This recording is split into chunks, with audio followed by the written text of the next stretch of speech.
option. Can't be mindless on mission. My whole mindset different, okay. No time to sleep, stick beats, I'm reaching. You gotta believe in a dream. Believe. You gotta believe in a dream. Believe. You gotta believe.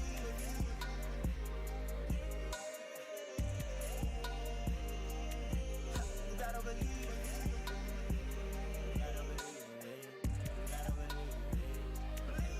You gotta believe. Standing on top of business, know they can't reach us.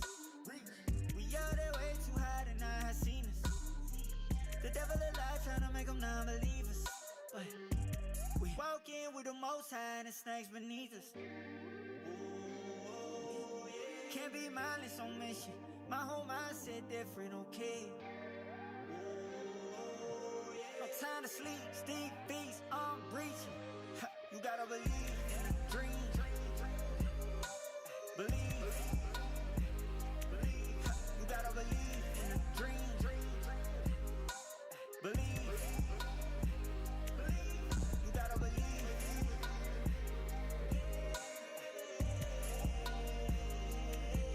You gotta believe.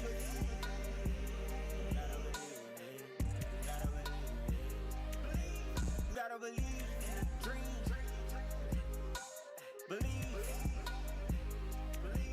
You gotta believe in a dream. Believe.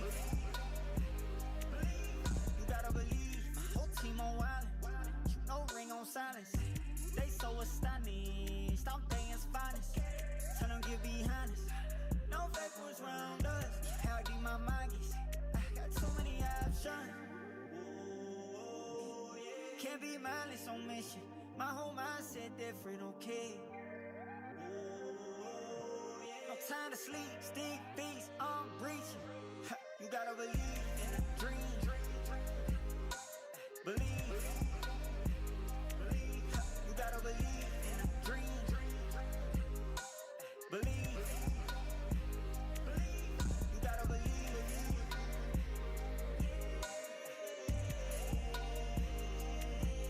You gotta believe.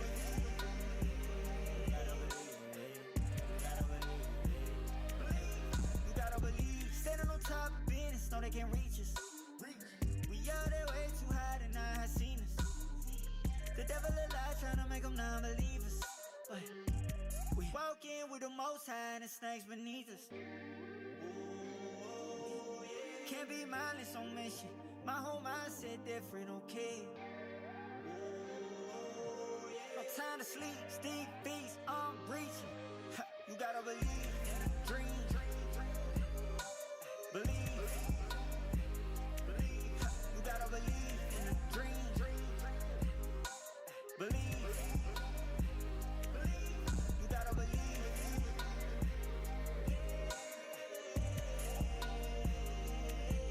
You gotta believe.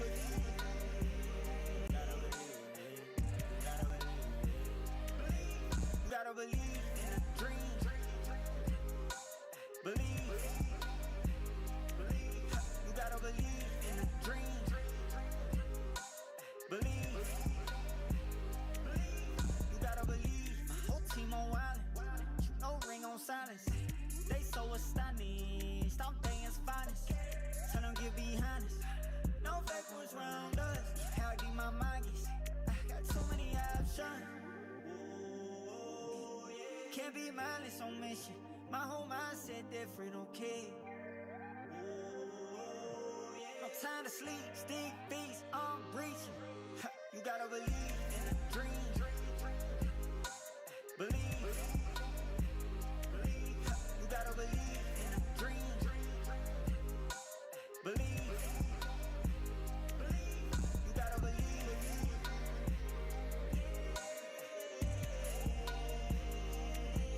You gotta believe.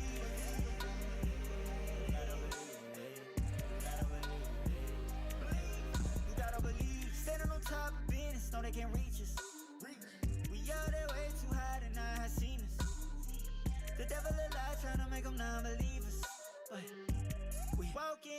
most high and the snakes beneath us. Can't be mindless on mission. My whole mindset different, okay? No time to sleep, stick beats, I'm breaching. You gotta believe in a dream. Believe. You gotta believe in a dream. Believe. You gotta believe.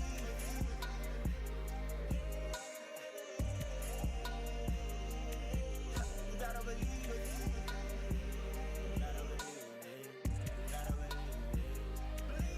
You gotta believe in a dream. Believe. You gotta believe in a dream.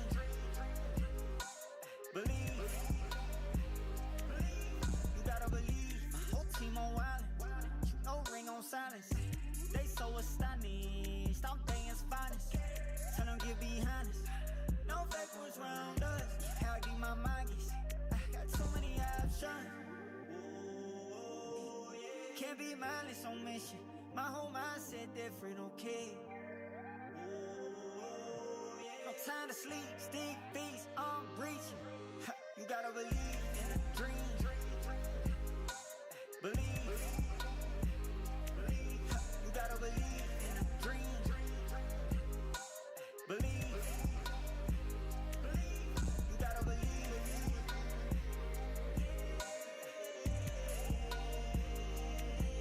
You gotta believe.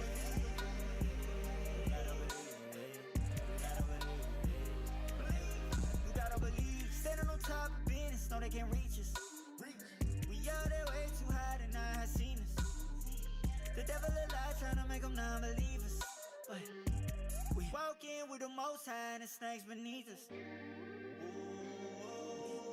Can't be mindless on mission. My whole mindset different, okay?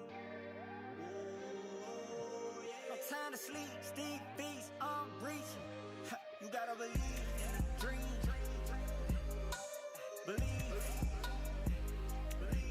You gotta believe in a dream. Believe. You gotta believe.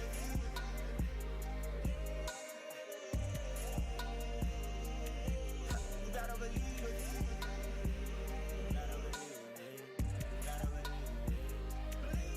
You gotta believe in a dream. Believe. You gotta believe in a dream. Believe. You gotta believe. My whole team on wildin'. No ring on silence. They so astonished. I'm Day's finest. Tell them get behind us. No fake ones round us. How deep my mind gets. I got too many options. Can't be mindless on mission. My whole mindset different, okay? No time to sleep, stick beats, I'm breaching. You gotta believe in a dream. Believe. You gotta believe in a dream. Believe. You gotta believe.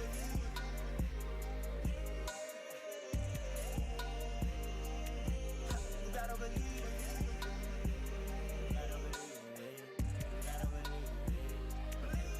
You gotta believe. Standing on top of business, know they can't reach us. We out there way too high to not have seen us.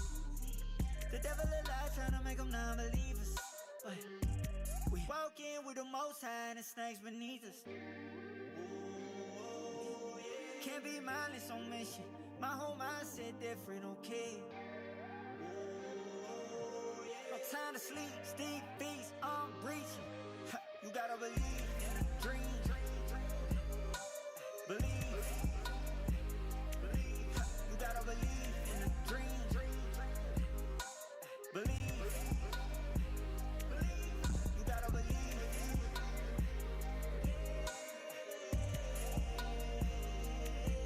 You gotta believe.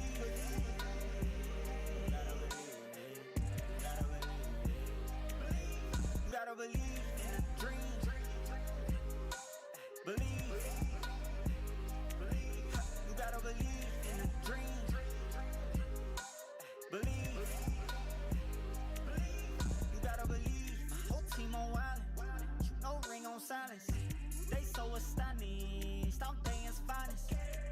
get behind us. No fake ones round us. How deep my mind gets. I got too many options. Can't be mindless on mission. My whole mindset different, okay? No time to sleep, stick feast, I'm reaching. You gotta believe in a dream. Believe. You gotta believe in a dream. Believe. You gotta believe.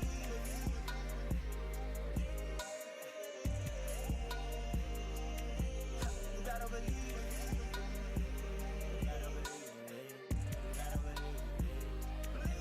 You gotta believe. Standing on top of business, know they can reach us. We out there way too high to not have seen us. The devil alive trying to make them non-believers. But we walk in with the most high and the snakes beneath us. Can't be mindless on mission. My whole mindset different, okay? No time to sleep, stick feast, I'm reaching. You gotta believe in a dream. Believe. You gotta believe in a dream.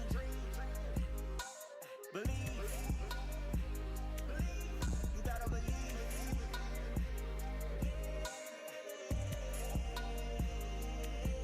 You gotta believe.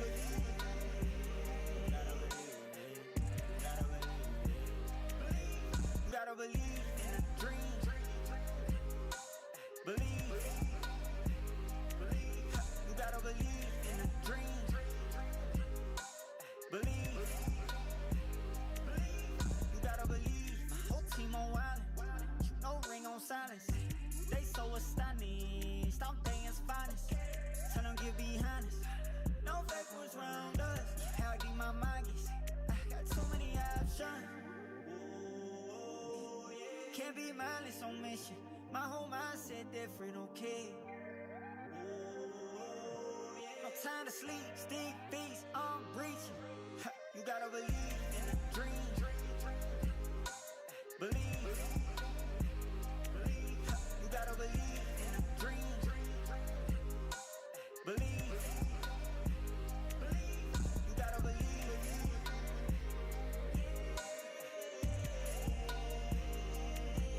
You gotta believe.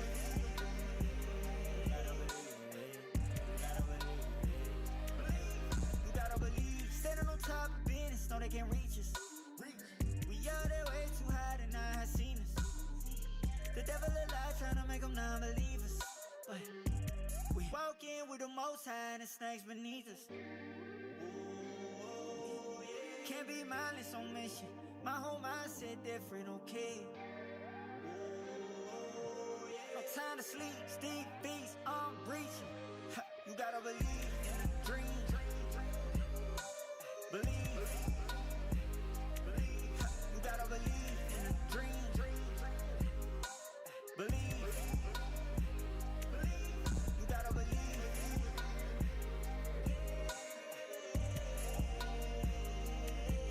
You gotta believe.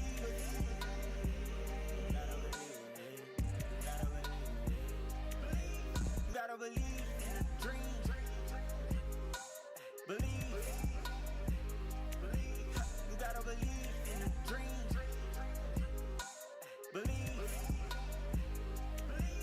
You gotta believe. My whole team on wildin'. No ring on silence. They so astonished. Stop things finest. Tell them get behind us. No fake ones round us. How deep my mind gets. I got too many options. Can't be mindless on mission. My whole mindset different, okay? No time to sleep, stick feast, I'm reaching. You gotta believe in a dream. Believe. You gotta believe in a dream. Believe. You gotta believe.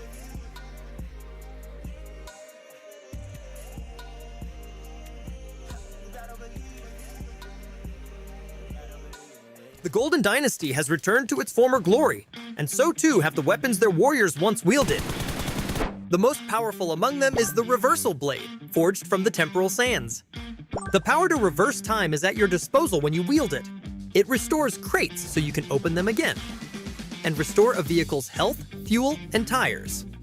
You can also mark your current location and status, gain a speed boost, then use the skill again while it's active to turn into a temporal orb and return to the marked location. Your health will also be restored to what they were when the mark was placed. And that's not all it can do. Find a forging station while you're in a match and place the reversal blade onto it along with upgrade materials. After a while, it will be upgraded into an advanced reversal blade. Other players can attack while you're waiting, so be extra careful. The advanced reversal blade provides a bigger speed boost and shorter cooldown. And it has a special rewind ability that can only be used once per match. If you're knocked down or eliminated while the skill is active, you'll immediately be brought back to the marked location with your health and energy restored to their previous state. When this ability is triggered, the advanced reversal blade will break and disappear. The reversal blade's powers make it always useful in battle. At the start of a match, land at the Gilded Palace or Eminence Courtyard, where there's a higher chance of finding one. Then collect upgrade materials as quickly as you can. After getting a reversal blade, use its rewind ability to collect supplies from crates twice to gear up faster. When you have everything you need, head for the nearest forging station to upgrade your reversal blade. Then you can get around the map in a vehicle and use it as cover. Because even if it gets destroyed, the reversal blade can restore it. In the final play zone, the advanced reversal blade's rewind ability will be your key to victory. There are also other powerful items associated with the Golden Dynasty. The Golden Scepter's powerful magic summons a healing zone that restores the health of all players within it. You also have a self-rescue chance if you get knocked down while in the zone. The Golden Scepter can be used 3 times, and there is a cooldown after each use. Golden armor racks also have the power to turn the tide of battle. They can be found in the Gilded Palace and Eminence Courtyard. Approach one to restore your helmet and armor's durability. If you have none equipped, it will issue a set of level 2 or 3 helmet and armor. Think it's a pity that you can only get your hands on such a powerful item in specific locations? Don't worry! With a golden armor order, you can summon a golden armor rack anywhere you want. Summoned golden armor racks last 30 seconds, during which they can be used twice. Get defensive gear anytime, anywhere. These items are extremely powerful, and used properly, can introduce lots of unexpected turns in battles. Wipe out your enemies now! The power of time sweeps across the battleground, dragging Erangel, Livik, and Rondo back to the past. The Gilded Palace on the floating island is a 1,000-year-old relic of the Golden Dynasty. When landing on this hourglass-shaped area, you can select whether to parachute up or down. The Gilded Palace contains loads of treasures. The golden armor racks in the buildings can repair helmets and armor, or issue you a set of level 2 to 3 helmet and armor to aid your exploration. Those of the Eternal Dunes worship teams who demonstrate great power by erecting a statue of the strongest. The crate beneath the statue can only be opened sometime after the match begins. The team who opens it will receive generous supplies and becomes the strongest team, activating the statue. They can use the statue to recall teammates who still have respawn chances, or teleport teammates who aren't in the area to the Gilded Palace, so the team can keep advancing at full power. Though time has restored most of the Gilded Palace back to its original state, there are still a few dilapidated buildings about. Use the power of time to restore them, and you'll uncover ancient hidden treasures. The Eminence Courtyard once served as an imperial residence of the Golden Dynasty. It consists of an inner and outer courtyard. The outer courtyard has a statue of the strongest team. The inner courtyard consists of 2 levels connected by a corridor and an underground hourglass realm. There is a locked room on the lower level that houses a treasure vault. You must interact with murals on the upper level and find the key hidden behind the correct one to access the vault and obtain its treasure. The vault also leads to an underground area that is also accessible through the fountain at the center of the inner courtyard, or staircases in the building on either side. The walls in the Hourglass Realm are adorned with murals. Interact with them to dust them off and get awesome rewards. Time has returned us to the Golden Dynasty's Age of Prosperity and restored sections of the map to their original state. Now, Erangel's power plant, factory, Quarry, both bridges, and Livik's Midstein have been restored to how they used to look in the early days of the game. In these reminisce zones, you'll also encounter special weather and run into certain checkpoints. Interact with these checkpoints to take a photo with your past self and get supplies. Occasionally, you might also come across a picnic blanket. You can eat the food it provides to restore energy. These areas also contain reversal fragments. Interact with them for awesome supplies. The number of reversal fragments in an area will be displayed in the upper right corner of the mini-map. However, note that some reversal fragments are traps. Interacting with them will teleport you to the sky. Sometime into a match, special reversal fragments will appear. Interact with these to get the Golden Scepter. Take this opportunity with the re-emergence of the desert's past to make its ancient treasures your own. As an animal that once dwelled in the Eminence courtyard, the camel is quite a curious one at that. When you encounter one by the side of the road, it will stretch its neck over to observe you. But don't worry, camels are very docile. Feel free to approach and climb on.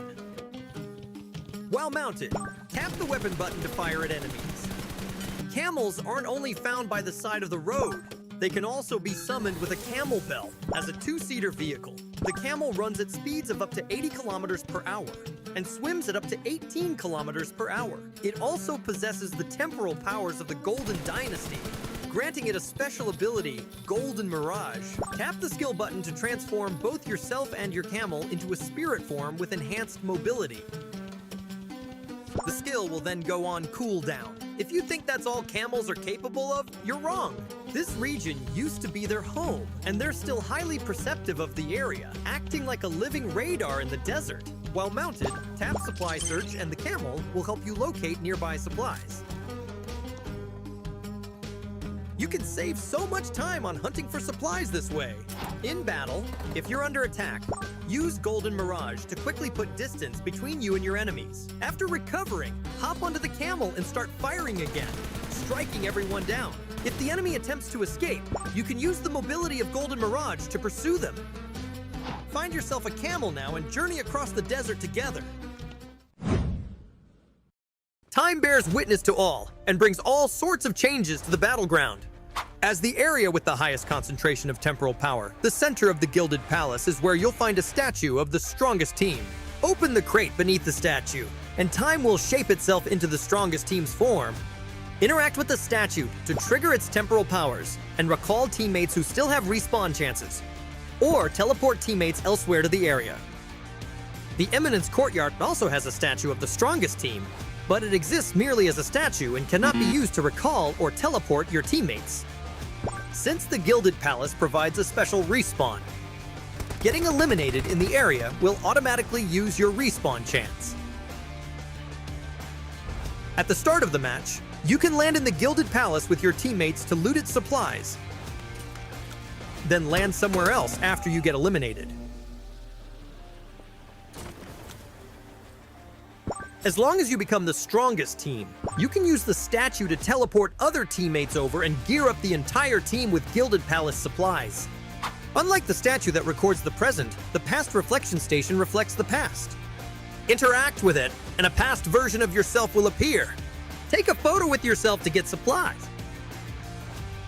It will enter a cooldown afterward, during which you cannot get supplies from it. Golden Sands platforms also provide a photo-taking opportunity. Their locations are marked on the map. Interact with them to wipe away the sand on their surface, and the golden sand will light up the surrounding torches. When all the torches have been lit, supplies will spill out from the center of the platform. You can take a photo with your teammates here to commemorate the game's 7th anniversary. The powers of time have also brought the Golden Dynasty's history to the fore. Tap the upper right corner to open the map, and you'll see the Desert Awakening missions on the left. Complete all the missions to learn about the Dynasty's past. Tap the icon in the upper left corner of the mission list to experience stories from the golden age of this once prosperous kingdom. Play now to explore and discover all the secrets buried beneath the sand.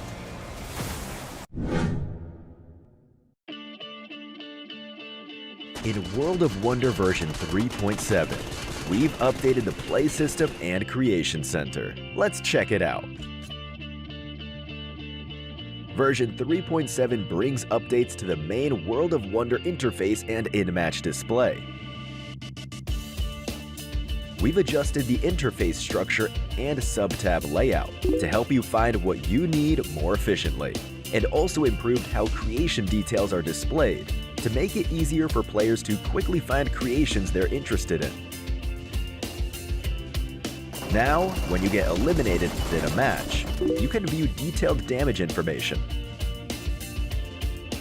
Also, when you claim the first elimination or are on an elimination streak, you'll receive achievement medals. You can also now switch freely between third and first-person perspective in-game, based on what best suits you at the moment. If you manage to score the most eliminations, you'll be featured as the MVP of the match on the results page, along with your portrait. Creators can now make even better creations with the new and improved Creation Center. We've also consolidated World of Wonder's 33 tags into 7 main categories. Now, instead of selecting 3 gameplay tags, you must now select 1 main category tag and 2 gameplay features.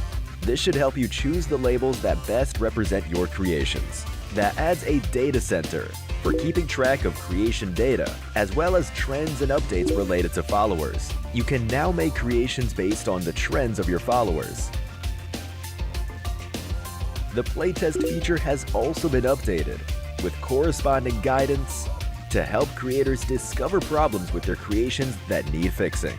That's it for this introduction to World of Wonder's Play System and Creation Center updates. More creations await your discovery. To learn more, please follow the official PUBG mobile community. Winner, winner, chicken dinner. See you next time.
After 2 weeks of grueling league action, and finally we are here in the PUBG Mobile Challengers League Southeast Asia Spring 2025 Grand Finals Week. We're here with you as your storytellers. My name is Sir Cloud together with Aya. Aya, how you feeling today?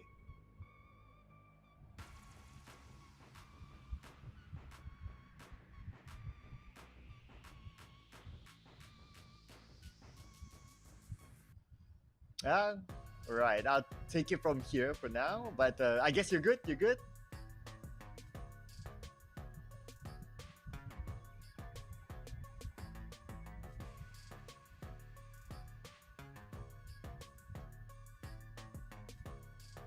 Yeah, so it's a grand finals, and in case you did not hear what Aya said, she is absolutely excited for the grand finals. So you can't wait for the grand finals to start. Of course, this will be the biggest question whether some of our top teams are able to clinch the title finally. But we also wouldn't be here without our official phone partner for the season, that is Techno, that will stop at nothing in giving you the best experience possible to play your favorite PUBG Mobile.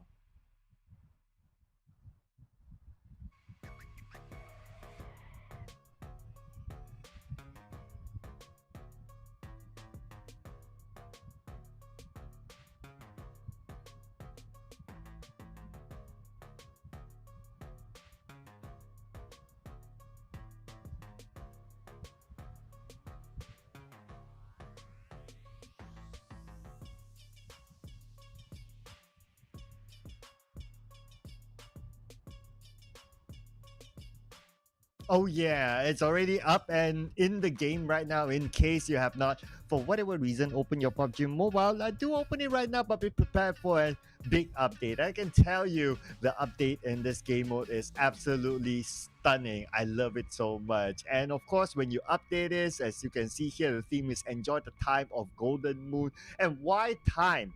Time is because you can refer to your old self inside of PUBG Mobile. Like when you first started PUBG Mobile, how do you look like? You can like kind of like have a bit of a throwback from there. And we'll also like to thank Alan Walker, who is back together with us in this music collaboration in conjunction with PUBG Mobile's 7th anniversary. The first track is already out, that is Faded. Track number 2, what could it be? Track number 3, what could it be? But if you've been around since back in the day, you probably know the answer. Or I'm just fixing the mic issue right now. Right. Okay. So Aya will be back with us soon, ladies and gentlemen. While we recap on the current league ranking for our team. So number one right now, after collecting 2 weeks worth of league ranking points, is APG with 27 points, followed by Yangon Galacticos 23 points, and 214 with 20 points. So that's the 20-point bracket here, right? Then followed by like TTQ, KE, we have Hive, we have Harami Bro. They are in the double-digit bracket. But the teams that are on page number 2. So now we're showing all the teams together. But the bottom 4 teams, KHI, SX, SG, and also RTC, unfortunately, they did not make it into the grand finals. Yep, but definitely they were not able to make it into the grand finals. So now looking at the top 16 teams, it is just very, very unfortunate. The KHI is actually tied up with Goa, but they just got those 2 points on week number 2. That's why they weren't able to get inside of the grand finals. And these last 4 teams actually who did not make the cut have that potential within them as well. But of course, they have the next seasons to make up for what they have lost here in the PMCL Southeast Asia Spring. But for today's match, Mr. Cloud, we are still, of course, going to have the same pattern of maps, which is going to be first in Sanhok, 3 maps of Erangel, and 2 for Miramar. Oh yeah, this will be based on plus AGMT. So if you're watching from a different time zone, do adjust your timing accordingly. And we'll be going back to back with our games. You got to stay tuned with us, ladies and gentlemen. You don't want to miss out on all the action. Day 1 will set the tone for day number 2. Sprint day number 3 is the grand finale. So each and every day has its own respective storyline. Total of 18 games to play. So even teams like at the bottom half, number 16, number 15, 14, and so on, well, they still have the chance to catch up.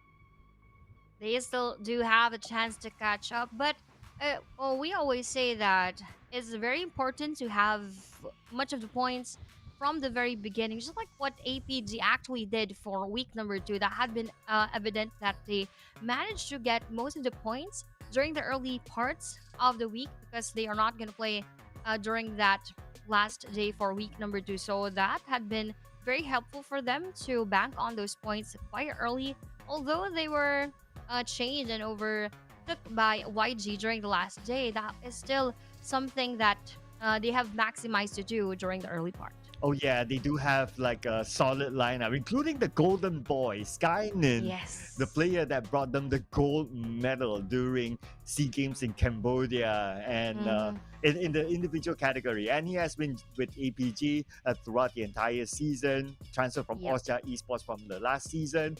And overall, the team has been doing very, very well. But of course, it doesn't matter how you start, it matters how you end. And the league stage is just the beginning for this team.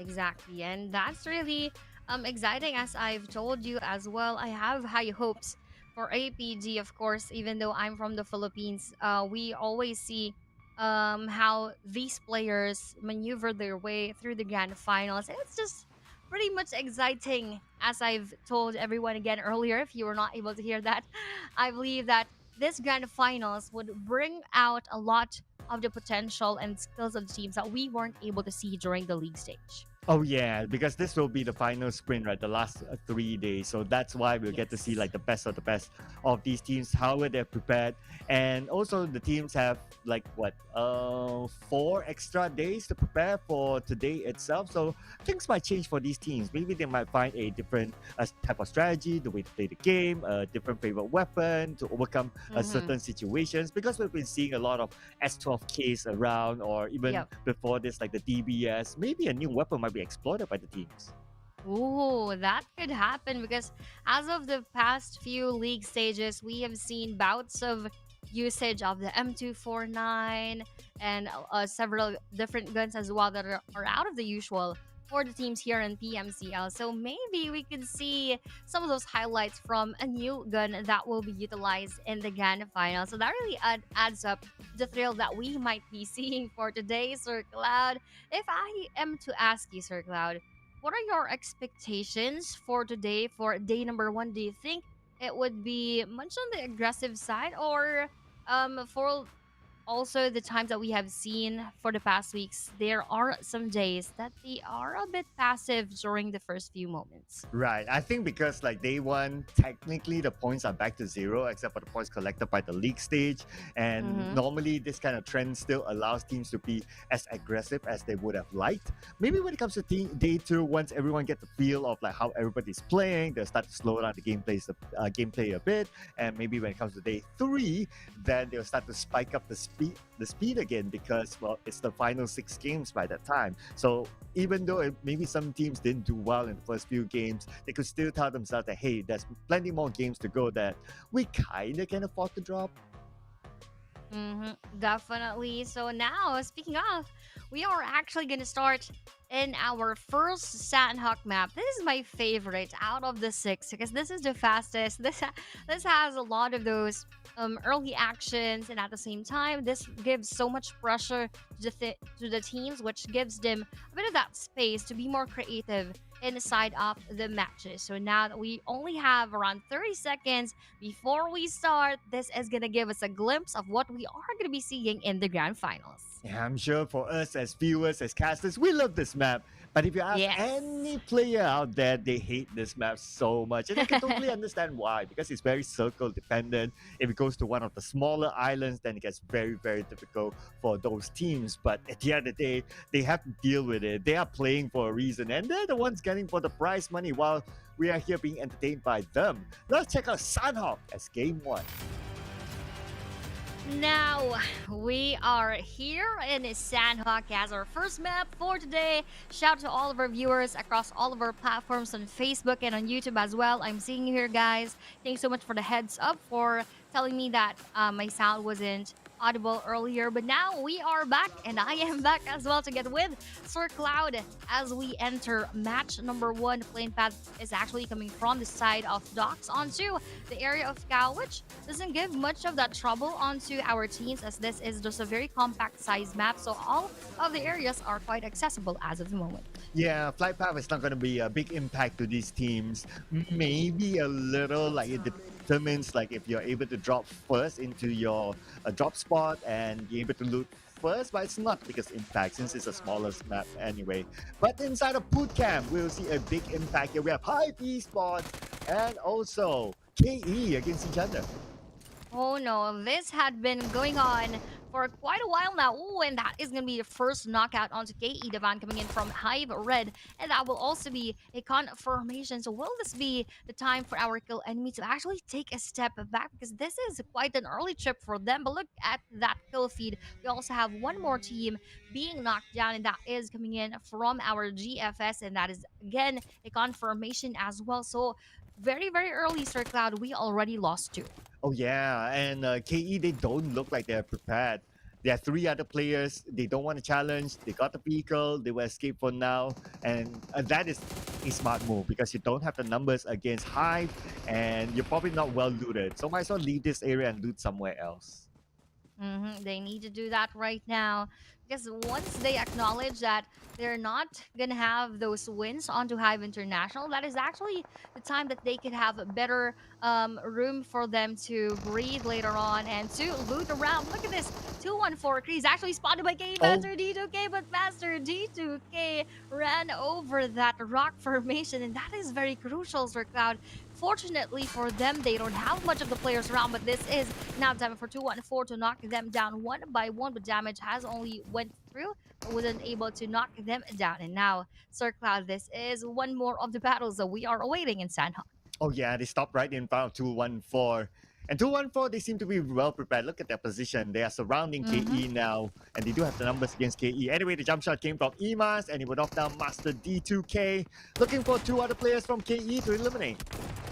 Ooh, look at this. One more will be down onto the side of kill enemy, and that will be a huge, that will take a huge toll onto our kill enemy. 2v4 right now. Emma's received a bit of that damage, but wasn't able to knock him down. And one more will be taken onto the side of kill enemy. Kaya goes down, and will Lucas be able to clutch his way out, or will this be the end of their team, as there is also another who would want to join them later on, but with that nade being thrown onto his spot, he will not receive that so much, but Master D2K will be confirmed in the process. And looks like a kill enemy. They are fighting back. But Young Galacticos is also around the corner monitoring the situation. Now they do see somebody on the horizon, and Mernat, former GE player. Whoa, look at this nade. Okay, D2K goes back down to the ground again, and this is go time for 214. It should be quick work by EMAS, and 214 wins the fight. 214 wins that fight. Very early elimination onto kill enemy. That would not help them so much, going home very early with no points in the bag. But looking at this one, the third party team who joined earlier would now give much of that pressure onto 214. Yeah, Young Galacticos, they want to be a third party. While Harame Bros, we can see them on top of the hill. They just arrived. So they could be the third party later on. Gotta keep an eye on that. But for now, Young Galacticos, they're going to take advantage of this situation. Harame Bros, they caught Joseph instead. Ooh, look at that. Bros are having that struggle as well. Several teams meeting quite this early is, of course, some of the things that we want to watch as viewers. But for the players themselves, this is going to be difficult later on to catch up the points that they've lost here. Oh, look at that. Lost again is what happened to the side of Bros, as they lost the rest of the team on that 15th spot. And on the 14th, just a few minutes, or probably just under 2 minutes, as Bro went out. That would also be Nexus Vanguards being knocked out. We're looking to see more fights here. Look at the elimination feed. We even got Burmese goals on the elimination feed. They just took out another team, it seems. And Fearless Esports, including in the elimination feed as well. It's rolling really fast right now. But we're still going to keep an eye on to 214. 214 EMAS alone between 2 different teams. Oh no, that's not looking good. But look at this nade that almost knocked down YG Romeo Boy right there. A fortunate moment for him that he had a bit of that space to try to heal himself up. But Sin also joining this engagement. 214 MS actually wanting to take down a Wako and was successful into doing so. Will he take one more or will he be knocked down later on? But that is a good trade actually. But that was just saddening that he wasn't able to secure that elimination. But this is far from over, Sir Cloud. We still have YG joining in. Oh yeah, the fight's not over, like what you said. Yango Guide goes around the corner. They need to reset because on top of this hill now it's Sin. And they got FV, they got Ranked as well at the same Ooh. time. Okay, Yangon Galacticos holding this fortress strongly. For YG, we all know what they are capable of, and they are starting very strongly here in match number one with those 6 eliminations, with still a chance to revive. Say Cloud here, they have probably most of the chance of getting this winner chicken. It might be too early to say, but I believe they have the momentum right now. Oh yeah, I mean they are doing very well if you kind of think about it. Like YG 6 eliminations already, and we're not even into stage number 2. So for you to say that, maybe chicken dinner for them could be about right.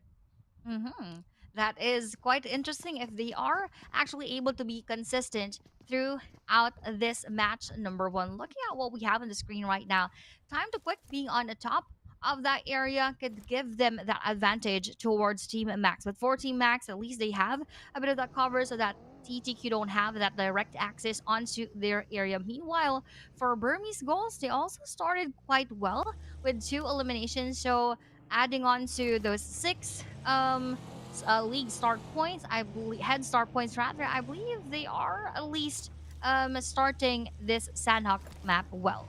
Yeah, so far so good for them. The fact that they still maintain all 4 their players while collecting 2 elimination points in the process. I mean, you can't ask for any more than that at like what, before even stage number 2. And now speaking about stage number 2, we are already in it, and the circle seems to be a rather kind circle. It's on the main peninsula. Most of the teams are already in the circle. And we only have here the likes of GOA and Goat Esports who needs to enter that ground, but the rest are already sitting pretty inside of the circle. Looking at this, PBMS trying to take down Burmese Ghosts as they pass by their area, but I don't think they really would want to push through with that engagement right now as they're trying to survive a lot more and a lot longer inside of the game. Yeah, so now that the fact that we have eliminated like 5 different teams, so there's a lot more space for them to like survive and chill. But one of these teams, Yango Galacticos, looks like they choose to move into the middle of the circle, Paradise Resort. A bit of a gunfire onto them, but we can't really see where that came from. Exactly. But for YG right here, this is looking good for them because, again, their spot in Paradise Resort, nobody is quite around to want to challenge them out. But looking at this moment, Go, as I've said, they still need to enter the circle earlier. But welcoming them inside of that safe zone would be BG Master Ichi taking down one of their players. And will he be able to take one more or even secure that elimination? We are yet to know, as Jeffrey here is still near to Ngapek Yao and has that chance to be revived. Yeah, he should be back up real soon. The smoke ring popped out just as an insurance policy to make sure that they will not be shot from afar again. And so far, so good. I mean, looking at this terrain with the trees in between, it's not easy for long range shots to land. We still have 11 teams. And from those early gunfights, Circla, that was very, very chaotic. But right now, it's sort of a ceasefire for most of them.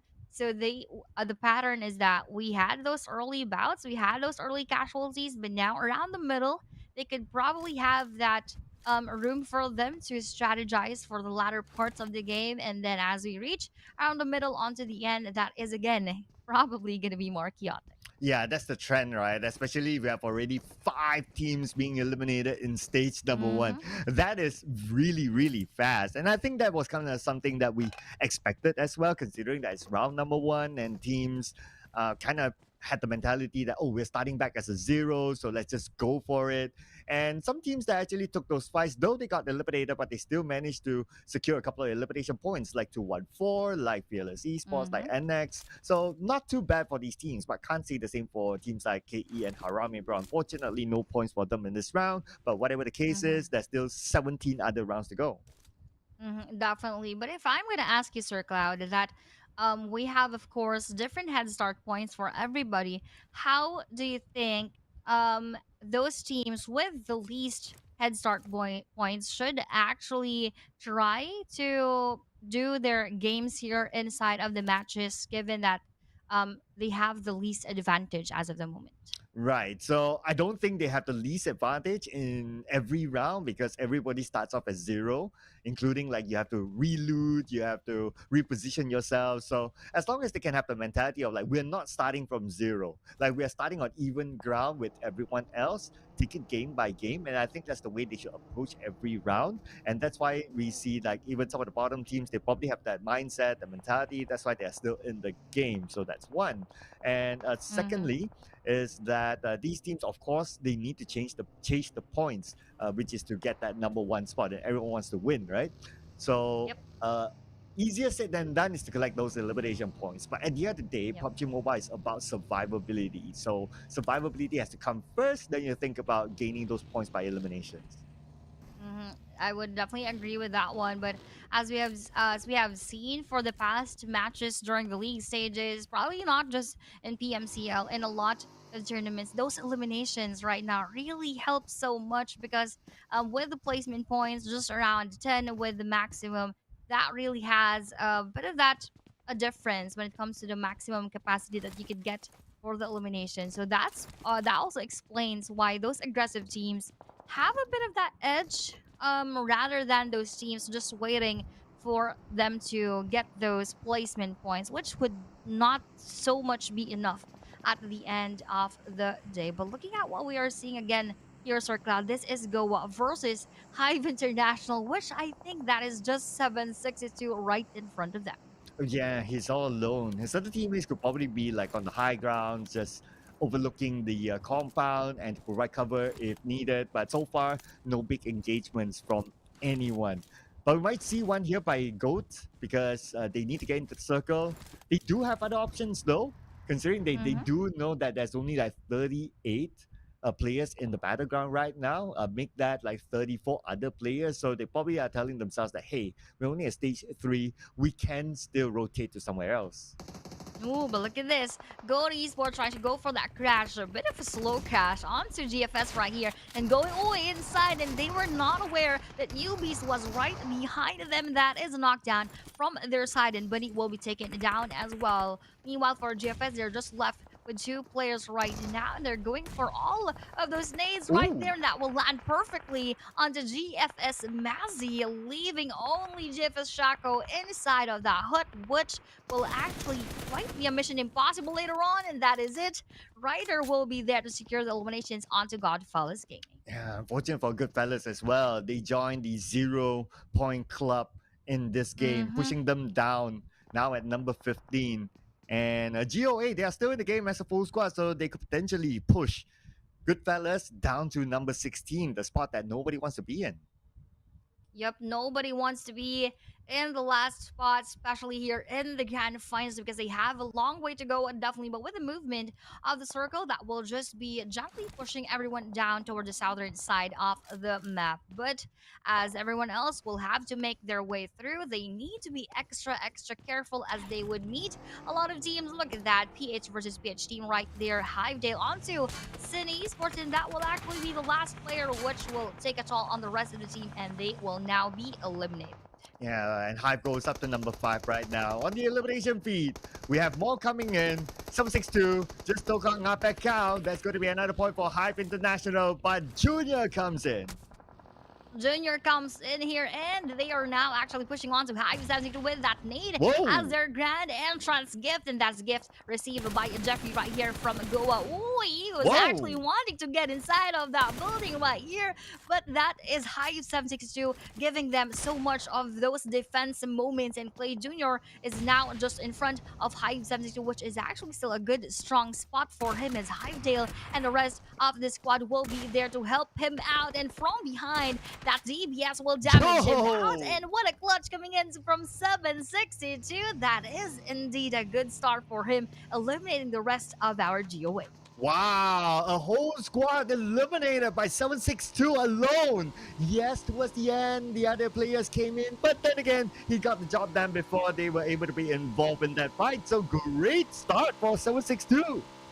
Yes, that is indeed a good start for Hive 762, and they, together with the rest of the team, of course, will have those 6 eliminations already. So really a good start for them. The question is, will they be able to stay consistent up until the end of the matches? And as Gold here tries to reposition themselves, they would just be hiding behind this rock formation, and they can actually have a chance to be caught in between BG and PBMS, so they need to be more vigilant with their surroundings. Yeah, now that we have more teams eliminated, we have actually half of the battleground eliminated by now. So there's a lot more space for the teams to play with. But as we approach a stage number 5 state, the space will be scarce. So that will force teams to take more fights. Potentially, we're going to see another fight here between APG and Yango Galacticos, our top 2 teams. Oh, look at this. Let's now anticipate and wait for the movement of the circle. And who will that be favoring as of the moment, as Goat Rider will be still knocked down? Will it go to Paradise Resort? Oh, it will actually go to that spot. But looking at this, BG once again now started that battle onto Goat Esports, eliminating the full squad right there, taking the area where they were at earlier on. Gives them a bit of that leeway so that they could have that space to move around and wait for the other teams to try and challenge them. Yeah. And since the circle is still within Paradise Resort, they might still want to hold on to their own corner for now. But there's a likelihood that the circle will move away from Paradise Resort itself. Anyway, on the other side, Hive International continues to try to collect more elimination points. This is again 762 initiating those engagements. He is indeed on fire right now. Look at that. 4 elimination points just solely for him. So that is a good performance coming in from 762 that we haven't seen so much during the league stage. So I believe this is his grand final moment inside of PMCL. And one more knockdown will be on Lil Shalom coming in from Hivedale. Oh yeah, this is looking like his final form now. Let's see if he can be consistent. So far, so good. 4 eliminations for him. And now Hive International Red is facing up against Burmese Goals. And from the other side, it's probably going to be PBMS coming in. So they have to be aware of another team on that higher ground. Anyway, Red, eliminate across. And now he charges forward. Now this is no hesitation, no more forward side of our Hive International. But look at this, Hive is also being knocked down by our BG2, are already taken from their side. They need to actually go for that reset as soon as possible, because Lil Yatka is still waiting for the movement to knock them down one by one and push them down even further, with that nade connecting onto Lil Yatka. Perfectly cooked nade once again, courtesy of Hive 762. Oh, they have to reset quickly because PBMS is now getting closer and closer. Another nade sends across. PBMS collects that elimination point. Minor will be knocked down and the elimination will be secured onto him. Now the rest of PBMS, they're coming in. 762 again in action, this time with the DBS. 1v1 gameplay, but he gets knocked down from the side. Oh no, that is a good attempt coming in from 762, but from above, that will be Hive Claude to save the day for the rest of their teammates. And they have the best spot, if I could say that. On the southern side, is no one else is taking that area. Probably later on, if there are teams who would want to contest that ground from him, but as of the moment, we have your Hive Claude being still safe. But look at this, not safe anymore is Skynin coming in from Master Smile. The Golden Boy eliminated by Smile. One of the star players of A for his team. Yango Galacticos, now they're on the inner side of the circle. They can play the gatekeeping game against APG. They could definitely play that game right here as they have that upper hand onto gatekeeping our APG. This would bring so much of the struggle onto APG right now on how to handle our Yangon Galactics. And if they are going to be able to turn the tables around and take this Paradise Resort from YG, this could be indeed a game changer. But with what YG is showing to us, I believe they are not going to let that happen so easily. Oh, not at all. I mean, it's Younger Gaticos that we're talking about. But we'll move over to Team Max for now. From the lower ground, charging on to TTQ. Time to quick Esports now in trouble as Atif got Zuki. They know that 007 is on the other side. Nungex, on the other hand, just got eliminated. And that is the end for APG. We have two Myanmar teams, one Cambodian team and one from the Philippines who just has one player. So he has the least of the odds right there. But looking at the battles going on right now, going for this exchange of bullets, Team Max and our Time to Quick. And with that confirmation onto them, we have your Time to Quick having that best chance. But with KH being knocked down and also needing to enter the circle, YG is controlling the circle very, very well. And I believe they would want to capitalize with the situation right here because they own Paradise and they would not definitely want them to go inside. Oh, beautiful nade sent across, knocking down KH. And the Team Max, only the John left. He's going to be the final player. He's going to go in for a 1v1 against 007. 007 has to move because of the blue. 20% of health left. He exposes himself. And who won it? Who won it? Is it a draw? Who had the last blow? I actually wasn't able to see because I believe the Blue Zone also joined the engagement and both of them went to the ground at the same time. So that is indeed an interesting play in between Time to Quick and Team Max. But now the battle is almost over. We have your Hive International, the last player, Hive Claude, onto our Yangon Galacticus with still 3 players strong and standing. So Hive Claude, I don't think he has anything else to do but just to hide from his spot and try to crawl his way inside of the circle. Oh man, that was a really, really quick one. But now it could be a quick one here or a slow one. Let's see what's going to happen. Claude from Hive International managed to survive to a top 2, but right now he's on the outside of the circle. And look at this. The blue is just right behind him. He has 2 first aids, but he does not have the space to heal up. Going up against 3 players from Yangon Galacticos is going to be quite a tall order. And nothing will stop Yangon Galacticos from taking home the first chicken dinner in the grand finals. Well deserved to Yangon Galacticus, taking all of those eliminations, taking that winner chicken dinner. YG here, wow. For the grand finals, for the match number 1, they definitely owned it. Oh yeah, absolutely. They had the circle, but it wasn't an easy circle for them to claim because they had to go up against at least 2 other teams to secure boot camp for themselves. Once those 2 other teams have been eliminated, including the top contender, which is APG, boot camp was theirs to claim. The circle went to Yangon Galacticos, and the rest was history. The rest was history, and they are now in front of all of our screens. So YG here doing their best in proving to all of us that they would want this winner chicken dinner. Not only the winner chicken dinner actually, but the rest of the grand finals to be in their favor. But they still have a long way to go, of course. And APG, the other teams would not want that to happen. Of course, they worked so hard during the league stage. Of course, for the grand finals, they would work even harder. Oh yeah, so this is just the beginning though. It's only game number 1. So this will be the biggest question, whether they can hold on to this top spot for now. But got to give it to them as well. They not only scored the chicken dinner, but the amount of eliminations that they got on the board as well is 10 eliminations. So that's 20 points to come together with it. Easy, or probably not easy, but that was a very, very, how would we say that? Very, yes.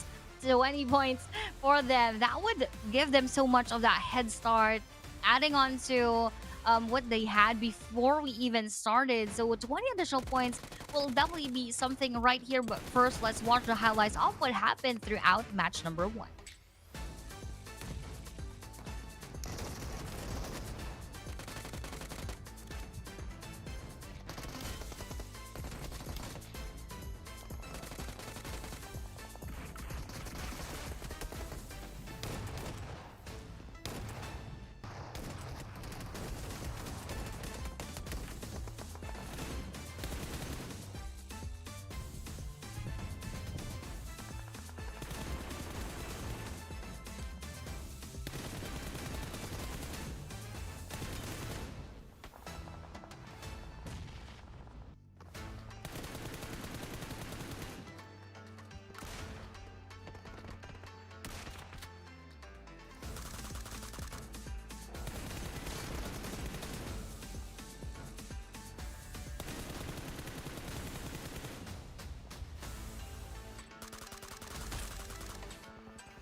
What a way to start our grand finals day number one that went to Yangon Galacticos once again with 10 placement points, 10 eliminations, and a total of 20 points. And this is surprising, Sir Cloud. Look at this. Just 1 point behind them would be Hive International because of those 13 eliminations that they had for match one. Oh yeah, they were so active right throughout the entire match. It was like from the beginning to the end, they were taking fight after fight after fight, and that's how they got 13 Mhm. eliminations and a second place finish, which isn't too bad because you still got 19 points to come together with it. At the end of the day, it's all about the points. But too bad for the bottom four teams that did not gain any points at all. We got GOA, Mhm. Goodfellas, Harame Bros, and Kill Enemy. No points for them, but it's not the end of the world yet. Not the end of the world yet. They still have a lot of matches, and it just takes one or even two matches to be at par with the points of our Yangon Galactica. So I hope that they keep that fighting spirit up until the end of day number three. And now, again, that was just day number one, match number one, and our overall rankings here will be what is on the screen right now. Yangon Galactica still holding that spot with 43 points, and just 10 points behind them would be APG.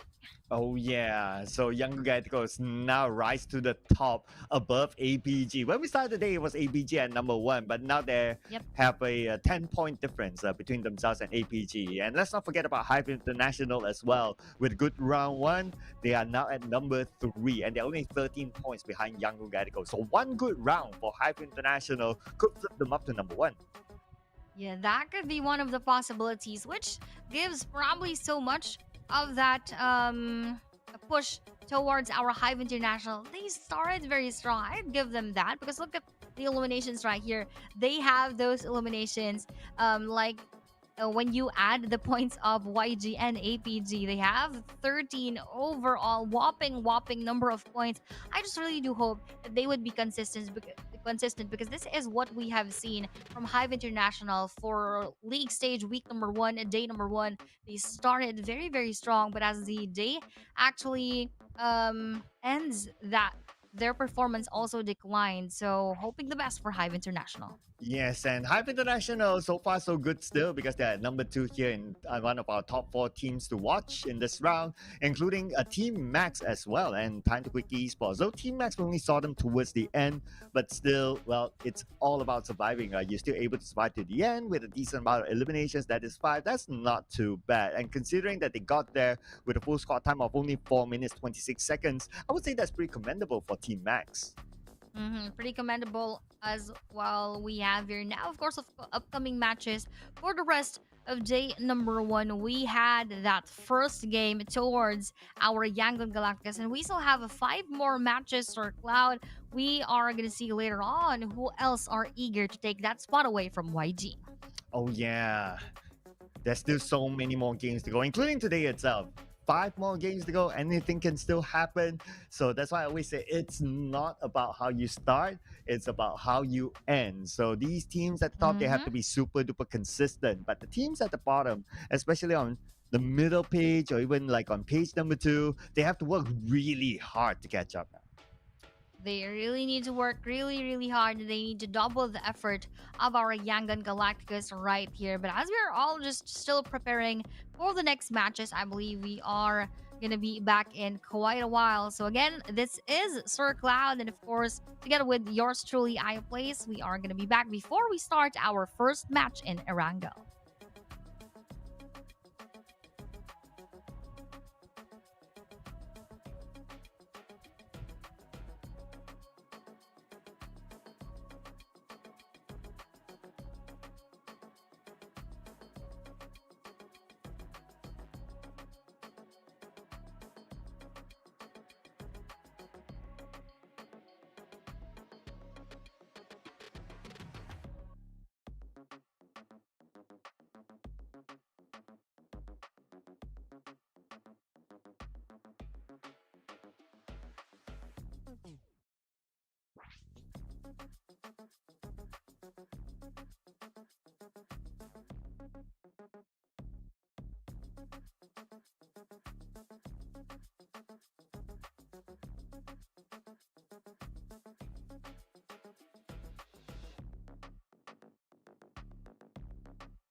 And we are now here for our match number 2. And this is going to be a different world, Sir Cloud. This is now going to be in Erangel. So I believe most of the teams are actually much excited to play in this game. Oh yeah, I'm pretty sure. I'm pretty sure. And the teams will need to be excited. They would need to know this map like the back of their hand because this will be the map that it's not only the most OG map, it is also the map that will be played the most in any PUBG Mobile Esports tournament, unless something changes in the future. But I don't foresee that. Anyway, 3 Erangel maps to be played back to back. They really need to know this map very, very well. And I wonder if our top teams will still be able to be consistent. So that will be the question that will be answered inside of Erangel, ladies and gentlemen. So stay tuned. There's going to be match number 2 in our grand finals of the PUBG Mobile Challengers League Southeast Asia. Let's head on to it. Let's head on to the first Erangel map for today. First out of 3 matches in Erangel. As Sir Cloud have mentioned, they need to actually be adept in this map because we always have 3 matches of this each and every day, and that will go on for the rest of the 3 days for the grand final. So playing path here will actually coming in from the area of Kameshki onto the area of Hospital. So this is quite northern heavy of a map here and of a playing path in Erangel. So the likes of SMB, Novoripnoye, just like what is always taken by our APG, is not so accessible as of the moment. Oh yeah, so teams that like to drop all the way down south and need to travel quite a bit. They need to drop somewhere in between, grab a vehicle, and hit down there. And there's a risk, of course, by doing that. They might bump into another team while grabbing their own vehicle, and an elimination might happen. So we've got to keep an eye on somewhere around perhaps the Pochinki-ish line area where normally vehicles like to spawn, and that's where the clash area might potentially happen. We have also seen those moments wherein we have those early fights when contesting for a vehicle. I hope that will not happen right here. But looking at this circle, this will just be around the middle portion onto the southern side, so they could still rotate onto the Sosnovka military base right here. But with the movement later on, let's see if who will be having those early fights. And this kind of circle is also very tricky, right? But we might know in stage number 2. But stage number 1 circle, it still looks like it could be 50-50. It could still go down to the military base, or it could still stay in the main peninsula. So this is something that the players will need to figure out. But if they want to minimize their risk, they can play by the river. So in case that the circle goes to either side, they can quickly jump over or swim over to that particular island. Yep, like trying to have the best of both worlds so that they could have options later on. Yes, that is definitely one of the best strategies that they could do right here. But looking at Sin Esports, this is where they always drop at. So not much of a movement is going to be needed from their end to loot around. But for the circle later on, they actually need those vehicles to get to this spot. But looking at NX right here, they also went for that vehicle so that they could have a better position later on. But this is quite a quiet moment right here, Sir Cloud. We haven't seen teams fight over a vehicle or even fight over a dropping point. So it seems like we are just going to see those battles later on. Which is all right. Good things are meant to wait. So Yes. if we were to wait, not that the fact that no teams are eliminating anyone, then that means that towards the later stages of the game, there will be a lot more fights happening and it will be chaotic. And if it's chaotic, it's good chaos because we love to see a lot more action back to back. Yes, that is definitely what we want to see. But for now, what we are seeing is them gathering their favorite vehicles inside of the matches. Quite interesting is their use of the hovercraft. I will want to see them use that later on. And of course, the horses. If you have also checked from, I believe that was last week, there is one team who used that horse to traverse through the water. So we didn't actually know that was even possible. So that is one of those fun moments that we see in the game. There are also some players who used the glider around the map. So it all just boils down to how well they would be able to use those vehicles because one that could help them of course to be mobile, but two that could also be their moment for the downfall. Yeah, because like if you use a vehicle to use a horse to cross the river, you're super exposed because there's no cover at all, and the horse is very slow vehicle to swim. So it's not the most ideal, but it could be an option for these teams. Now, speaking about options, looks like Goodfellas, they took this option to take that shot, and Jipna became the first player to be eliminated this time. Ooh, that is not looking good for the bros because for the second moment inside of the grand finals, they're having those early fights and early eliminations. So with bros only having three players right here, of course this is still Harame bro, but with them losing Jibna as a key player in the game, this could probably be weakening their team as a whole. Oh yeah, you never want to start with three players, right? Though there could be, I mean, we have seen a lot of instances, right, that teams get chicken dinner with three players. So it's also very possible for Harmony Bros to make that big comeback. But now they have to think about survivability. Anyway, PBMS, and they took that shot, and Pretzel almost got his target. Newbies gets into the building, safe and sound for now. He is indeed safe, but I believe PBMS would want to push him already, most especially if they know that that is just taken by one player, because that is still going to translate into 1 point later on to PBMS Pretzel. Let's see what he will do. Will he call for his teammates right here? But look at this from afar. We are seeing the two players of GFS make that three in the process, so they are going to be a full strong squad later on. So this is going to be a 4v4 battle. Let's see if they are actually if they are still going to actually take the challenge, given that that is not only one player inside of the compound.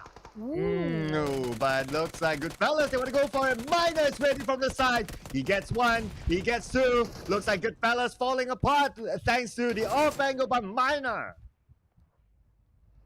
Ooh, looking at that.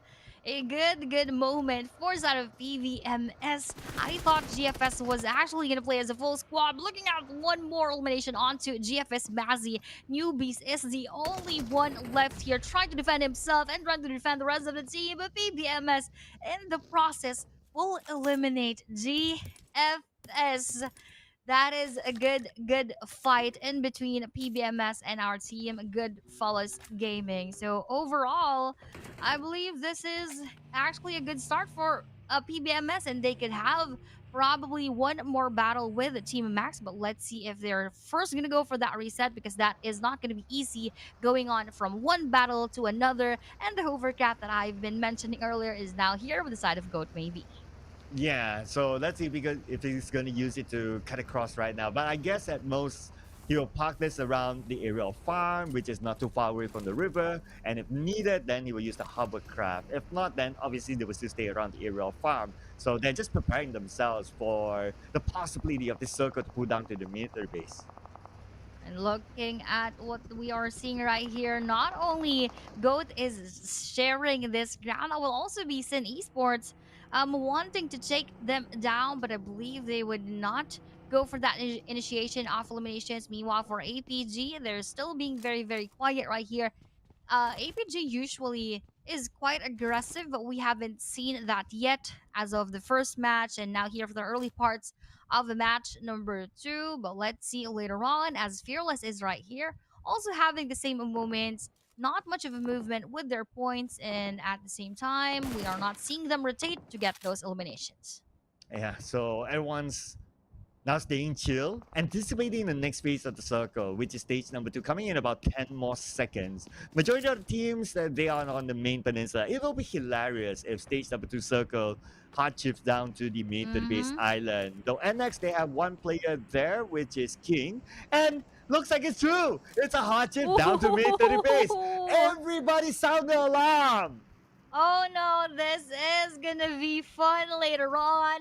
All of them are probably panicking right now, getting into their vehicles to move on to the area of SMB. But let's see who will get those bridge actions later on as we are starting that one with Sinwako onto our other team. But all of them will have so much of that struggle, Sir Clouds. This is gonna be fun to watch for us as viewers. Oh, absolutely. We're starting to see the elimination feed line up. Skynin just got one out of Team Max. Fern gets easy as well. And on screen, we see that Rankit is on a mini chase, but he will now play the gatekeeping role against other teams that wants to pass by. FB from the side, spray onto Ngapekal. Ngapekal takes a lot of damage now, down to 50% of health, but his zooms pass by, takes a bit of risk. He should be able to survive, but can't say the same for his teammate.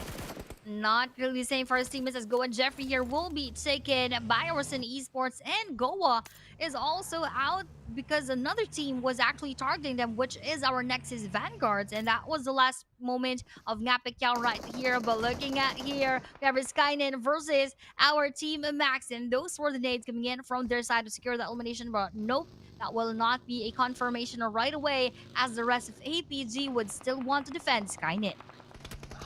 And the fact that APG, they might lose Skynet, but hang that thought for a second because now APG, they're firing back. Fern goes up to the high ground. We got one out of Team Max. Looking for the other players of Team Max. The John shows himself, knocking down Nang X. And now the John is the final player that's still active for Team Max. They are still active right here. Looking at that, S-Wolf K gets through. Our team Max coming in from APG, Ferngy, and the John will go for that crash. Ooh, he would want to run over Ferngy right here, but was not successful into doing so. So they're just exchanging those bullets right here. But who will actually win this engagement? This is the last player of APG right here. The last player. Oh, nice one for Team Max. The John, he actually was able to take down the rest of APG. Nicely done by the John, the final player of Team Max. And now with the fact that APG just got eliminated, they only managed to collect 3 elimination points. Young Uganicos can pull away from APG and Hive International. They are now only 6 points behind APG. This is looking so good. Looking at R214, they're also having their sweet time, having a mini vacation in that jet ski just to get across the island here. And as again, that will move later on. Let's see who will get the favor of the safe zone. But looking at how this players are situated right here, there are teams taking that bridge. Ooh, what a movement again with the circle. A lot of the teams coming in from the eastern side would definitely cry. Oh man, I love trashy circles like this. It's just so exciting. But PBMS, excitement for them as they will collect their next elimination point by eliminating Jappy from Harame Bros. And now the gas station, there's another fight happening involving Hive International and Sin 762, nated down by FB.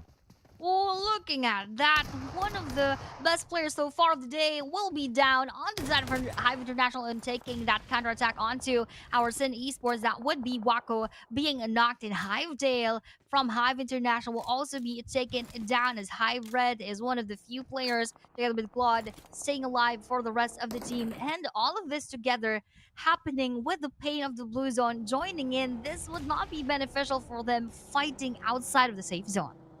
Here comes Rankit circling around, but you might want to consider to get across. Vico smoking up, gunfire under him. Rankit is pretty low, and if he jumps into the water, that's it. That could be pretty much it. Oh, he's not in the water yet. He's just by the edge. Red lobs a nade across. Rankit still survives somehow, but Red, he needs to take out FV behind him. But actually, that was a nade knocking down Rankin. So FV is the Lone Ranger. Oh, rather not the Lone Ranger, but he also got knocked down. So this is one more player, which is cool. Onto the side of our Sin Esports, fighting against Hive Red right here. But heavily damaged. That is not going to be so helpful later on. He needs to heal up as soon as possible and go for that reset before facing Hive Red. But that nade also did not land perfectly onto our Sin Esports from our Hive Dragon through that window. That damage will end the life of our Sin Esports. And now Hive International, they have to get across. 1 more minute to the zone closer. Give a Claw takes a lot of damage. Oh no! Knocked down by none other than Master Ichi.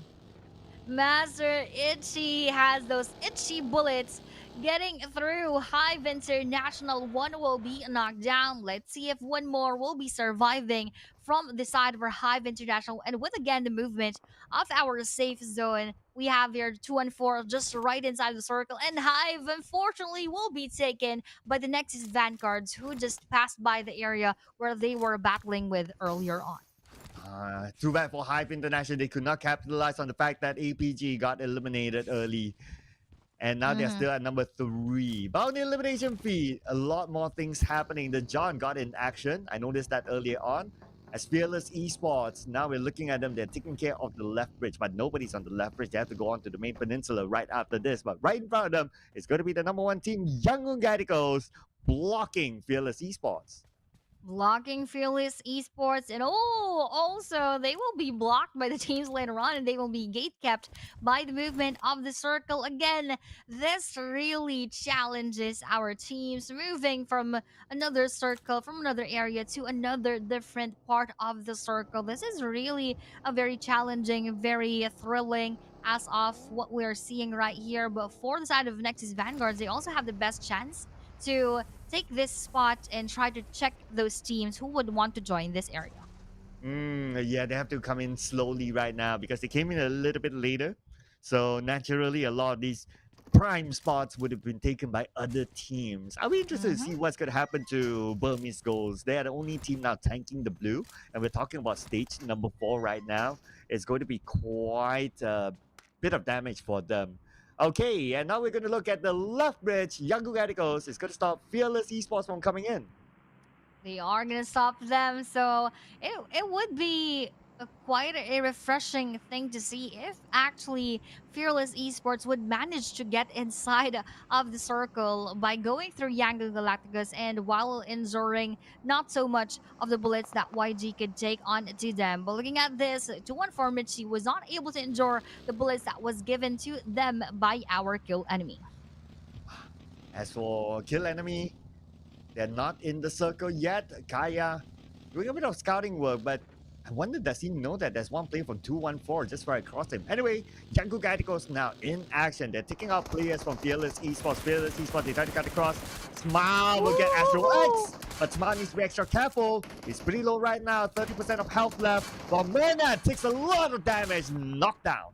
This is exactly what I want to see. Oh, Fearless actually managing to get their way through with at the same time damaging our Yangon Galacticus. They are quite showing their dominance right here for Zara Fearless, and that will only be Say Cloud going around the map together with one more of the player, and the 2 players who will be left around the bridge will probably just die within this spot. And this will be Fearless trying to go for that elimination and confirmation of the kills, while Master Itchy will also be taken down. 2-1-4 Kree was actually run over by our KE Kaya. Gotta give it to Fearless Esports. They're overcoming younger Gadicos who had the better position earlier on within the circle.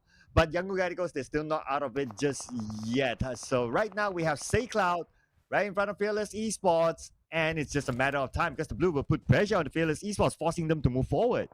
Yup, and again, that could be one more of the chance for a round 2 of Fearless versus YG. But Pop-Up there, pretty much damaged, and he needs to heal up and reset as soon as possible, because if he was not able to do that, this is exactly what will happen. Pop-Up being knocked down by the blue zone. Fearless 7 Sport will just try to get his vehicle to try to enter the safe zone, but YG St. Cloud is there to rain those bullets towards his location, and fortunately for him, he was saved by a few of those Regis entries.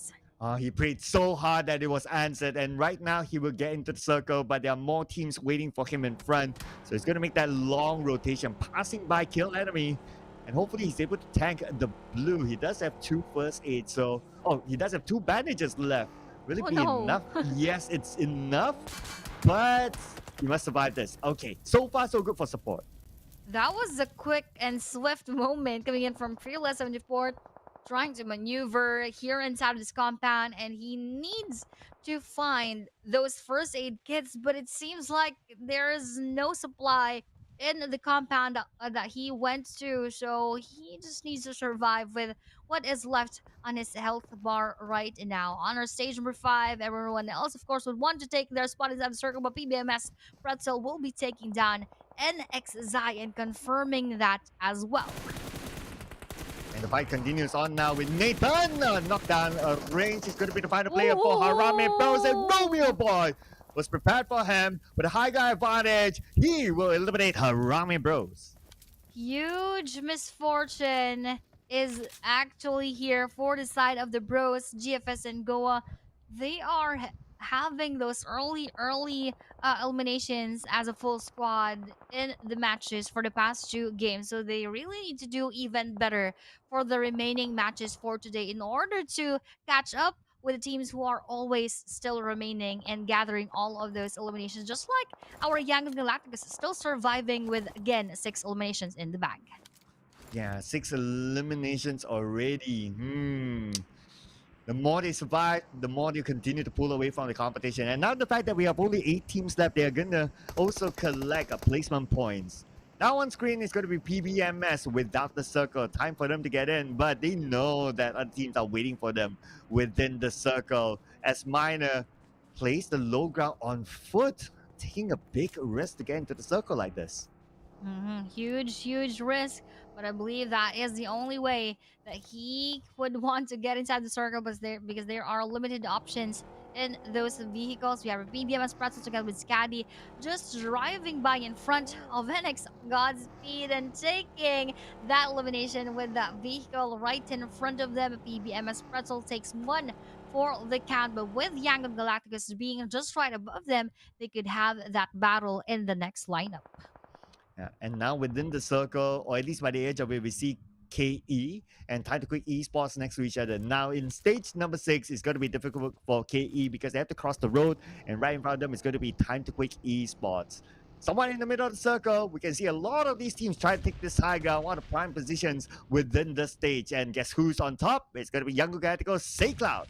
Ooh, look at this. Nades are being thrown right here, but that will just damage a bit onto their side. But joining in will be the bullets of PBM's Pretzel, knocking down Cloud, and Romeo Boy here will be the last player for our Yangon Galactus, and he is already being pushed down and from behind. Could also be bullets coming in from PBM's Pretzel, so they have the best angles onto YG Romeo Boy right here. But with that nade, that will not connect as well. He would just crawl his way, trying to defend himself towards and coming in from the bullets of our PBEXMSI, but he is not yet being actually pushed down, so we are feeling that sense of hesitation from our PBEXMSI. But 1 more will be eliminated. That will be our kill enemy, and from that push coming in from above, YG Romeo receives so much, and from the side, that is the S12K of PBM Scatty to secure the elimination. Well, Young Galacticus eliminated at number 7 with 6 elimination points, pretty decent. But the fact that APG and Hype International both eliminated way before them, so they will still continue to have this gap at the top. Next, the closest challenger is going to be Time to Quick Esports, but with only 2 players, it's going to be pretty difficult. It's going to be interesting to see who will score this chicken dinner this time, because PBMS Minor knocked by Yatka. But looking at their elimination points, is 9.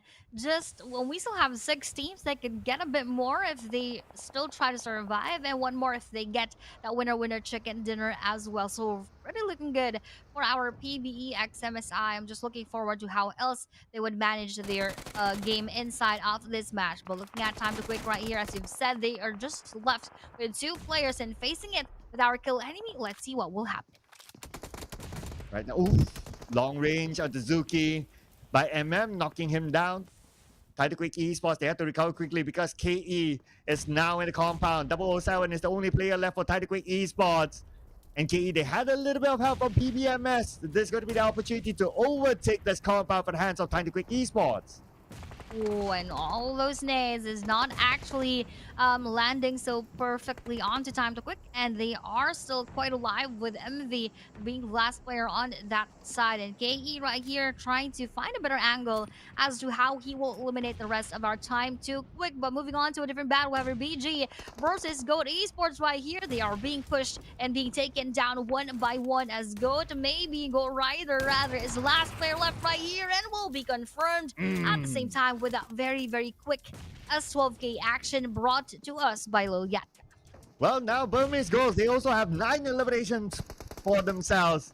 Going up against PBMS next, the team that last we saw had 9 eliminations as well. But the numbers do favor Burmese Goals. They do have a full team as compared to PBMS. Only 3 players on PBMS that are playing it just like they have a full squad. Lobbing nades across onto Burmese Goals, but not able to land anything onto them yet. While MM keeps an eye on to the Van and Lukis. This is quite probably favoring, yes, again, Burmese Ghost and quite a bit onto PBMS. Oh, look at this. Trying to fix this vehicle, trying to go for that better movements later on around the map with the final circles approaching. Stage number 6 is quite right here, and they're again still trying to pin down our KE in order for them to not move even further. Devon receiving a bit of those damages, but was saved by that movement right here. PBMS MM preparing this frag grenade to land perfectly on KE. Will that actually land? But nope, that will not damage them so much. It's not going to be that easy, right? The fact that they have this entire compound for themselves. But stage 7 is upon us, and the circle will shift. The compound is no longer valuable. It's a hardship circle towards the right. Yes, and that is now going to be favoring BG and PBMS, but with BG little exit trying to go around in a position with his teammates. Let's see how else could this happen and how else actually could KE try to enter the safe zone. Yeah, it's going to be a big challenge for KE, right? The fact that they not only have to deal with PBMS, but also Burmese Goals looking down upon them from the other side of the circle. Unless if Burmese Goals and PBMS, they distract each other, then maybe KE can get out. But they have only 10 more seconds to go, and that's still not happening.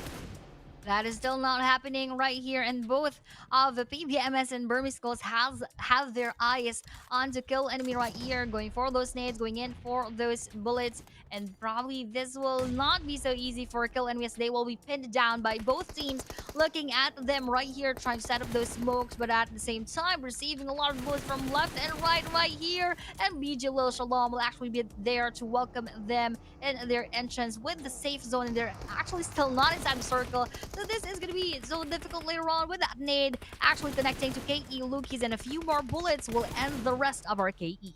Yeah, and the Van with the last hit. He still survives somehow, but he's not in the circle yet. And 2 teams still looking down at him. It's just a matter of time now for the Van. One nade on them by Shalom from Burmese Goals. And the point will go to them. 11 eliminations now for Burmese Goals. Wow, 11 whopping eliminations, and both of these teams are actually heavy on those eliminations for match number 2. So with the aggression that they've shown throughout the match, I believe that will be translating right now with the battles that they are going to have a face-to-face. But when it comes to the number advantage, it is definitely going to go to the side of PG. And here comes Burmese Goals with the number advantage. This will be the question. Numbers they do have, but they still have to work hard to wrap things up. It is PBMS that we're talking about here. PBMS with 3 players, Scotty, MM, and Pretzel. Let's see if they can do it. We're still at stage number 8 though, so we're gonna look at the next phase of the circle in about 3 more seconds. And who will get the blessing of the circle? Looks like it's still both of these teams on it. Both of them being still inside, not feeling so much of the pressure from both of the teams. Not much movement is needed, so they are still focused on taking those players and trying to pin them down one by one. So no overextension should be done by PBMS, as BG Lil X is right in front of them, but they are actually the ones being taken by that knockdown, and exit will be taken. And now this is trimmed down to a 3v3 situation, so this is quite going to be interesting later on. But with the movement coming from PBMS Pretzel, trying to go for that rep position.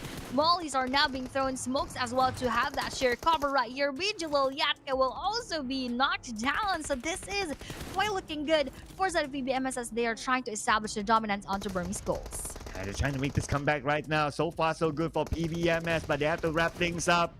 Master Ichi is the next target right now by MM, and he got him! This is go time now for PBMS. 1 more to go! And PBMS numbers do not matter as they will still secure the chicken dinner.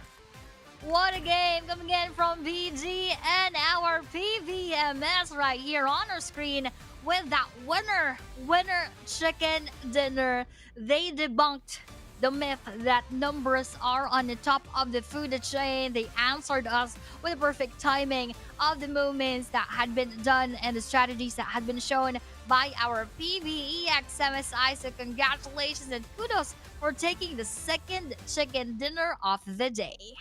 Oh man, this is one of those moments that we live for, to watch, to see a team Yes. making a comeback. 3 players going up against 4 and still able to win it against Burmese Ghosts. And you gotta think about it, Burmese Ghosts, their lineup, they have no pushover lineup as well. They have experienced players, but still, PBMS is able to come out on top with this chicken dinner. And not only that, they scored a whooping amount of elimination points, make that 14 for PBMS. Woohoo! For our PBMS, they managed to get that winner chicken dinner with only 3 players remaining. So that is really impressive for the side of our PBEX MSI. Looking forward to their next place for today. Oh wow, what a game this is, what a game this is. At some point, I'm pretty sure everyone would have thought that, okay, Burmese Ghosts would have done it. But let's check out the best moments here from these highlights.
And here comes the match ranking. So 14 elimination for PBMS with the chicken dinner. That brings them 24 points in this round, followed by Burmese Ghost 17 points and Kill Enemy with 10 points. So that's the double-digit club. Now, of our top teams here, only Young Radicals is on page number 1. They are just here on page number 1 with quite a few points inside, of course, making that way through. So that means those teams from the bottom are slowly waking up and slowly adding to the points that they are having here in the grand final. So on the second page, we only have Bro and Goa with 0 points. So at least for 2 and 4 in GFS, they had 1 additional point ending the match number 2. Oh yeah, so that's still pretty difficult for them right at this point. But still, if we would count the games, there's like 16 more games to go. So yeah, but by the time we count and we count and we count, it's probably like the end of the day, and then it's going to be even harder if they're still not able to boost themselves yet. Even harder for like teams like Harami Bros and GOA, of course, without any points at all in this round. Harami Bros, no points in the last 2 rounds. And this is the current overall rankings. Of course, Young Radicals is still at number 1. They're still on number 1 with 50 points, and 40 points behind them rather is APG with 36. Just 1 point away is PBMS after getting that winner chicken dinner with now 35 points. Hive a bit pushed down with 34, which only just has a 1 point difference as well. But with BG, that would be 4 points between them, and Time to Cook as well with 4 points. So a lot of these teams circle out on the first page just to have a few points in between them. That means just one match, or even within a match, there could be several changes in our overall rankings. Oh yeah, just one good match still, because the points are still close enough for that to happen. Especially look at PBMS. One good round, one chicken dinner, then now in the top three, number three especially.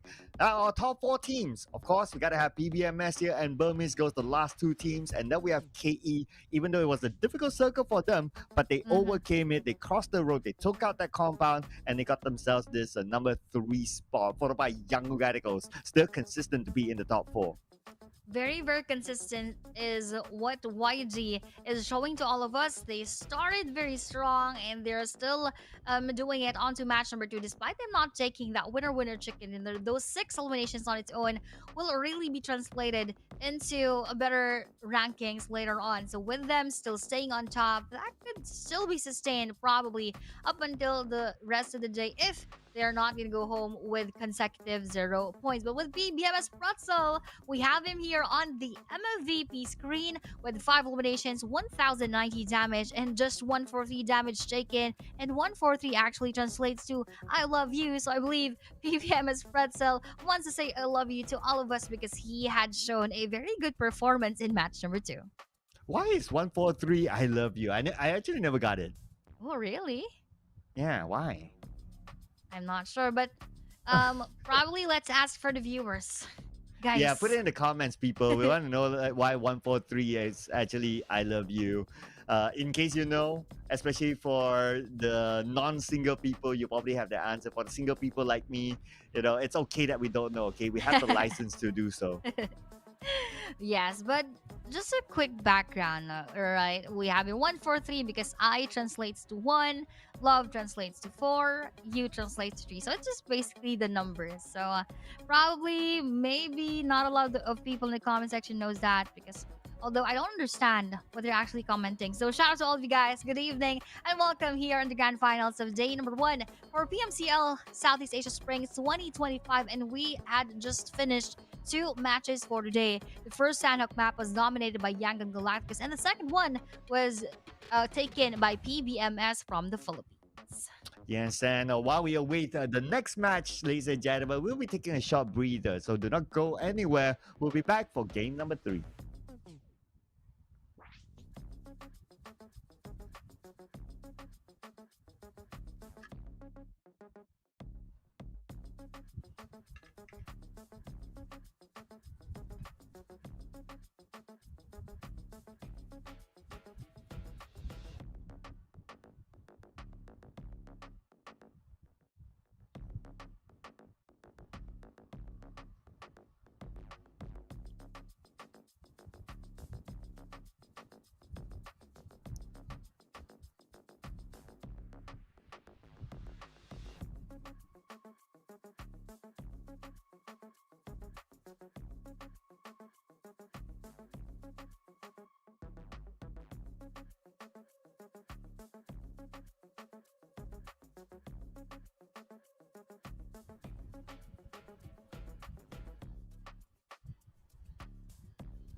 And we are back for our match number 3. That had been a bit quicker than what we had for the first 2 matches. So now, again, this will be in Erangel. So our second out of third Erangel matches for today. Slowly but surely, teams are getting into their rhythm. So I am quite excited to see what else would they show us for this next match. Oh yeah, absolutely right. Especially when we got a trashy circle earlier on, like it was kind of 50-50. Majority of the teams were on the main peninsula until stage number 2 where the circle shifted down to military base and it was all chaos. The teams had to Mm-hmm. like cut across each other to get into the military base island, and we saw a lot of eliminations, so it was great. I wouldn't mind more of that as we head on to game number 3.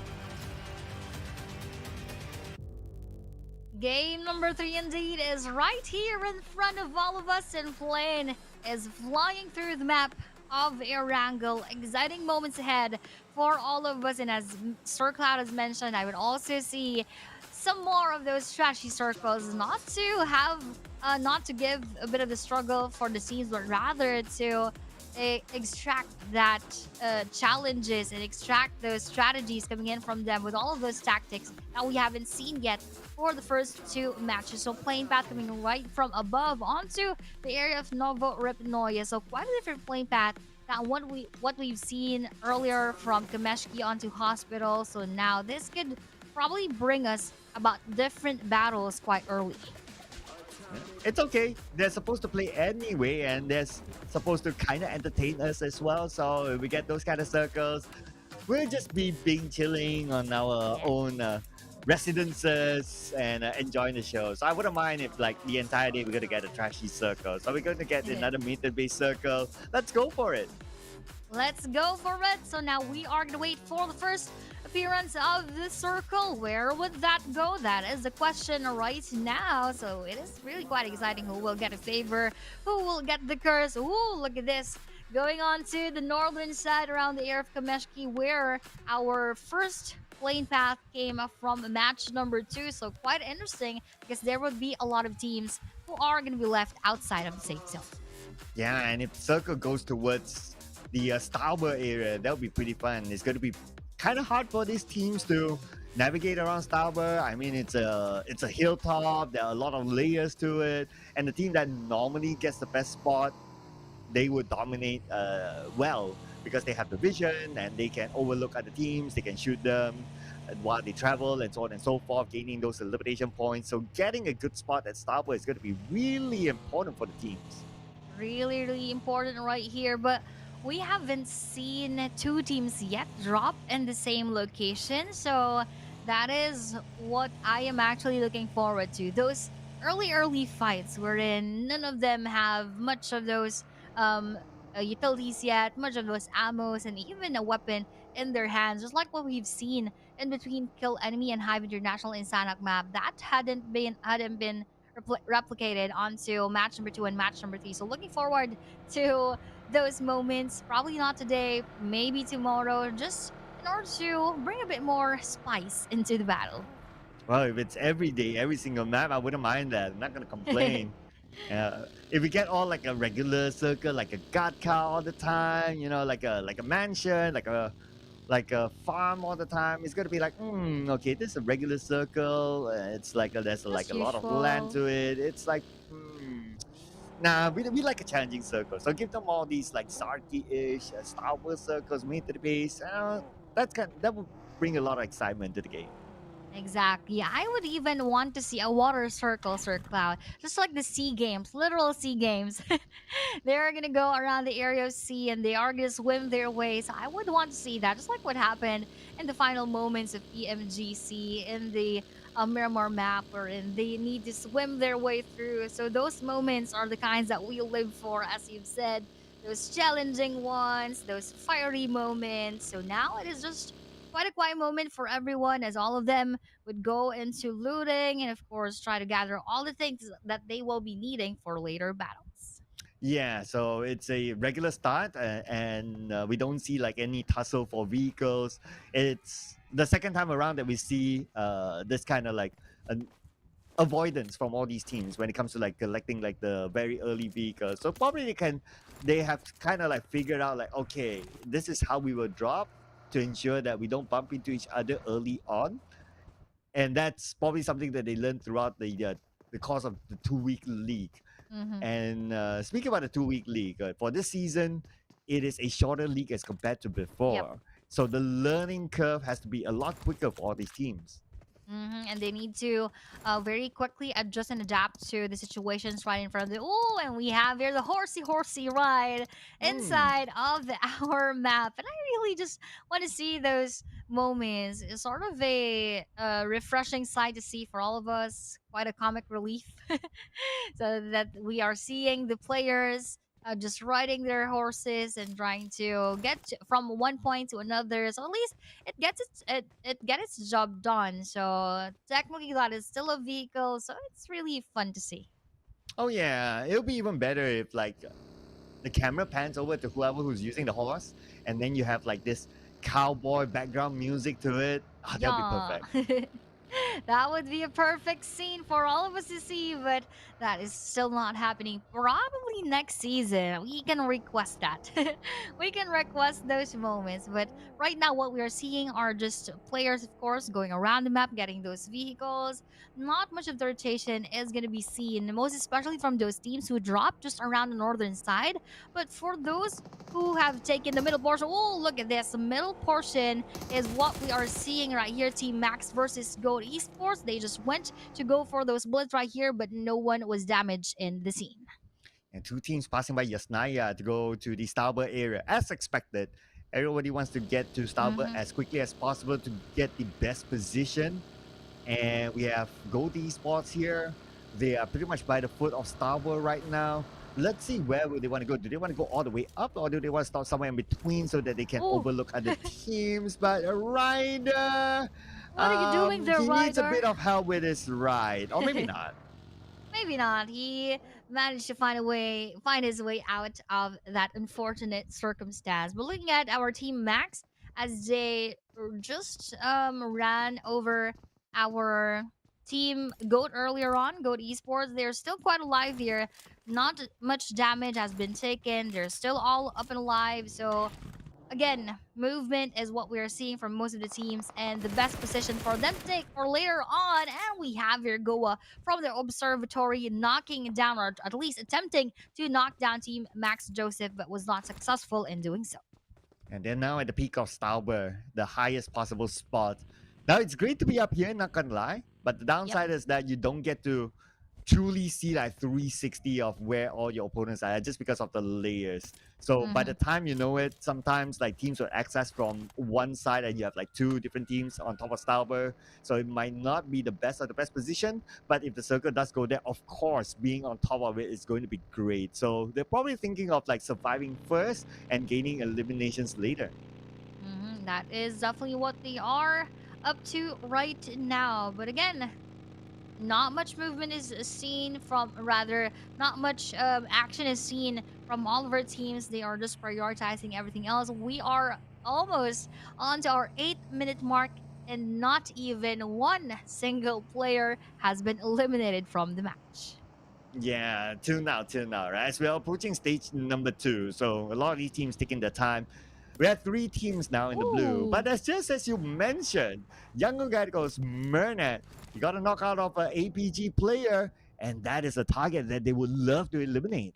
This is a battle that we would want to see. Two top teams getting those early fights, and whoever will get this battle will definitely have that advantage. So now, with YG knocking down our APG, they need to push through with that engagement, because so far they got their teammate revived. Nang X is still here, not having those resets yet. Master Smile going around the map, trying to disrupt what they're doing right here, just making his presence felt. And together with the rest of Young Galactus, will they actually go for that push? We have a Romeo Boy taking that frag grenade in his hands. Will that land perfectly onto Nang X? Nope is the answer, and they actually have time to bail out and try to reposition themselves. Yeah, they want to take this fight against Young Radicals while the circle shifts away from the Stauber high ground, and now it's around the Stauber lake. So that's going to be interesting here on how they're going to navigate around, because there's a certain amount of unplayable land because of that river and that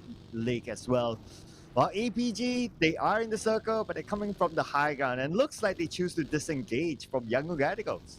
Oh, disengaging for now. I think that is actually a smart move as well, because for the past 2 games, APG hasn't gained much of the points, and it was always for the favor of our Young Galacticos. So again, a smart move for our APG. They need to last longer. They cannot lose very early because, as we have also seen for week number 2, that had been their weakest point. Going into battles very early and eliminating the rest of the team that actually went on for a few matches. That's why they were also able to secure better points as they reached their final day in week number 2. So for APG, again, they need to work on their survivability in this match.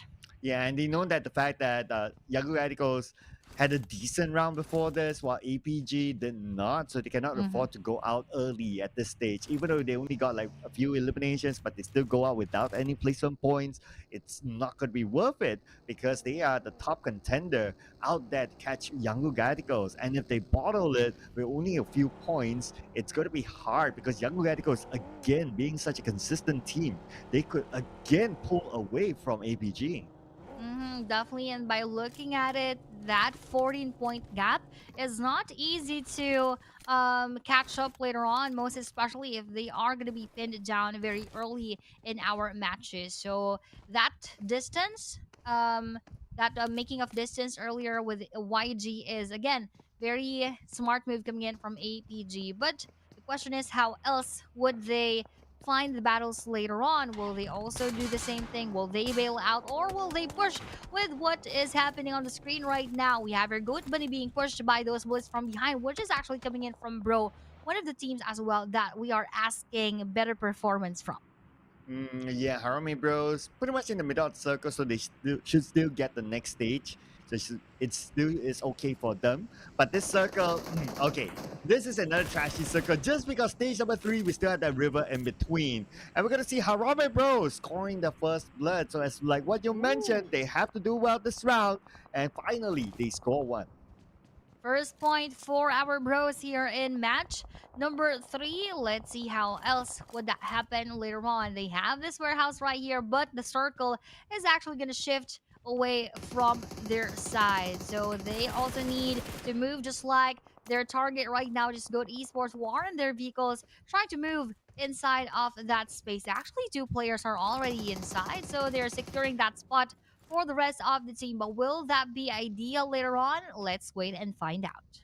Yeah, as the time will go by and the circle will shrink in about 5 more seconds, we're definitely going to see a lot more eliminations, a lot more fights, and that's why we will evaluate whether team will continue to survive. So speaking about survivability, most of these teams so far survived to get into the circle, but I probably might have spoken too early because now Team Max, they took out a member of KE, Kaya bows out. Again, a Team Max versus Skill Enemy. We have seen this battle from the previous match. So now having that round 2, let's see who will win that engagement. Meanwhile, for Sin Esports, they're still targeting Goat Esports from afar, from across their spot where they're taking at right, where they're being at right now. So with them just staying in this spot, I think that would be ideal later on, as they're just quite in the middle of the circle. So safety is on their side. Oh yeah, for now that is. Well, Mhm. we gotta monitor the situation, right? Because it is still a very difficult circle because of Yes. that river. Just because of that river. And you still need to play a bit of guessing game. What if it's like stage number 6 when you clearly get a circle that goes onto the opposite side Oh island? Then no. it's going to be a disaster for the teams that are still playing. Disaster indeed. So they really need to also weigh things out onto where they are going to stay for longer later on, or will they just have that perfect chance to have a spot wherein it's easier to rotate in the latter parts of the game. But looking at Team Max right here, they're also doing the same thing, rotating onto the inner portion of the map. In KE will also do that same rotation right here by APG, knocking down the bros right there. They probably met when the 2 players of Bro are moving inside of the circle as well. And for our Fearless, they're also wanting to target our team right there. But Bros are already together as a full squad, and they would need to challenge our APG right here. And they need to defend themselves with that push. And one more will be taken from the side of the Bros. And here comes APG, but Skyden gets knocked down. Anyway, Tops comes in from the other side. And Top We secure an elimination point for the team. Arame Bros now down to Jappy. Jappy eliminated. The moment the rest of 214 arrive, and 214 now they are being the third party. They want to finish off APG next.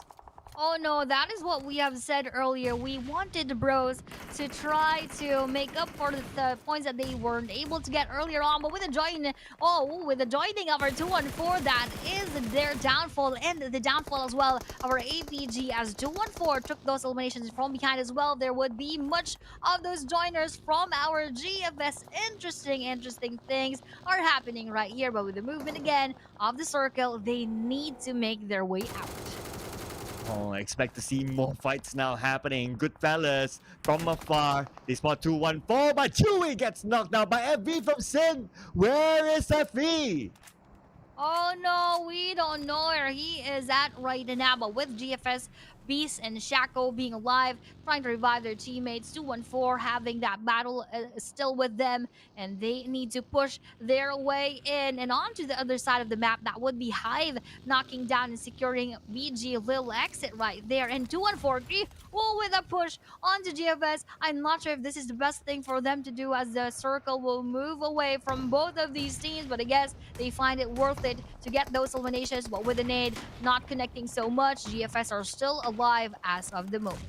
Well, nade after nade been lobbed across onto Good Fellas. Good Fellas doing the same on the 214. Krivo been knocked down. Michi from the other side gets down for his vehicle, but immediately eliminated. And Good Fellas, they survive for now. That is exactly what I've said. That is not so worth it to push as of that moment, because they're still outside the circle. They need to move in, and now that is a very a challenging moment for them, that they lost the full squad with that error right there happening. Meanwhile, for Goat Esports, maybe here got knocked down, but he will try to go for that revive, but Sin Esports actually just right in front of them, and with those nades shaking their worlds right here, this will be cool. Getting that one more into the bag. Will that land perfectly? Will that be a good follow-up? And that will be, as Go Bunny will hop his way out of the lobby. Beautifully executed by Coles to secure that elimination point. And now it's time for him to get into the circle. He will get in safely thanks to his other teammates who became a marker for him. He will be safe and sound for now. But besides Sin, there's actually one player from another team. Okay, that's going to be Ichi from Burmese Goals. Oh no. Nice setup for all of them right there, but they're all just waiting again for the shift of the circle. Will they need, or will they be required to move a much, or will they just be staying in this spot? As KE is just proning inside of that house right here. Team Max, I don't think this is the best position for them to take. 4 players right inside of this single house, and much of the entry points could be crashing them later on. So let's see if that. Oh, actually, the John is outside, but I don't think, again, that is the best spot for them to take. But with the movement again of the circle, will it be among that spot comprising the rivers? Oh yes, again, Sir Cloud in the middle would be the river. Again, stage 5, we still have that river. Oh man. Oh man. I mean, we asked for a trashy circle we're getting now, so it's not a Yes. complaint. I'm just trying to empathize for the players, but at this point, it's going to be their problem. But it's going to be a problem for Good Fellas right now. Look at the amount of teams in front of them to get into the circle. Not our problem, but theirs. So the problem is really going to be giving them so much of that pressure later on. But pressure is real here for GFS newbies, as Max the John is going to go a bit forward to his location, getting inside of his buggy, but trying to survive those bullets. I actually see Max the John will be the one being knocked down by GFS Shaco from afar. So all of them are having their own struggles, and GFS newbies will also have that nade landing perfectly onto his side, coming in from Team Max. So movement are now quite needed, and they need to do that swiftly.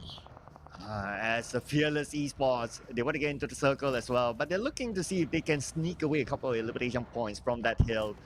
Or maybe not. They're just monitoring it, but they're going to focus on getting into the circle. Anyway, Atip gets newbies from Good Fellas. Well, Davan is tanking out the blue. We're looking at Rosal right now, and Davan, he does have one first aid, though he has to use it quickly. Oh, he doesn't have enough time. Unfortunately for Davan, he was not able to get in.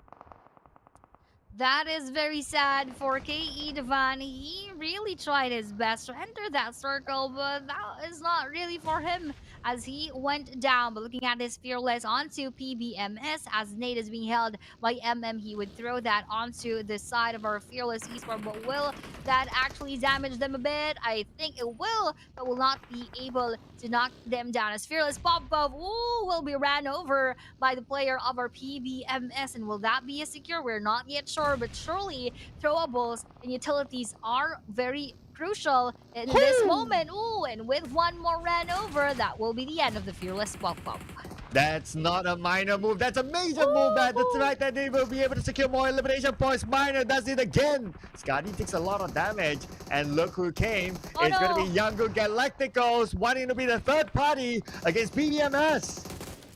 I'm not quite sure what PBMS ate for today. They are really explosive and I commend them for that. But for YG, just being a bit near to their spot, they need to be much vigilant as nades are now being prepped up to go for that makeshift red zone onto their spot. So their worlds will now be shaken, but shaken out of the game was Kill Enemy. And Younger Galacticos not over yet. They still want to collect those elimination points. They are overlooking PBMS. PBMS right now, they only have to smoke between them and Younger Galacticos to try to buy a little bit more time while Minor does the scouting work. He's looking to decipher where exactly the videos of Younger Galacticos are at. But Younger Galacticos, they're on the inner side of the circle. Anyway, we're going to see the circle shift and soon PBMS, 2 players knocked down, make that 3, 1 more to go. Younger Galacticos looking to go into secure the elimination points. A 3 for Younger Galacticos. 3 for Yangon Galacticos right there, and now I think they're far from over, but we have the joiners from outside, and now the battle is on between Sin Esports and GFS, but Shaco is not moving an inch. He needs to hide himself very well, as that is the last player of our God Follows Gaming, and with the movement in circle, he still needs to try his luck into getting a portion of that safe zone. At the same time, just looking at the points between Younger Galacticos and also the closest contender right now, PBMS. And Younger Galacticos, they're starting to collect placement points as well. Anyway, on the southern side, just outside of Rozon, now we have Time to Quick Esports. It's their turn to get into the circle. Ooh, circle. Let's see if that will be favoring them later on. Hive Blood here now targeting Sin Esports from afar, and that would be Wako just trying to avoid further damage, but nope. He wouldn't be able to be revived later on. It's Claude here trying to also smoke his way so that he can use his vehicle, or is that already detonated? So he needs to just walk amidst that smoke, but all of those bullets are already onto him, and Hive Claude will also be out. That's it. That's it for Hive. Again, Younger Galacticos, the only team at the top. Who's going to stop them right now? All their closest contenders have been eliminated, including next is going to be Sin Esports eliminated as well. And more teams are out, including Time to Quick Esports, top 5 teams now. Wow, look at those 5 teams. Make that 4. They are quite spread onto our scoreboard. 1 from the very top, 2 from around the lower middle portion, and 1 from the very bottom. So very nice to see. And if this is not going to go for the favor of YG, that means those 3 teams has a bigger chance to push themselves towards the top of the leaderboards. Oh yeah, those Younger Galacticos, they do have the most amount of numbers now. But what we saw and what we learned from the previous round is that the 3 players are still able to beat the 4. Yep. So Younger Galacticos, they cannot be complacent looking at what just happened earlier on to other teams. Anyway, they're still in a good position. They are on the shooting range island, which is where the majority of the circle is at. Exactly, and I think with, again, that river being in the middle of all of the things that are happening right here, that gives him a bit of that trouble into going from one place to another. But if this will just end onto the northern side and will not comprise that water again, I think that would be much easier for all of the teams except for NX, because that would be NX Zai from the other side and 1 more player from, I believe, our Goa, who needs to go to the main island. But with our YG moving, and again, they are just wanting to pin down our Team Max in the middle. Let's see if they will actually be effective in doing so. And whether they'll be affected by the circle or not. And now we're going to the next stage really, really soon. Most likely we'll go to the Northern Island and we get a confirmation right now. We do have an airdrop at the area where Young Radicals Ooh. is at. Team Max, right smack in the middle of it. Right, just northern of the previous circle, which means again, one player of Goa will have that difficult time, and one player of our Nexus Vanguards also will get that struggle. But more of the favor will go to Yangon Galacticus and again our Team Max. Look at this, Clay Jr. is just right behind and below rather this bridge. So him trying his luck. Ooh, you would actually Okay. see NXI, and what a movement coming in from him and getting that easy and instant elimination. He even bagged one more point, which actually gives him a bit of that space to move around. But oops, he needs to also be careful because the same thing that he had done to NXI could be done to him by NX Baby Naughty. Yeah, this is what we call potentially karma might happen. But maybe not he has to pull the trigger. Well, he's taking his time. He's making sure that he won't be backstabbed if he shows himself. But at the same time, he might be allowing his opponent, Clay, to actually dock his... Okay, no! there you go. There you go. You know what they say? This is a dog-eat-dog world. Digital karma. It's quite fast, and that was just a few moments in between him eliminating NXI and him being eliminated by NX Naughty. So nice try for Goa, but we are now just left with 3 teams right inside of the battlefield. YG with still a full squad, NX with still 2, and Team Max with again still 2 players left. And the bigger question is right now, how is that going? How is it going to be for that player from NX to actually cut across? Okay, he's getting into the circle. All right, nobody else is behind him, so he can swim across. He can stay below the bridge. As long as he stays quiet, he should be okay. For Young Radicals, they're playing it safely on the left side of the circle. They know, though they have like a full squad, but they're not going to make the same mistakes as other teams did before this. So they're going to take it nice and slow. As long as they can wrap things up with a chicken dinner, that is all they want. I believe this could actually still favor either of those 2-man strong teams, either Nexus Vanguards or Team Max, for as long as they would both target Yangon Galacticus, because they could trim down the battle into a 2v2v2 situation or even less for the side of Yangon Galacticus. So let's see if that will happen later on, as YG also has that high ground advantage together with Team Max. So that is far from happening right now. But with stage number 8, let's see if YG can still hold to their positioning. Right now, looking at how they are spreading out, it seems to be pretty nice. They have the off-angle guy, which is Say Cloud. So he can provide cover fire for his other teammates, but they still need to get into the circle. The next target could be Team Max, or it could be NX. It depends on who shows themselves first. While on the lower ground, we have Mernet. They are quite spread out now across the circle. So that gives her a lot of control to get in. A lot of control to get inside of our circle. But I would want to know, how else would Nexus Vanguards get their way through? They would have probably the least advantage right here. They're getting the lowest ground. They are in a 1-1 spread, 1-1 split, which are... I'm not sure with the strategy that they're pulling off right now, but if they are going to be able to pull this off, this is actually a very smart thing for them to do. But let's see how Mernat Boy will be spotting them later on, and with the movement coming in from Team Max with this frag grenade in hand of Max Joseph, will that actually land on the one player of YG? We will know that in a bit, but nope is the answer. Just a bit of damage has been dealt. Interestingly, still not yet. All these teams really taking the time. But the time is ticking away. Stage number 9 is upon us. No circle right now. The zone will close entirely. Let's see if Young Radicals can be the one to clinch the chicken dinner, or we might see an upset here between NX and also Team Max. Team Max on the higher ground. Now they're starting to reposition themselves because you don't want to play too close to the blue, while Baby Naughty has no choice. Ooh. He has to get up now.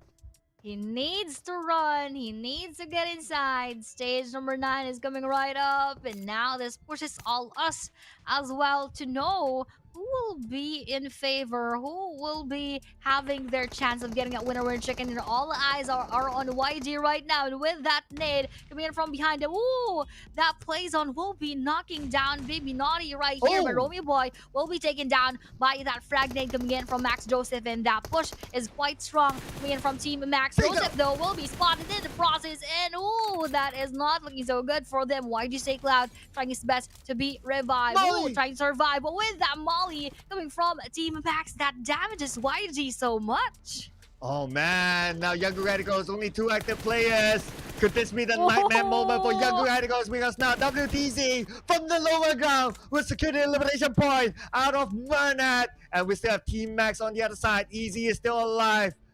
And right now, Smart is trying to revive Saycloud, but he does not have the space. The blue is putting pressure onto them. Pressure is real for the Sanford teams, and this is now trimmed to a 1v1 situation, just exactly what I was looking for earlier. But with Master Smile right in front of Max EZK, who will win this engagement? And with that get on to YG, this is now between NX Vanguards and our Team Max, and what a win coming in from Nexus Vanguards. That was quite unexpected, but they were able to pull it off. Expected? They were from the lower ground. But they were still able to do it. They were still able to overcome the odds to score the chicken dinner. Oh my goodness. And at some point, it looked like Younger Radicals. 4 players. It's not about the numbers, people. Again, the 2 other teams with only 2 players, they overcame the odds. That was really mind-blowing, Sir Cloud. We were not expecting that so much from Nexus Vanguards. As I've said, they had that 1-1 split, which has quite a distance in between the 2 teams. They came from the lower grounds, but them pulling it off, just wow. I'm very much speechless for our Nexus Vanguards. WTZ pulling off just hands down to this guy. Naughty trying his best to survive with 2 eliminations. Zai with 2 as well as Godspeed with 2. 10 eliminations, so 20 overall points for the Nexus Vanguards. But first, let's see what happened throughout match number 3.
What a match for Nexus Vanguards. That was 20 points in their bag from the most unexpected moment.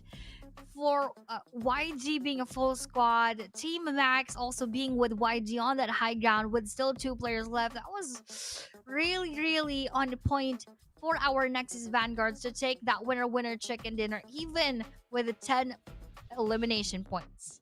Yeah, 2 upsets in a row. I mean, that is just mind-blowing in our PMCL this season. That is insane.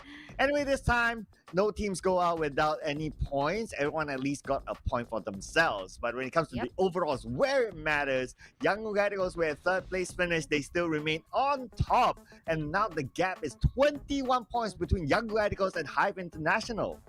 Oh, but look at this. APG being pushed down onto that fourth spot, even with PBMS being ahead of them. Yeah, with that tie points, of course, placement has been much more for the side of PBMS. So a lot of things happened within just that one match. So they all need to take note of what can happen later on. But with the top four teams, here for match number 3, that is Nexus Vanguard with 10 elimination points, YG with 7, GFS with 8, and Team Max with 4. Those 3 teams really tried their best, most especially for Team Max and Team YG, to take that winner chicken dinner. But for Nexus Vanguards, they were really unstoppable, even just with WTZ being the last player of NX. Oh, that was truly something. And of course, as you mentioned, WTZ, he is the MVP this round. 4 eliminations, 331 damage with no damage taken at all. WTZ, he was Wow. invincible this round. Invincible indeed. 0 damage taken. He tanked out so much of those bullets and managed to get his way through, even getting that winner chicken dinner. Welcome, guys, to our caster's desk. This is your truly out of place. Together with the one and only Sir Cloud, and that had been 3 matches for today, Sir Cloud. Oh yeah, 3 matches done. I mean, time flies when you're having fun. And we also have to thank our official phone partner for this season, that is Techno, because they stop at nothing in delivering the best quality phone for your gaming needs. And we are still not stopping at nothing. The teams are not stopping at nothing because it's such an exciting round. Not only because of the circle, but look at the upsets that has happened 2 rounds in a row, Aya. That was really unfortunate for them, but really, again, hands down and kudos to our Nexus Vanguards for managing to get that winner chicken dinner. I still can't get over with how they got that winner chicken dinner, but of course, we also have a lot more moments inside of PUBG Mobile with a new theme mode, Golden Dynasty, which was available from March 7th. So that had been going on for 2 weeks now. And I hope you guys are enjoying this. And one more that you can enjoy is the Time of the Golden Moon, which also arrived last March 7 with the Camel that I believe you can get that for free. So go check in PUBG Mobile right now. Yeah, and also we'd like to say thank you to Alan Walker, who has been with PUBG Mobile since the start of everything else. And for this 7th Yes. anniversary, he's back again with another music collaboration. Track 1 is Faded. If you've been around since then, you know what track 2 and 3 is at. But before we talk more about the tracks and also about the teams, you're going to take a short break, ladies and gentlemen. So do not go anywhere. We'll see you guys after this break. Come clean, I'm making a mess. My mind's been playing tricks on me. Can't make it make sense. I'm in way over my head. Don't wanna hear what you said. I feel like I'm gonna drop. I can't stand it, but don't want it to stop. I'm feeling everything all at once. I was too high.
tricks on me.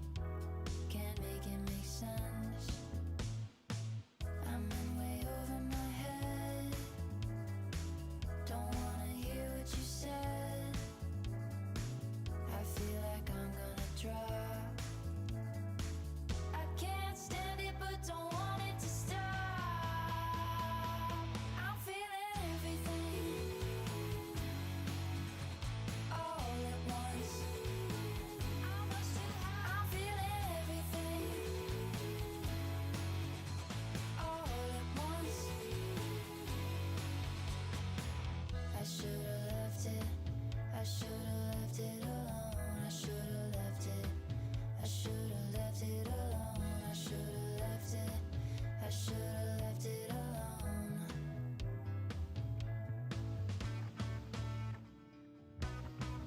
I'm feeling everything all at once. I'm feeling everything all at once.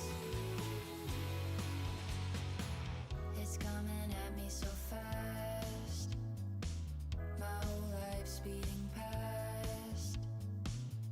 Can't grab hold of anything. Can't make a good thing last. I feel almost too alive. Don't know how hard I can drive. Look at me standing so tall. It's such a long way down to fall. I'm feeling everything all at once. It's all too much. I'm feeling everything all at once. Can't sleep, I'm all kinds of tense. Can't come clean, I'm making a mess. My mind's been playing tricks on me. Can't make it make sense. I'm in way over my head. Don't wanna hear what you said. I feel like I'm gonna drop. I can't stand it but don't want it to stop. I'm feeling everything all at once. I'm much too high.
tricks on me.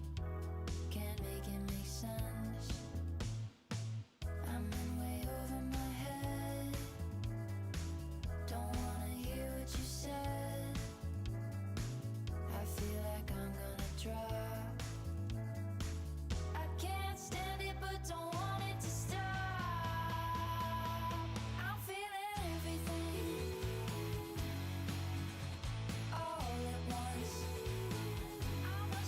I'm feeling everything all at once. I should've left it. I should've left it alone. I should've left it. I should've left it alone. I should've left it. I should've left it alone.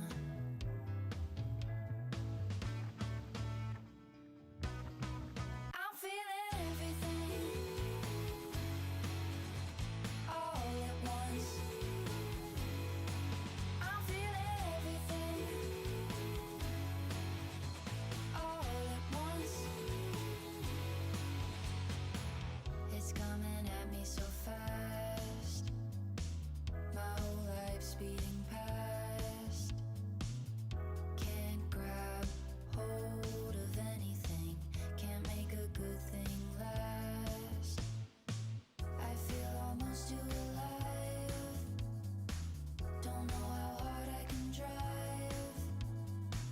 Look at me standing so tall. It's such a long way down to fall. I'm feeling everything all at once. It's all too much. I'm feeling everything all at once. Can't sleep, I'm all kinds of tense. Can't come clean, I'm making a mess. My mind's been playing tricks on me. Can't make it make sense. I'm in way over my head. And you are still watching the 2025 PMCL Southeast Asia Spring. And it is already Grand Finals, day number 1. We had just finished 3 matches for today, and you are going to be with us together at the until the end of the day. I plays together with Sir Cloud, and we had finished, of course, the previous Erangel match, which was again unexpected, Sir Cloud.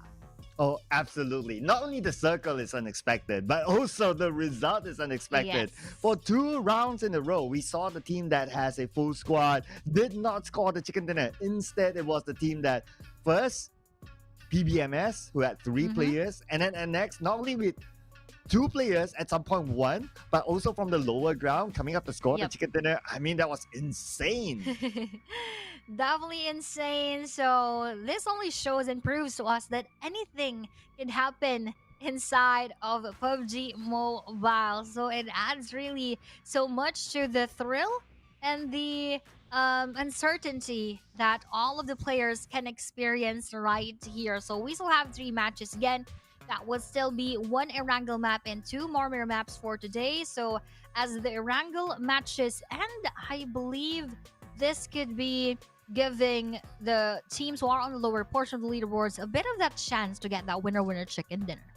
Oh yeah, it just shows that you can always overcome the odds, right? And it's nice Mhm. to see that kind of storyline as well. It's not like the cliche, okay, you have a full squad, 4 players, at the end you're gonna get the chicken dinner. We love these kind of surprises, so I love to see more surprises coming up, especially with the circle and also with the circumstances that the players will be put in and the outcome of all that blended in together. So I can't wait to start the next match in Erangel, which is going to be our final Erangel match for today before we head on to Miramar. And with that final Erangel map, again, we always say that they need to do better in Erangel because we have 3 matches each and every day, and that will be a total of 9 for the rest of the grand final. So hoping for those teams who are not yet getting into their rhythm, that they would bank up on their points in this Erangel map and even to those next Erangel maps for the last 2 days. But we are still awaiting for the Erangel match to start as we end this match number 4. But again, I'm just really excited on what else could we see here. We have seen those moments of Nexus Vanguard. We have seen those moments of PBMS. I'm looking forward to those kind of battles. So I'm hoping to see that again in this final one. Yeah, and we're starting to count down the games, right? In total, in our grand finals, we have 15 more games to go, including the next match in Erangel. And so far, Younger Galacticos are the only one chicken dinner, and they could have scored another chicken dinner early on, making it a double today. But because the closest competitions, whoever who's below them, PBMS, we got APG, we got so many other teams like Hype International and so on and so forth, they all went out way earlier than Young Galacticos, and that was the case for all the rounds so far. So because of that, Young Galacticos, they have collected enough points right now to give them pretty much a round's cushion's worth of points, whatever that's going to happen after this. Yes, they definitely have that safety net already for them to not pressure themselves too much in this match, and then finally they could actually go back to Miramar matches. But I believe YG wouldn't miss this chance. They would still prove themselves worthy of more points and more eliminations here in Erangel map. But look at APG being pushed down even further, not getting enough of the points. Do you think APG could still catch up for today? Oh man, by points wise, yes. Mathematically, definitely yes. Even though if we want to zoom into only today, it's a matter of APG not finding their rhythm. They don't seem to be putting up the same performance as how we saw them during the league stage. This is far from the APG that we have seen, most especially for week number 2. So I do think, yes, they could still catch up, but if this same performance will be carried over to the next matches, I don't think it would be much easy for them to, make up for those points that they have lost for the first 3 matches, because everyone else would want to take that spot away from them. And if they are just letting that so easily, I think it would be a big struggle for the side of APG. Oh yeah, they cannot drop further rounds. Right? It's not because of only the fact that Young Radicals is consistent. There are also other teams that have overtaken them, like the likes of PBMS and also Hive International. So the longer that they stay idle like this, like the lower they will fall, and it's going to be even harder for them to go up the ranks. Now, of course, in the grand finals, all that matters is the championship and the fact that there's only one trophy. So it has to be like the championship or nothing if you are a competitor, especially a team like APG. Like, you can't settle for even second place. So you really have to put the pedal to the metal right now. Of course, they need to really thrive their way to get that trophy, get that highest chunk of the prize pool, get that chance onto, doing even better after the PMCL Southeast Asia Spring. So they need all of those. They need extra push in order for them to get all of those happening for them here in this grand finals. I really would want to start our Erangel match right away, but I believe we are just still settling down for most of the teams, most of the players. And I think they could actually take this opportunity to talk about what else could they do inside of the map. They need to talk about the lapses that they've done and for the room for improvement for all of them. Oh yeah, absolutely right. So with this extended break, hopefully things will change for some of these teams. Of course, the team that doesn't really want to change, or maybe they just might want to tweak a few things here and there, is going to be Young Galacticos, because they know that they kind of dropped the ball. But I also want to talk about some of the teams like on the middle pages that have still mathematically the chance to come up with a surprise win by the end of this tournament. Teams like Harami Bros, there's a lot of expectation for them, and it took them like the 3rd round for them to start collecting points. What do you think about their performance so far? For Harami Bro, not really the Harami Bro that we would want to see, of course. Although we had a glimpse of it during the league stage, they did not do so well during those moments. So again, we are expecting them to bounce back in the grand finals. But for a match number one, I rather for day number one, I don't think it would be so easy for them now that they are being pinned down onto the bottom part of the leaderboards and they're not even actually moving so much. Their points are quite stagnant. So I guess they need more of those points. Of course, they need to push even further and they need to be aggressive while at the same time trying to make sure that they last longer inside of the game. Now, it just shows that the absence of Federales is a big factor for Harami Mhm. Bros. But if you kind of think about it, it's not only Federales, also another player, Rig, who was Yes. with them the previous season and arguably one of their most successful seasons so far, up to PMTC, up to PMWC, and so on and so forth. Yep. He's also no longer with them. Now, in case for the audience out there who doesn't know that Rig is transferred to Raw Esports after their PMGC campaign, which is a team back in Nepal. So basically, he went back to his home country. He was originally from there. And these two movements here from for Harami Bros, that they lost Rick and Federales, it's a big turnaround for Harami Bros themselves. Definitely a big turnaround, but I might say it was effective. This current lineup is effective during the PMNC 2024 Grand Finals this last January, but now that their performance in PMCL is quite underwhelming, I'm not sure if it's you know if it actually can be can be played together with the rest of the PMCL teams. If it's effective in the Philippine scene, I don't think it is as effective in PMCL. Okay. So you were there at PMNC, right? Yes. What did you see game-wise was the major change between now and back then when they had the championship of PMNC? Ooh, that is quite interesting because we have seen the gameplay of Harame Bro. It's sort of similar, if I might say that, but the difference is that they were aggressive during those moments in PMNC and they were able to get those points in. So now I don't think that their aggressiveness is at par with what they have shown us during those PMNC moments. Now, if we are to see them in certain battles, quite early, having those early engagements and early fights, I don't think they are the ones getting the win. So that is one of the biggest differences that I personally have seen within their performance during PMNC and now in PMCL. So it might be that there are also challenges when it comes to the teams around them, given that we have a lot of re-rosters in the PMCL Southeast Asia Spring. We have different new teams as well. So that might be a huge factor as well in this season. So it sounds like because PMNC was played obviously with the Filipino region, so so the teams might be, or Harame Bros might be like, okay, we know how everyone's playing. But when you step into PMCL, especially with a lot of teams coming in with major changes, so they have not like been able to read like how the other teams are playing. But of course, if I were to put out like the devil's advocate, right? Like they had 2 weeks. They had 2 weeks to try to study like how other teams play, their movement, their timing, their checkpoints. And you would expect them to do better in the grand finals, but still in the grand finals is rather underwhelming. Exactly.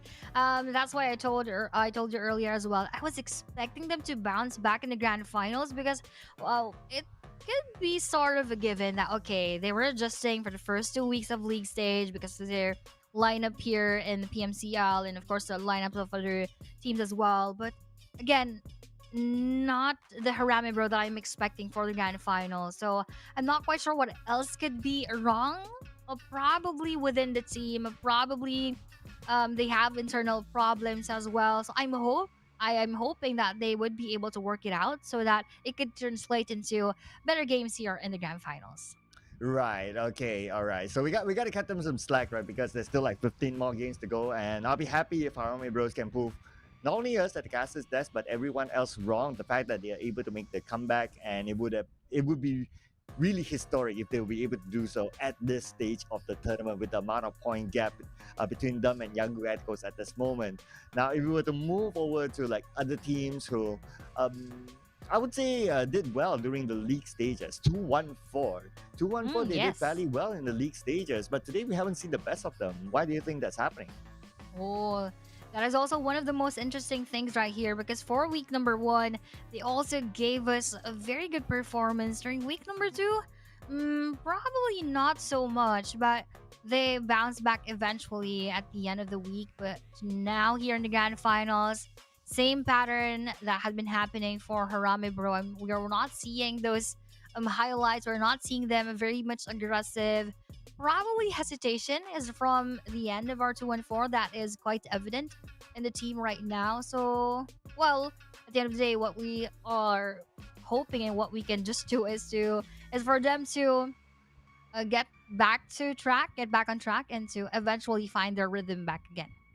Yeah, and 2-1-4, there are no pushover lineup as well, right? If you kind of think about it, like they have Mm-hmm. players like Imas, who used to play for Harame Bros. Yep. So he brings a lot of experience, being coming from a championship winning team. And then you have players like Michi, who I remember Yep. back then, especially with West Point Mamba when they had their one of the best seasons. He was the season Yes. MVP that time. Exactly. Yeah, so they have a really good lineup if you think about it. And I guess 2-1-4 is also one of those teams who came in walking into the PMCL with a lot of expectation to them to perform. And they did fairly well during the league stages. But in the grand finals, it's a totally different animal, I must say. Mm-hmm. And it's probably not only because of themselves, but also like the factor of other teams really stepping up the game after learning from whatever happened in the last 2 weeks. And adding on to that, with Yumi Boy, with the lineup 2-1-4, he is also one of the very promising players right now in the Philippines, most especially from the grassroots tournaments. He came from PMCT and he was sort of MVP for several times already. And now him joining this 2-1-4 team, he is really indeed a great addition with Kree being also one of the what we call dinosaurs or one of the most ancient players in the PUBG Mobile Philippine scene. Kree also had a very good performance and a very strong background as a veteran player from PMCO days with Demigods Incognito, and now him being the IGL of 2-1-4. Again, that really just adds up to the expectations that we have for 2-1-4 esports. So, for most of the PH teams, I can only speak for them. They are trying their best, of course, but this is not the performance that we are expecting for most of them. Most especially that we only had 5 out of 7 getting to the grand finals. Of course, that is still something, but there are quite a lot of differences happening and going on here in 2025 PMCL. Yeah, but one of the other performing these teams, I must say, is like Hype International. Mm-hmm. Like week one, they were great. Yes. Yeah, especially for the first few days. Right? Week two was like just okay, but still they are able to come up with a decent performance, and they managed to collect 11 starting points, which is not too bad. And today, at the start of the day, they were able to bring in a lot of elimination points, so they did really, really well. It's just a matter of consistency right now for Hype International. If they're able to come up with a level of consistency, they could challenge APG Esports towards the end. So it's not lost hope yet for Hype International for them to really catch up. It's just a matter of right now, APG, Yangon Galacticos, now that they're number one, they not only know how to survive to the end, but they know how to really take fights. And whenever the camera pans over to them, except for like the last few Erangel matches, they always win their fights. So now it's the question of like, what does it take to stop Yangon Galacticos? Young Galacticos is really a strong team, and as you have said, yes, they win most of their battles, if not all of their battles. So it's really a difficult thing to try to find the weakness of Young Galacticos and to eventually try to drag them down. But so far, if this is going to be the streak for Young Galacticos, most definitely they will just continue if no one else would try to challenge them now. Yes, and that is the end of our podcast for now, ladies and gentlemen. We'll be jumping on to our fourth match for the grand finals in this season's PUBG Mobile Challengers League Southeast Asia. And of course, it's going to be Erangel, the final Erangel. Before we move on to a fresh new map for the grand finals, there's going to be Miramar. Without further ado, let's head on to it.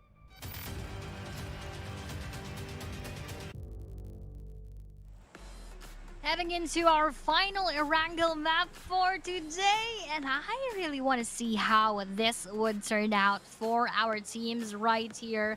We have talked about the interesting moments from the Philippine teams, and if I could also mention Hive International, to be honest with you, I am not expecting them to perform this well. Even before we started PMCL, the lineup is quite young. And this is the first time that we have seen them all together. 762 had already proven himself before. We also have the likes of Dale. But with Red and with Claude, they are, even in the PH scene, not so popular when it comes to the pro scene. So it really came as a surprise to all of us that Hive International getting into the rhythm, having a good performance as a full squad. So again, what more surprises could Hive International show to us here in the grand finals? Hey, that's good news, right? The fact that like these new names, they're coming up, they're making a name for themselves. Now it's a matter of them doing the business here on the big stage here, the PMCL Southeast Asia. And who knows if Hive International is able to come up with a very, very good performance, very, very good end result. They could be the new superstars of the PH scene. Yeah, they could be indeed the new superstars, but here, just our circle is gonna go towards the northwestern rather side of our playing path. Not much of a struggle will be given onto the north droppers, even the mid droppers, but for the south droppers, that could probably be a long journey to get inside the circle. Yeah, but I guess the highlight here is the circle itself, right? Yes. We're gonna get again the river in between the circle. It could be on the main peninsula, it could be on the shooting range part, or it could be on North Jogopo, South Jogopo. There are so many questions to answer with this kind of circle. And that just tells us that the trend of trashy circle continues on, and it's not a complaint, ladies and gentlemen. I'm really happy to see this kind of circle. We are indeed happy with these moments, but the question is, are the players happy? Well, unless your regular drop spot is at a Yogo pool, you'll be cool. But if it's not, then you'll be like, oh no, here we go again. Here we go again, indeed, for the final Erangel map. Just, being Erangel itself, giving them much of those challenges, giving them a bit of those trials inside of the map. But stage number 1, it is just still quite early. So actually, it is quite early for Say Cloud to be taken by 214 Esports right there. And that is the first blood courtesy of 214 Mitch. Okay, and this time it came onto Yangon Galactico. So that is really, really interesting. But whatever that we've learned before this is that even though you have like 2 players, even though you have 3 players, you can still score the chicken dinner. So Yangon Galacticos is not a team that I will write off. Indeed. And so, as we have mentioned earlier as well, they have a bit of that safety net. They can lose 1 game, make that even 2 games, and they're still going to be on top. Most especially if Hive or PBMS or APG would not have the best points in those matches. But of course, those teams are the better contenders in this battle and overtaking YG. So most definitely they would make their best. They would do their best here inside of this game. And with just 3 seconds left for that circle to move in, let's see here what will happen to Bro. This is also the biggest question right here. Will Bro actually redeem themselves in this match? Yeah, I mean, they are like number 15 right now with only a 3-point gap between themselves and number 16. So if they were to redeem themselves, they have to not only redeem themselves in 1 round, they have to redeem themselves in lots and lots of rounds. And we're talking about like multiple chicken dinners with good amount of eliminations for Harame Bros to be in title contention at this stage. Because we also have to consider the fact that the teams at the top will continue to collect points as well. Collecting point is what we need here inside of this game. But will Harame Bro collect this point from Fearless, who is not even breathing? That is Fearless Pop Up, but nope. Jappy will actually go away from that situation. But unfortunately for him, that will be a point given to Fearless Pop Up. Well, Puff Puff will be happy to secure that one. And not so happy for Harami Bros. We just talked about them like making this comeback and making this bounce back, so on and so forth. But 3 players for Harami Bros is not good. Not good indeed. So it's really very sad for the Harame Bro that they have a very, very early casualty, and they are the ones who are needing more of those points, and now them having an early hiccup. Oh no, Harame Bro, what is happening? We need the Harame Bro that we have seen from PMNC 2024. Yeah, well, looks like in order for them to try to make that bounce back, they're taking a safer approach right now. They're taking over the Gatka Mountain, which is not really in the center of the circle, or neither is it near the river. With this kind of circle, most teams might want to park themselves around there. So they're going to take the safer approach on top of the hill, monitoring the situation of the other teams and see how they can overcome their current drop um, in terms of performance. Exactly, and hoping to not anymore have more of those drops in their performance, because that would definitely be much more difficult to catch up later on here in the grand finals if they are going to be ending day number 1 being at the lowest portion of our leaderboards. This is an unusual territory that bros are at right now. 15th spot in the grand finals for day number 1. Of course, we still have a lot of matches to play at tomorrow and for the last day, but this is again quite disheartening for the Harami Bro. Yeah, it is difficult. It is difficult. But, well, we'll cut them some slack. We've been talking about them like the entire round. So we'll cut them some slack because the round is not over yet and they have not been entirely eliminated. So they can still try to bring back something from this round. Yep. As for the other teams, just looking over at their neighbors, right? Like Goat Esports, Yes. pretty much at the same place. But they have been they're not a new team. They're a team that has a lot of experience as well. Yep. At least for Goat, great to see them in the grand finals still. But of course, whenever you're in the grand finals, you want to do better and you want to like try to go for that championship. So they're pretty much in the same boat as Harame Bros. In the same boat, right there. Fearless as well could be doing and having the same performance as them. GFS, we could also join them in that bracket together with Goa. So from top 12, top 16, they almost have those same points and same performance. So again, we are keeping our eyes on them, but of course, we are giving them a bit of that space to move around. But here, not moving around would be time to quick liquid, as he will be knocked down by Sim Esports. Ooh, okay. Right now he's evaporating unless they can try to refill his liquid. But then again, Cruz came in. He will secure another elimination point out of Time to Quick Esports. Time to Quick Esports, they lose another player in the process of getting into the circle, passing by school, that is. Speaking of circle, a lot of teams already in the first circle. Second circle goes to Ooh. North Jolopur. Oh no, what a movement coming in from our circle right there.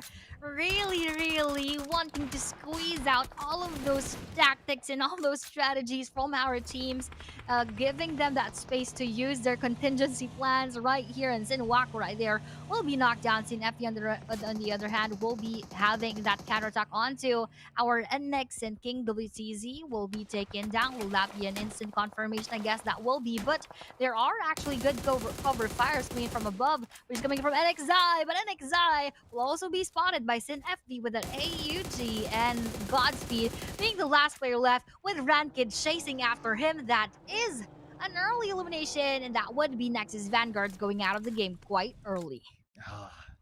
Early elimination for a team that could potentially go up the podium spot after this round. Unfortunate for them, but that gives teams like Burmese Goals to 1-4 214, Team Max, and so on and so forth to overtake them in this round with their early elimination without a single point. So that's the worst case scenario for them. But great for Sin though. Sin, right now, because of that win, they are holding 6 elimination points. Wow, 6 elimination points, and we're not yet 10 minutes into the game. Oh, but those redemption era is now gonna be started by Jibna, right? They're taking that first knockdown onto GFS, and that would be GFS Chewy being confirmed though by 214. So what a kill steal coming in from 214 Esports, and now battle is right here in front of us. This is BG versus Fearless, and from outside with a little Shalom onto our Fearless sub support will receive so much of the damage. Will Yatka will be DBS down, and that will also be the same thing that is going to be happening on to Fearless right here. And from outside, Shalom will be facing Ranzer right here, who will take those bullets through, Easy. and that will go through Lil Shalom. But from above, Team Max would be hopping in, and third party is real make that fourth party because time to quick is here. Third party is real, ladies and gentlemen. And because of that, 2 different teams just got eliminated. Team Max secures a couple of elimination points, making that exactly 3 points. Just like that. Oh man, butting in is a thing here. You do whatever it takes to collect those elimination points.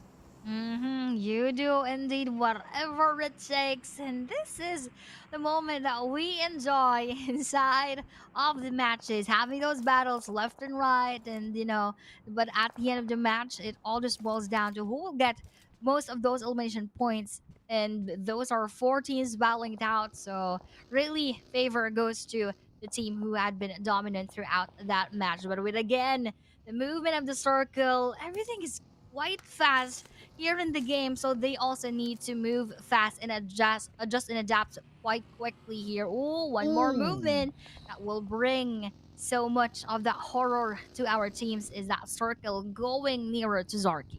Yeah, this is a rather rare circle, I must say. Whatever Zaki-ish circle is quite rare. I can't even call this like a North Jogopu circle because it seems to be leaning towards the Zaki area. So this is going to be really interesting. And because it's a rare circle, maybe these teams might not be too familiar with the circle, but of course they're the pros and we're here just theorizing about them. And we'll get to see later on how they navigate around this kind of rare circle. Indeed, and with that rare circle happening right here, we have Team Max meeting with BBMS. It's not just quite evident because they have both great name tags, so it is a bit confusing right there. But now that Team Max is already pushing a bit forward inside of the circle, leaving PBMS behind. Let's see if they will be meeting later on. But with the movement happening, we have your Team Max just staying around the middle of the ridges, and we have a PH versus PH battle going on. Sin Esports versus Hive International, and that will be Red being taken out of the game. So 3 players remain for Hive International. Let's see what will happen. Yeah. Looking at the current state of the elimination feed, looks like it did not continue. Probably an elimination while they were making the rotation into the circle. Now we have them on screen, and we have 762, the star man today of Hive International.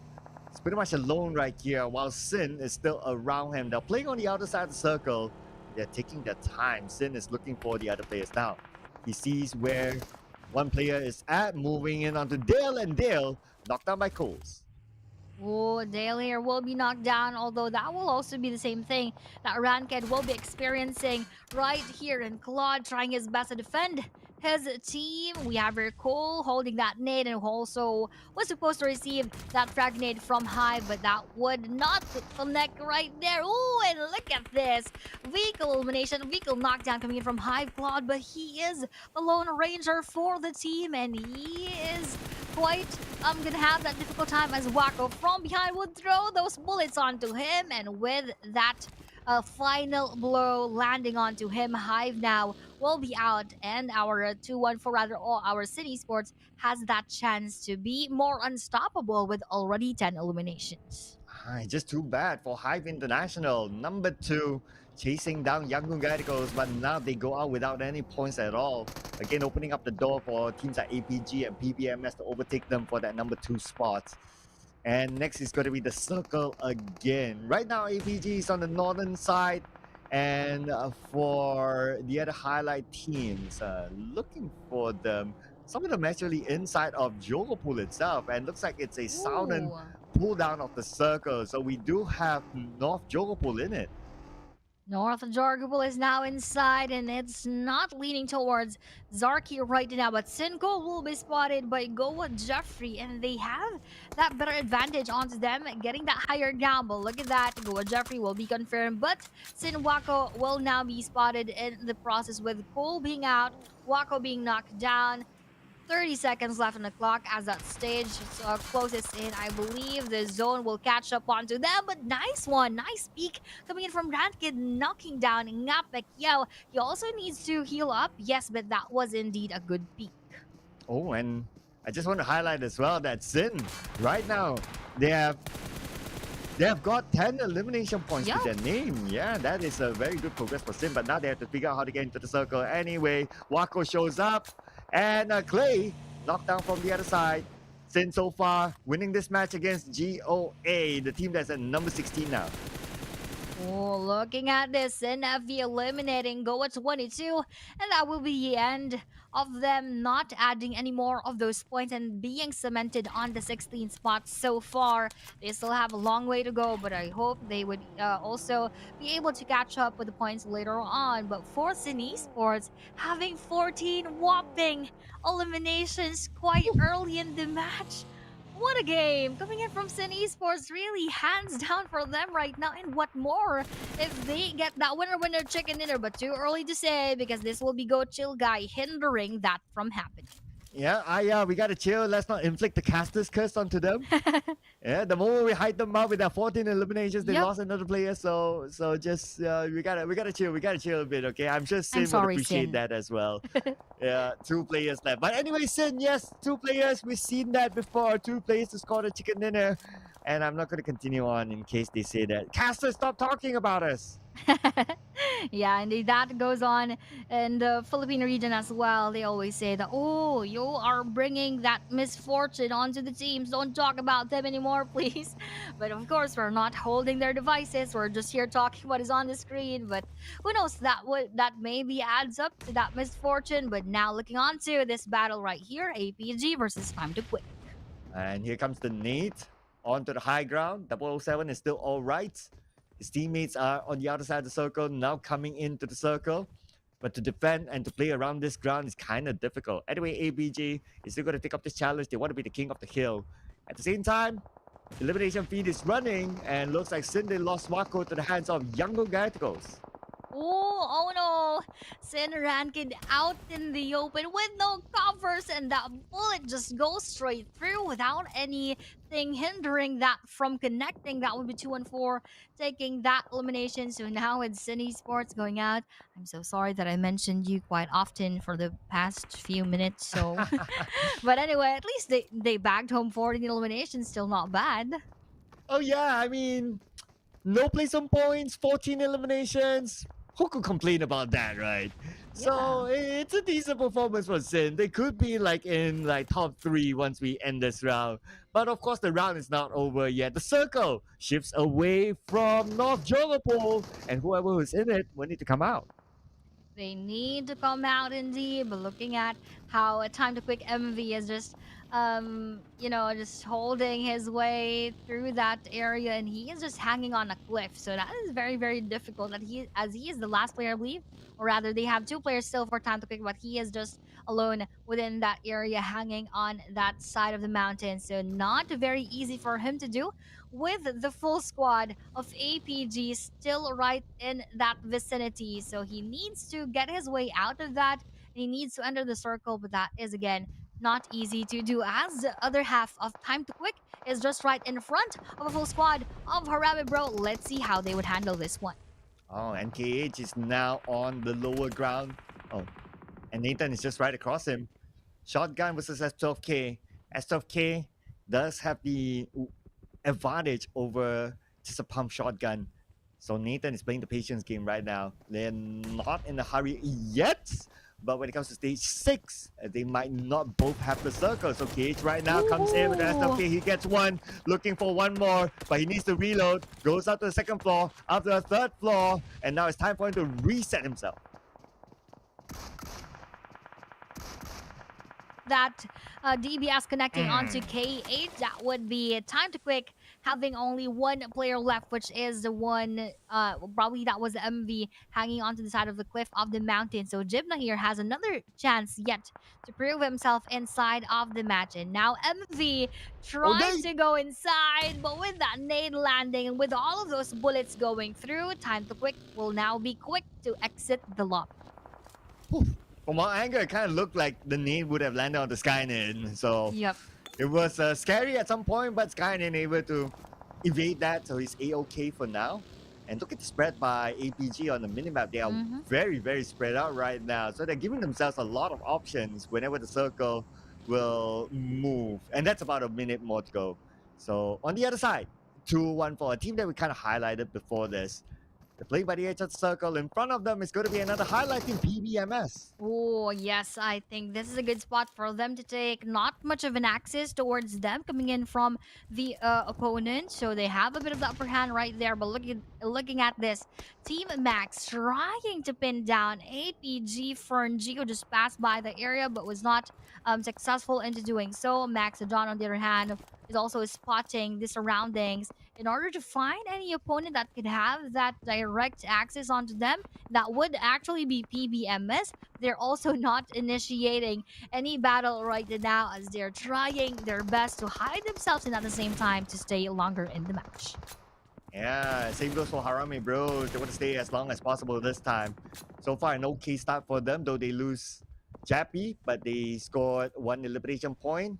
And now it's their time to get out of South Jogo or North Jogopu to get into the circle. Very likely he will move outside. And yes, it will with KE right smack in the middle of the circle.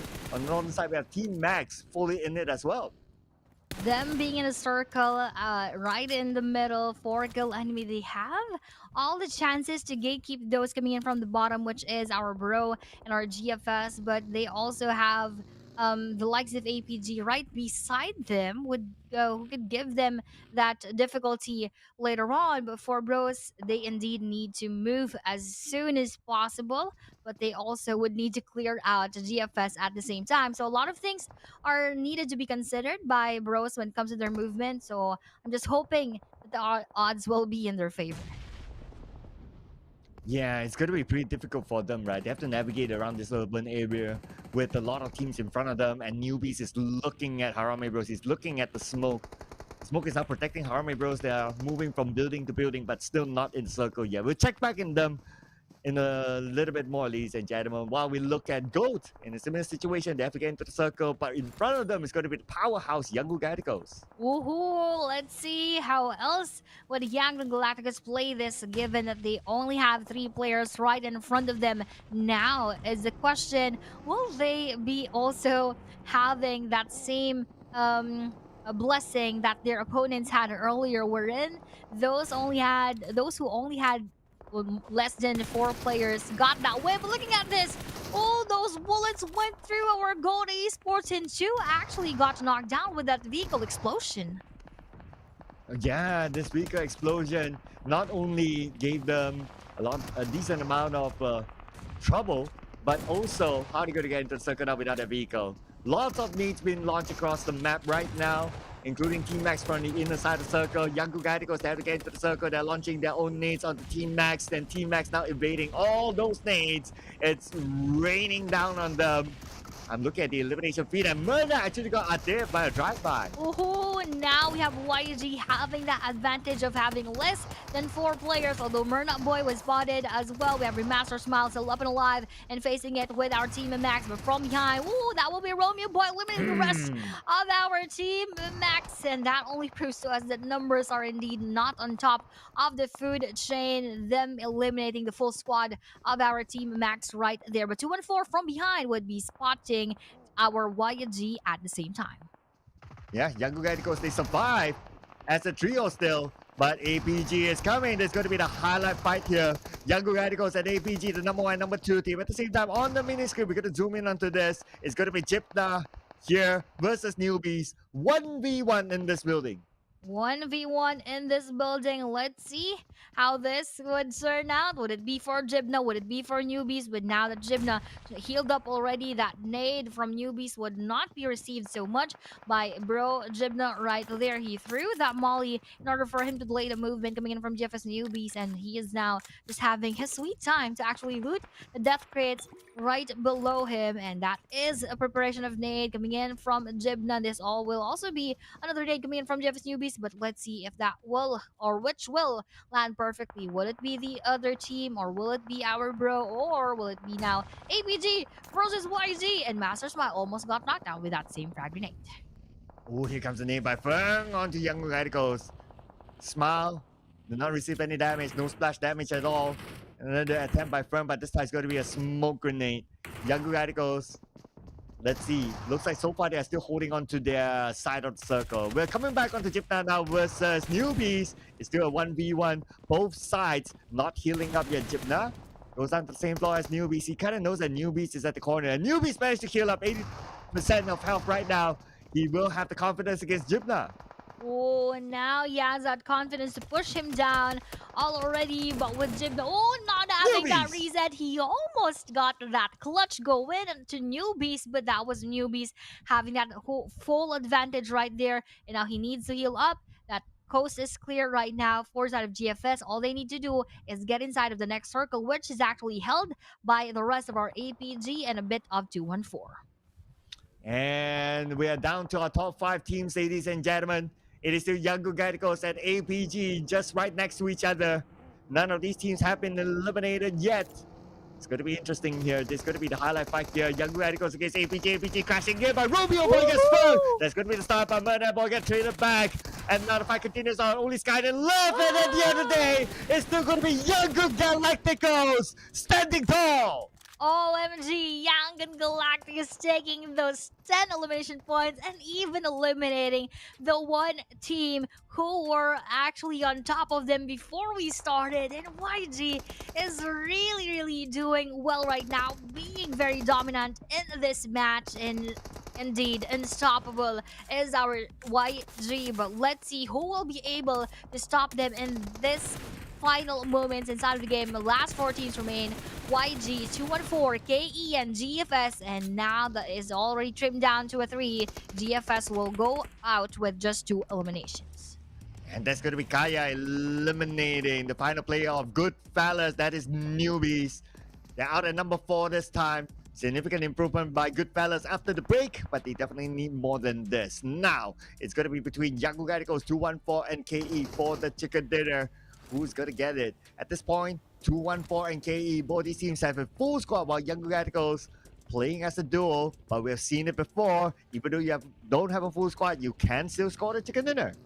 You can still get that winner chicken dinner. So very interesting right here, and they're just being very quiet. We have here 214 holding the majority of the grounds in that final circle. So with kill enemy just getting a portion of that. Oh, look at this. YG Romeo Boy will be knocked down in Master Smile. Let's see if he will still be able to smile later on as he goes through this area with his scoop RB. Right in front would be Yumi Boy. This will be a 1v1 situation in between these two players. Who will get that win? We're not yet quite sure, but from behind, that will be KE Kaya with a DP28 knocking down and eliminating 214 Yumi Boy. Quite unfortunate, but from afar, KE Lukis eliminates the rest of YG.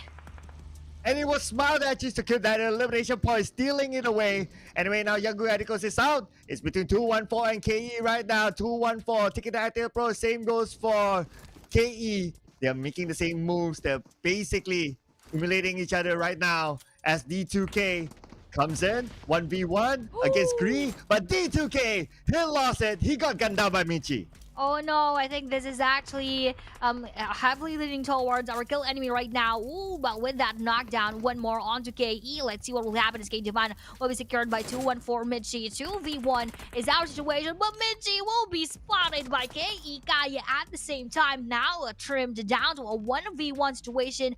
Odds are almost equal for both of these teams. Will it be Kaya or will it be Kree who will clutch their way out into getting that winner chicken dinner? Oh man, this one will be crazy, right? It's gonna be a 1v1. And now Kree takes a lot of damage, Oh, down to 50% no. health. Kaya comes in. Kaya tries to get as close as possible to Kree. Kree behind a haystack that's cooking up his nade. Kaya lost his stun grenade. This could probably blind Kree. Oh, Kree is blinded. no. Kree is blinded, but Kaya is not able to get close enough. Kree will heal back up. Kree will heal back up, but looking at this, nade will be thrown onto Ikai, but I believe that is quite an overcooked throw right there coming in from Kree, and this is still not over right here. Just going on from left to right. Ooh, he has a lot of stun grenades right here, and that is quite gonna be efficient. Right? Ooh, but with that bullet going through, that will eliminate 2-1-4, and during those final moments, we're not actually sure who got that moment, but that went to kill enemy. A close fight, Sir Cloud. Absolutely close. Absolutely close. But that is a very smart move. Very good use of a stun grenade by Kaya to blind his opponent, to close the gap at least, to get away from the blue. So he's no longer pressured by the blue. At the same time, he's close enough to his opponent to try to aim down and try to win that fight. As he got closer and closer, he just wrapped things up like that. And that's how KE scored that elimination point to bring back the chicken dinner in the final Erangel match for day number 1. Really incredible movements that we have seen right there. I think that is the first time that I'm seeing in PMCL that one player has a lot of stun grenades in hand in order for him to blind that one opponent in the front. Probably that was just well planned, right?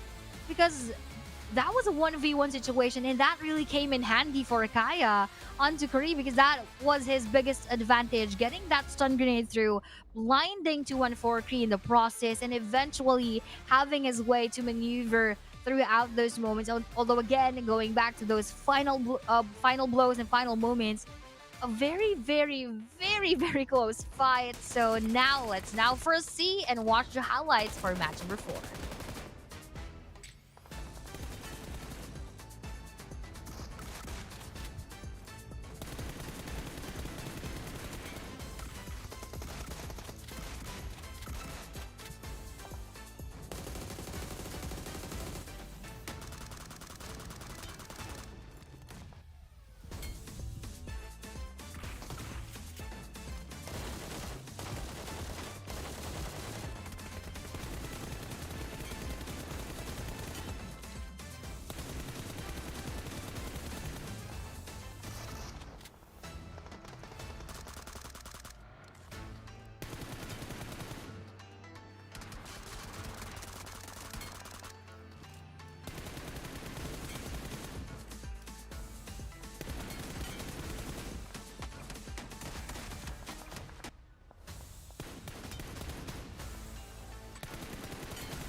A close fight as we ended match number 4. But look at this. Match rankings would still actually go to YG for the first spot with 70 total points, having 12 elimination. Meanwhile, for KE, even though they got the winner chicken dinner, they are just having 16 points right here. 2-4 on the third spot with 15 overall. So that is 1 point difference. And one more on to Sin Esports, who bagged home 14 solely from the eliminations.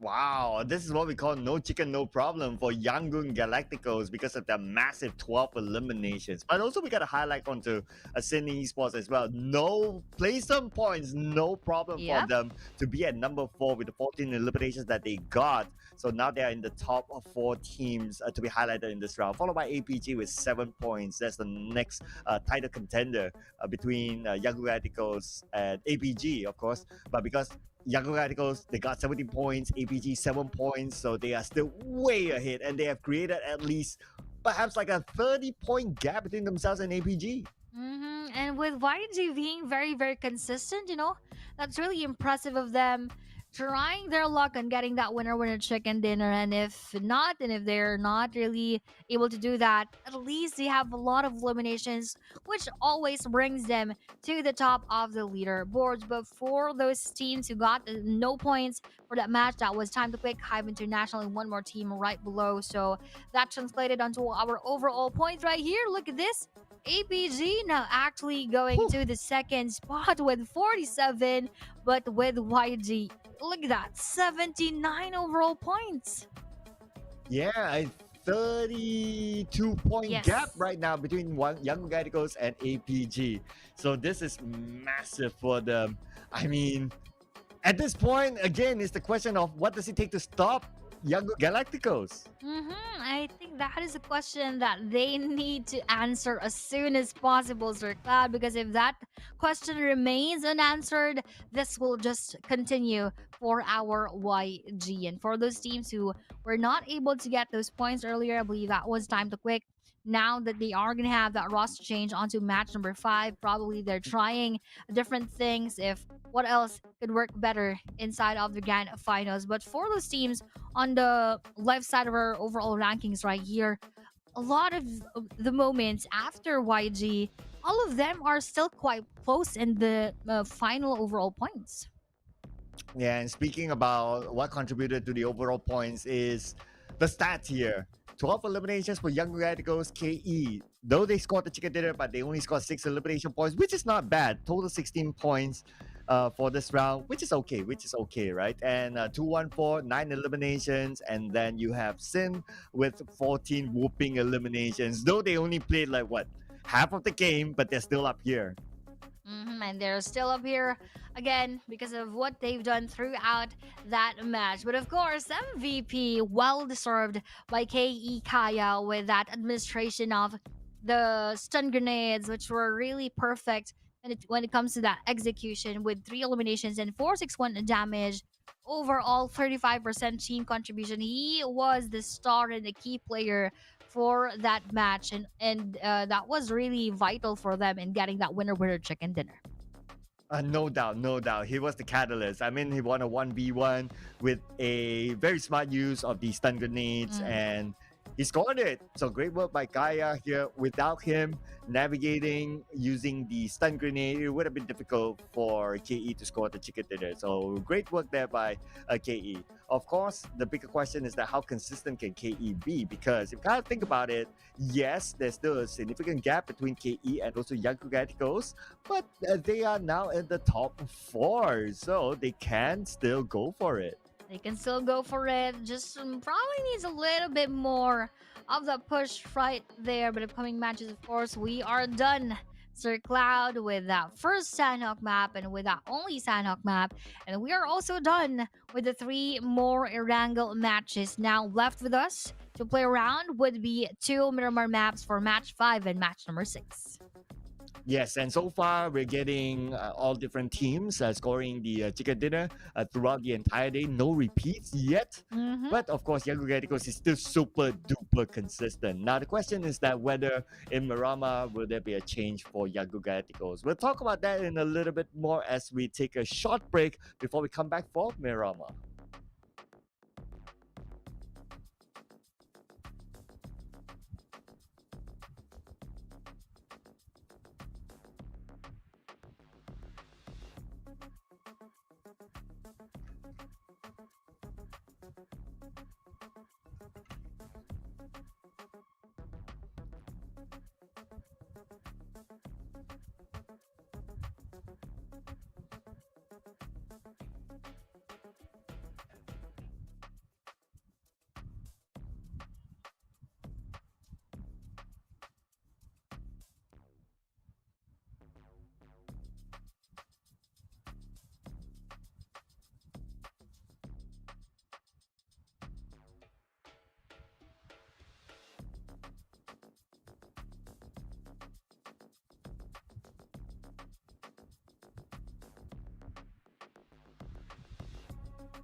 Well, we are coming back into Miramar this time. It's going to be a brand new map, ladies and gentlemen, in the PUBG Mobile Challengers League Southeast Asia.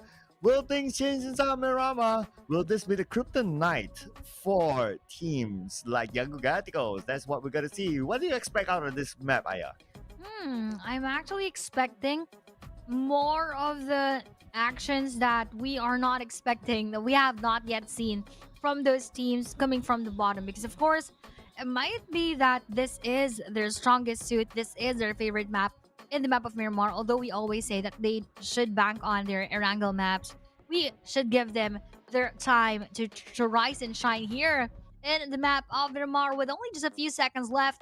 Let's go and enter here in the PMCL 2025 Southeast Asia Spring for the final two Miramar maps. And here it is, the second last match for day number 1 in our grand finals, Miramar. And this time the flight path is going to begin from the area of El Azhar all the way down to Patona. So teams would like to drop around the area of El Pozo, Crater Fields. They need to travel a fair bit. Now, when it comes to this map, of course, there's a lot of land in it. But if we can get like an Impala circle, I'll be pretty happy. We are going to be pretty happy with that one right here. But with our circle, let's see what will happen later on. It's pretty interesting always when it comes to the Miramar matches if where that first circle will go, because sometimes or a lot of times it goes to a very peculiar place that is a bit far from the playing path. So let's see what will happen here, because I'm interested into seeing who are the teams that will be taking Los Leones here, because for the past moments in the league stage there are two, but those two teams are not actually playing. So I guess Los Leones is quite free for anyone else to take, and nobody will want to go there as of the moment. Looks like it's going to be Team Max taking Los Leones all for themselves. Yeah. And Los Leones is this large city that you can house up to 3 different teams. But if you have only one team there, the entire Los Leones is yours. There's tons of loot there just for one team. On the elimination feed, I noticed that something happened. And it looks like somebody from Goodfellas got eliminated. And that's going to be Huey. First blood to Emas from 214.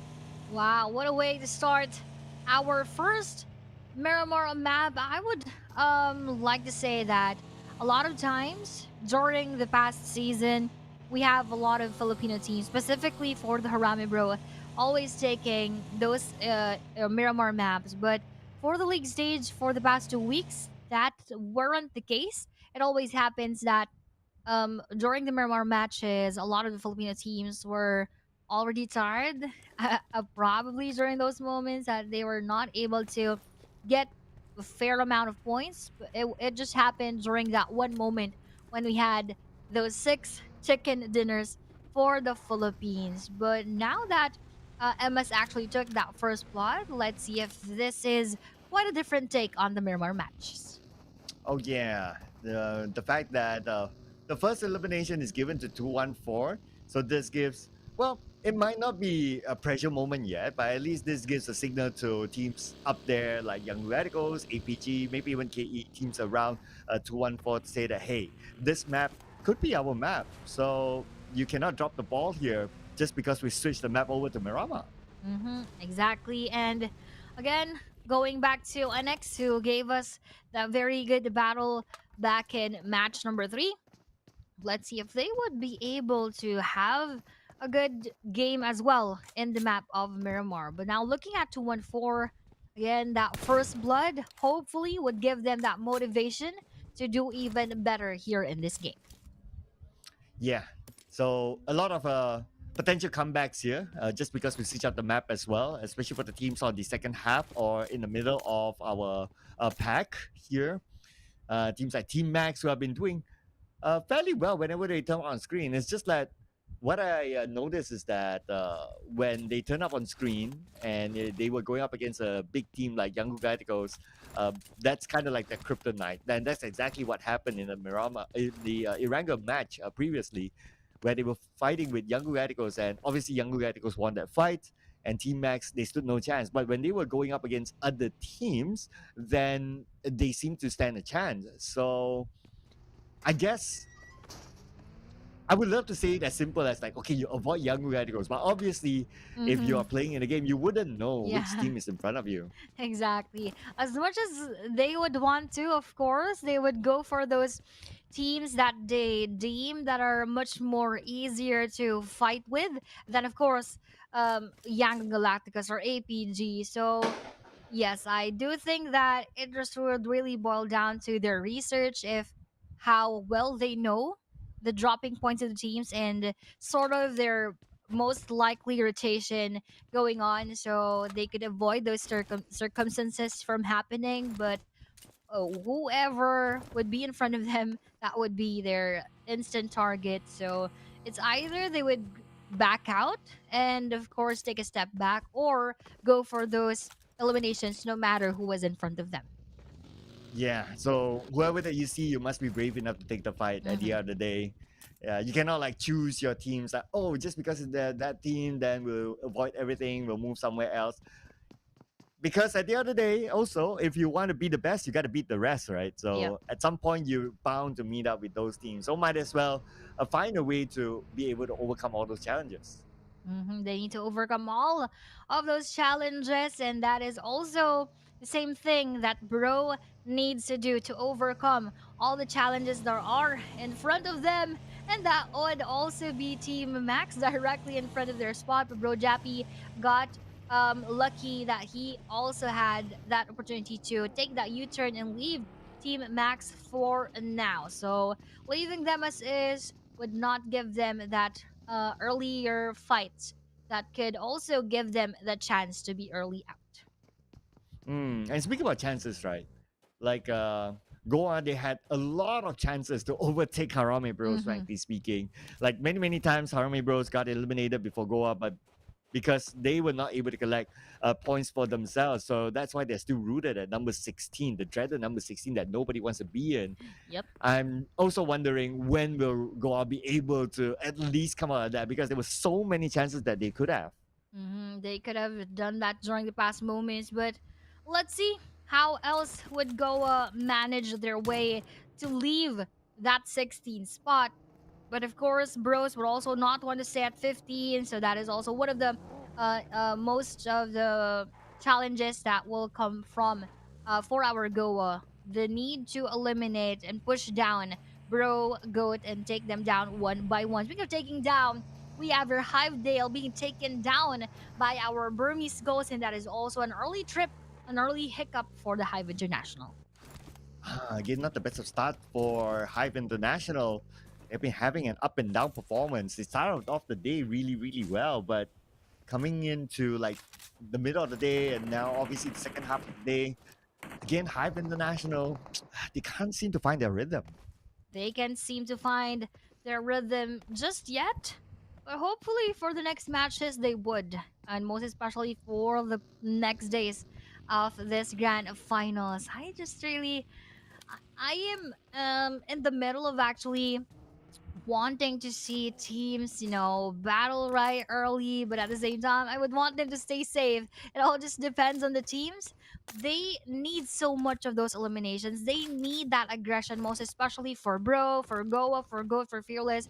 But at the same time, that is a high risk, high reward situation. So, of course, they need to weigh things out. Yeah, because you have to consider the fact that there's still like 15 other teams, right? And if you go out right now, then you're not going to get any placement points. You're probably not going to get any points at all. So that's something for the teams to consider. So the best way to consider is that whether that spot is a worthwhile spot for you to take fight and to overtake your opponent, just to have that premium spot. And speaking about premium spots, the circle moved towards the right, so teams in the middle will need to move as well and find the next premium spot. Nathan gets knocked down. That's going to be range 1v1 with Easy. Ooh, look at this. Trying to delay that push. Nathan will still be revived, hopefully, but we have a Bro Range coming in from behind to battle out with a Team Max. But Team Max, ooh, that would be a team being spotted by a BG Lil exit. So it is not only just between two teams right now, that would be Burmese Goals joining that engagement. And not just from afar, they also went for that crash. Nathan is still down. Chip now gets Joseph though. And now Team Max, they lost one player. Confirmed elimination. On the other side, there's Burmese Ghost monitoring the Oh. situation as well. They might come in as a third party anytime soon. Easy now been hunted down, and it's going to be easy work by Nathan to punish them back.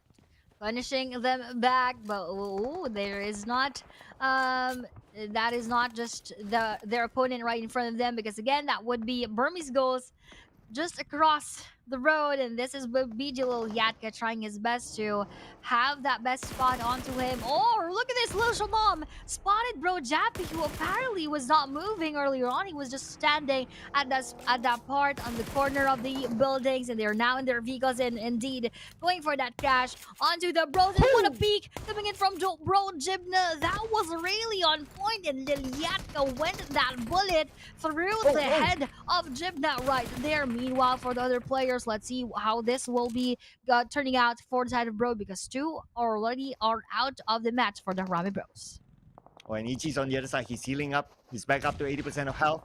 That's going to be 2v2. Jappy is now down on his knees. The smoke is still active, covering Harame Bros. But anyway, Shalom goes in. Shalom navigating around the smoke, but not able to land his shots yet. He saw a player from Harame Bros on the other side. Still with his health okay.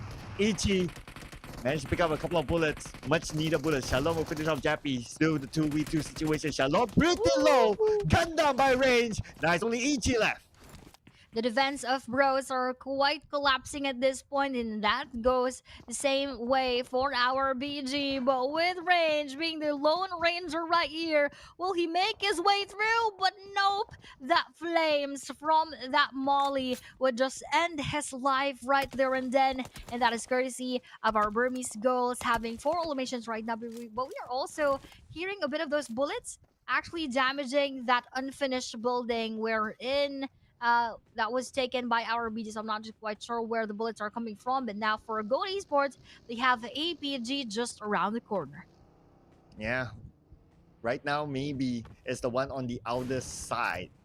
And the fact that APG is passing by, maybe he's taking his time. Good for him that the circle moves towards the northern side, so it's not too far away for him to get into the circle. Plus, he has his other teammates within it right now as a marker for him to follow up later on.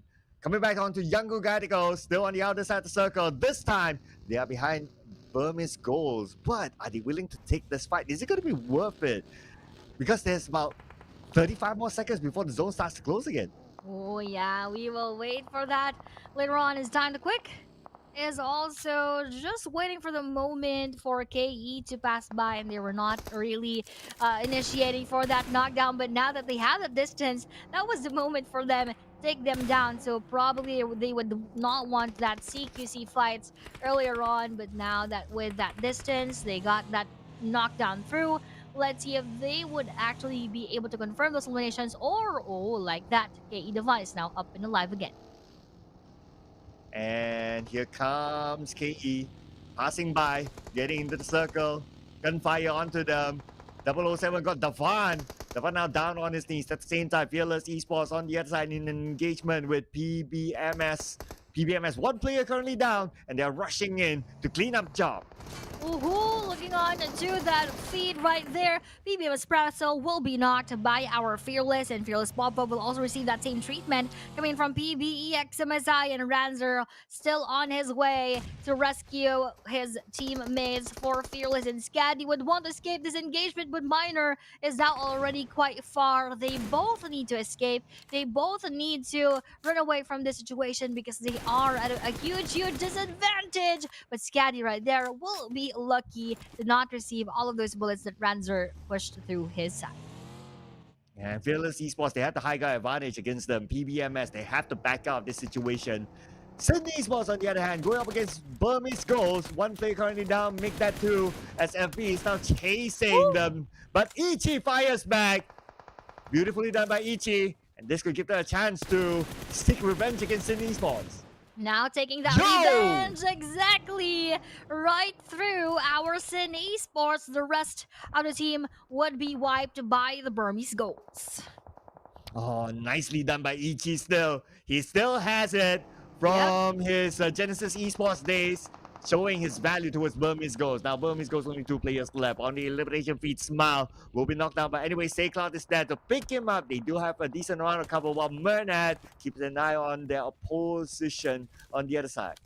Looking at the movement again from the circle, will it go to truck stop or will it go to the open areas of this circle? It is quite interesting to know where would that end up and where would it actually be giving the blessing of the circle to. Ooh, just half of the truck stop and mostly amidst the open areas. And APG Fergie was actually able to knock down one player from our 214 as they both try to enter that safe zone. They need to again do that clearing operations right away.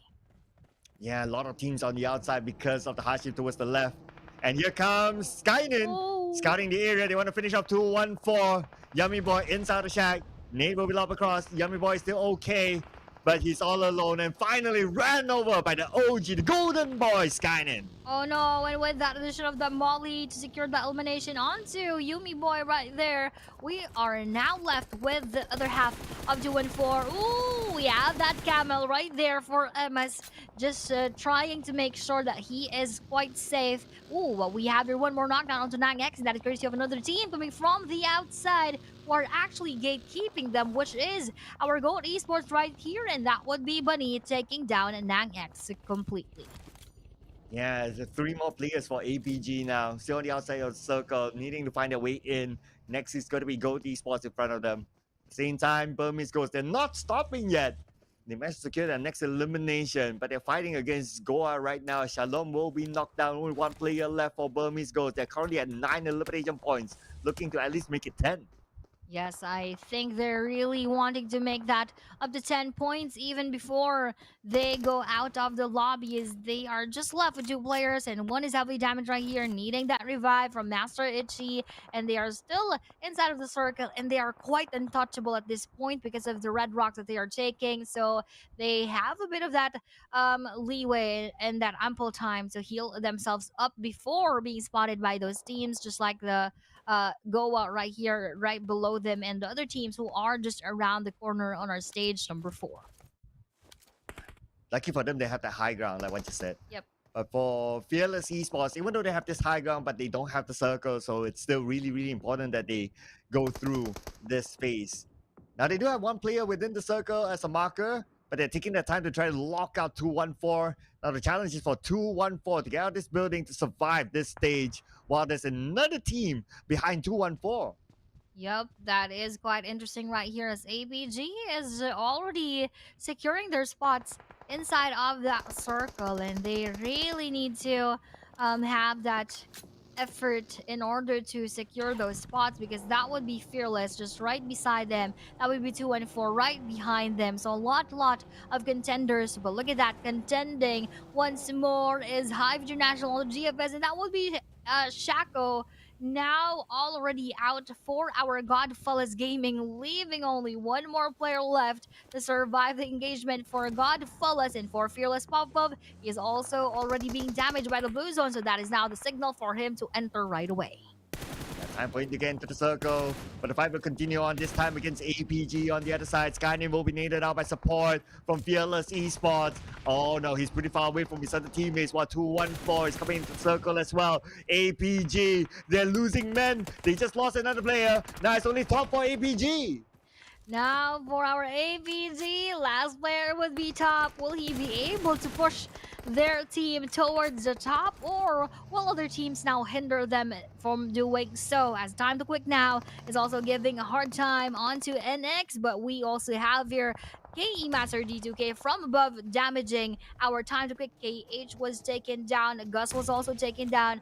Now they need to actually prove themselves, or rather for Gus, that he is worthy of taking this spot, because earlier he was not playing, and now that he is subbed in, this is happening for Time to Quick. But from behind, again, that was our kill enemy joining that engagement, joining that fun, and now for Time to Quick, they now have that time to revive. Ah, D2K from behind, make the surprise. Oh my goodness. But I also want to summarize the fact that now APG only has top 1 last player left. Yep. Young Radical still at full squad. So again, APG, are they going to bottle this round and allow Young Radicals to run away with it? We are not quite sure with that one. We still have 11 teams. APG just needs to hide himself here behind those bricks. But for the rest of those who are still alive, they could still get that chance from APG, and as well for YG, who are, just chilling a bit. They still have 30 plus points difference onto APG, so they are, just taking their sweet, sweet time inside of the map of Miramar because it is quite long and it's quite tedious. So at least, again, they have that safety net. Not much of the action is needed from the side of Young Galactica. So that is really one of the advantages of having that foundation of points very, very early in the week. Yeah, that's one, and they continue to create that gap, so they're really, really comfortable up there. But they would love to see like the other contenders being eliminated. Anyway, APG is still in this, so anything can still happen. As for KE, right now playing by the edge of the circle, they see Time to Quick Esports on the other side. He's starting to move into the circle, but inside, still other teams waiting for them. Yes, of course, they are waiting for them right here, but with Kehi still a 3-player strong, they could still have the chance of getting this winner chicken dinner, but with the bullets coming through from behind, now at least they're quite safe. But look at that, YG Master Smile was seen by BG Master Itchy. And Fearless Esports, all of them coming in. Wonder where are they going to go right now? They need to find a good spot. So many teams in front of them, and they have to cross the road, and crossing the road is going to be really difficult. Lots of open area on that road, and that road is now being gate capped by another team, and that's going to be KE. Anyway, KE, they're kind of busy as well. Look at this. They have a lot of other teams around them, including PBMS. Ooh, PBMS with only 2 players, but those 2 players had a lot of struggles into securing their spot in the circle. As we have seen earlier on, they were being chased by a lot of bullets, but now they're still trying their best to fight through this Miramar map. And they're actually getting the favor again of that safe zone, so they could still stay here for a while, not unless there would be a team who would crash to their spot. Yeah, it's going to be a middle circle this time. And GOA, they have the chance to get out and drive the number 16 because they're right smack in the middle of the circle right now. But of course, teams like Goat Esports, even Goodfellas, they're still in the game, so they can continue to collect those points to come in. And GOA, this is going to be their best chance still just because of their current position. For Burmese goals, they still don't really need to move. They can still chill on top of this high ground. They're probably not going to see much action. But speaking about action, Newbies in action, eliminating 007. Oh, that is a good one coming in from Jeff Newbies because he started, or rather, during the early this match, at the end, survived getting with that battle and getting 1 more point for the count is something that is at least quite good for the side of Newbies. But for Time to Quick, they need to push down Newbies right there. But with the nade being prepped, let's see if Liquid will now evaporate, or will he have a chance to turn into a solid ice right in front of Newbies. But PBMS is just around the corner with just a few distance away from them, so they need to be very, very careful. But with those additional bullets coming through, that will be PBMS Minor actually securing that elimination, and probably a bad moment for Liquid because he wasn't able to take that elimination home. Well, they're not on the clear yet. Still so many other teams around them, including KE. Fearless Esports down in the fight. D2K gets one. D2K pretty low. D2K we need to win this fight against Popov. And he got a little bit of help from Kaya, the MVP from the other round, as they will win the fight. And the other day against Fearless Esports, leaving them with only Ranza left. With Ranzer, the only player left, almost got secured as well. Look at that, 1 HP left for Fearless. Ranzer, and Goat is actually right behind him at the same time. I'm not sure if how long will he survive this fight. And KE Master D2K just looting those crates in front of them, and this will be Chill Guy nading down Ranzer right there. And with that throw in the middle of that ground, Fearless Ranzer would just waste a frag grenade right in front of Goat Chill Guy. And from above their side as well, this would be KE, who could also give them a bit of that challenge later on if they join for the third party. And splash damage early on, the Chill Guy. but he definitely can't chill right now because there's KE on top of the high ground. And it's going to be Erangel eliminated. That's going to be the end of Fearless Esports, eliminated by Kill Enemy.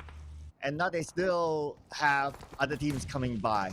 Gold Esports is going to be the next team to try to challenge KE. While top, the last player for APG out in the open right now. He's still able to get Chill Guy from behind. But before he's able to secure the elimination point, maybe took him out. Maybe just destroy the dreams of APG top of getting that win onto one of the players of our Go to Esports. But moving on to a different battle right here, this Hive International versus our Time to Quick. And that would be one more casualty for the side of our Hive right here. Meanwhile, for KH, he just wants to secure those eliminations amidst that smoke and liquid. Now here is still quite safe, and he can still get that win over this battle. But Iveclad is actually right behind, and he wouldn't even get one more chance here as the rest of Time to Quick will be wiped by our Hive. Yeah, thanks by Claude. They managed to survive this to play further into the game. 17s left right now. And now we have Gold Esports on screen going up against the powerhouse Yangon Galacticos just right beside them. Yangon Galacticos, they're playing by the edge of the circle as well. They have a little bit more advantage when it comes to the circle as compared to Gold Esports. But they're clumped up together. If Gold Esports is able to land a nice nade, they could probably get a couple of knocks at the same time. Oh, let's see if they will get those knocks. At the same time, a lot of them are just occupying the outskirts of the circle, trying to just be right inside of that safe zone. No one is brave enough to take that middle portion except for our Goa right there. But Master Itchy takes that fall damage. We're not quite sure where they are at, probably from the red rocks that they were taking earlier. But look at this, PBMS Caddy will also be taken by our Kill Enemy, and one more will that land onto PBMS Miner. Ooh, unfortunately for KE, nope, that will not. But Scaddy will actually be confirmed by that same frag grenade. So Miner versus everyone is what is happening. What happened to him is that he didn't take minor damage, he took major damage to be eliminated. D2K knocked. By the way, Lucas is there to pick him up, so they should be able to reset as the trio. Now back on to Yangon Galacticos. This time they have Burmese Ghost, and Shalom is right in front of Mernat. Mernat, I'm not sure if he knows that Shalom is there, but if he does, this is his opportunity to take that 1v1 fight against Shalom. Shalom still monitoring the situation with his SOK. At the same time, now on screen we have Gold Esports. It's their turn to probably move because we're going to see the next phase of the circle real soon. Look at this consistency from YG. They're still here. And we only have 5 teams left. And they are going to have that advantage when it comes to entering that next phase of the circle. YG, yes, they were quiet all throughout this match with 0 eliminations. But they don't need to be aggressive. They just need to be stable and consistent. And that is exactly what they are doing right now. Exactly, because of their gap right now. But Myrna could have been surprised by Burmese goes from behind, and now the rest of YG, they're alerted by the fact that Burmese goes is behind them. But Burmese goes, they don't have the circle. The blue is just right behind them, and YG, they might take advantage of this. Anyway, Myrna, he crawl himself away to safety for now. But nope. I spoke too soon. Shalom. Oh, with that mission right, we have 3 players. Oh, look at that 1 HP left for Lil Shalom. He doesn't have any much choice but to prone because of those nay. Oh, but with that splash damage, those shrapnels actually went through our Burmese Ghost right there, leaving them with only Masters to take it to Rebus. And with that frag grenade, we have our Burmese Ghost. Oh, but Sikla cannot chill yet. Now, away, but the elimination point, taking on up and cow. On the left side, there is Gold Esports coming in as well. Yangon Galacticos have to reset quickly. Romeo Boy now healing up back to 80% of health. At the same time, Gold Esports, they're busy with KE. They are busy indeed with Kill Enemy right here. Young Galacticus Master Smile still has that chance later on, but Goa 22 in the middle of all of the happen. This is very, very scary for him. This is just quite a horror, but Master Smile is not quite sure that Go at 22 is right there. So that might come as a surprise later on, and that could be taking that win over that battle. But unfortunately, his bullets were just came short, and Go at 22 was not able to take that elimination. But with this follow up on the frag grenade, let's see if that will actually land onto our YG. And here comes stage number 9, ladies and gentlemen. The zone will close entirely, but the nade from the other side. Young Giganticos will secure another elimination point, bringing them up to 5 right now. And KE becomes the next team to be eliminated. Number 3 is now between Young Giganticos and GOAT Esports. It is going to be the Myanmar connection. Oh no, Myanmar versus Myanmar. Let's see who is the stronger. Myanmar team right here. That is almost a 2 knockdown with just 1 frag grenade.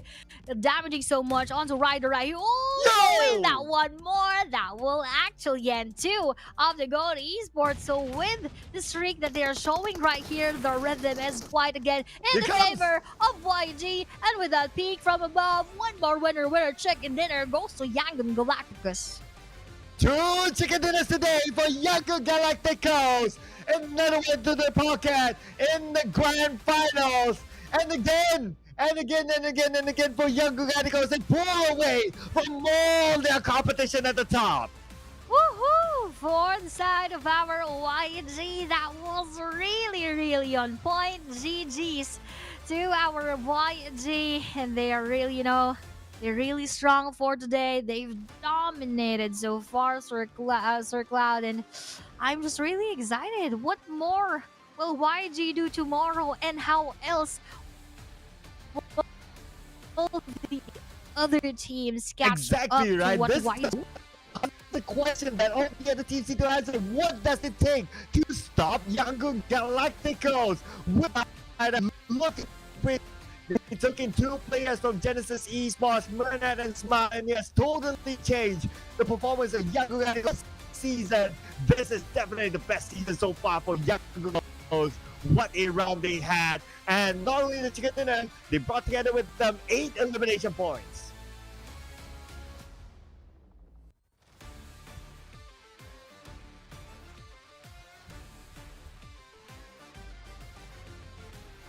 Yep. Add up to the points that the other teams would need to catch up on later on. So with that widening of the gap from YG onto the other teams, really they need to do what YG did today. Get those chicken dinners, get those elimination points, and at the same time be consistent all throughout those matches. And they are so versatile. They can play safe. They can go for eliminations. They can pretty much do anything at this point. They can even cook if you want to. While we cook, we look at the highlights.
Well, Yango Galacticos, 18 points collected, followed by Burmese goes 13 points, KE 12 points, and Gold Esports 10 points. That is the double digit bracket. But I'd like to take this moment to shout out to our lovely viewers out there, Camel Win and also GF Minion. Hopefully I didn't butcher your names. They seem to be big YG fans. They're pretty happy with YG's performance now. How can you deny that, Aya?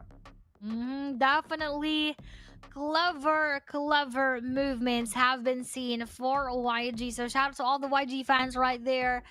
You definitely chose an exceptional team to support right here. So again, we are not yet sure how else would the teams be able to be at par with YG, most especially with the performance that they have been showing us here in day number 1 of the grand finals. And it's just too bad for Team Max, though. They are the only team to not score any points in this round at all. So, but for Team Max, of course, there's still more games to go.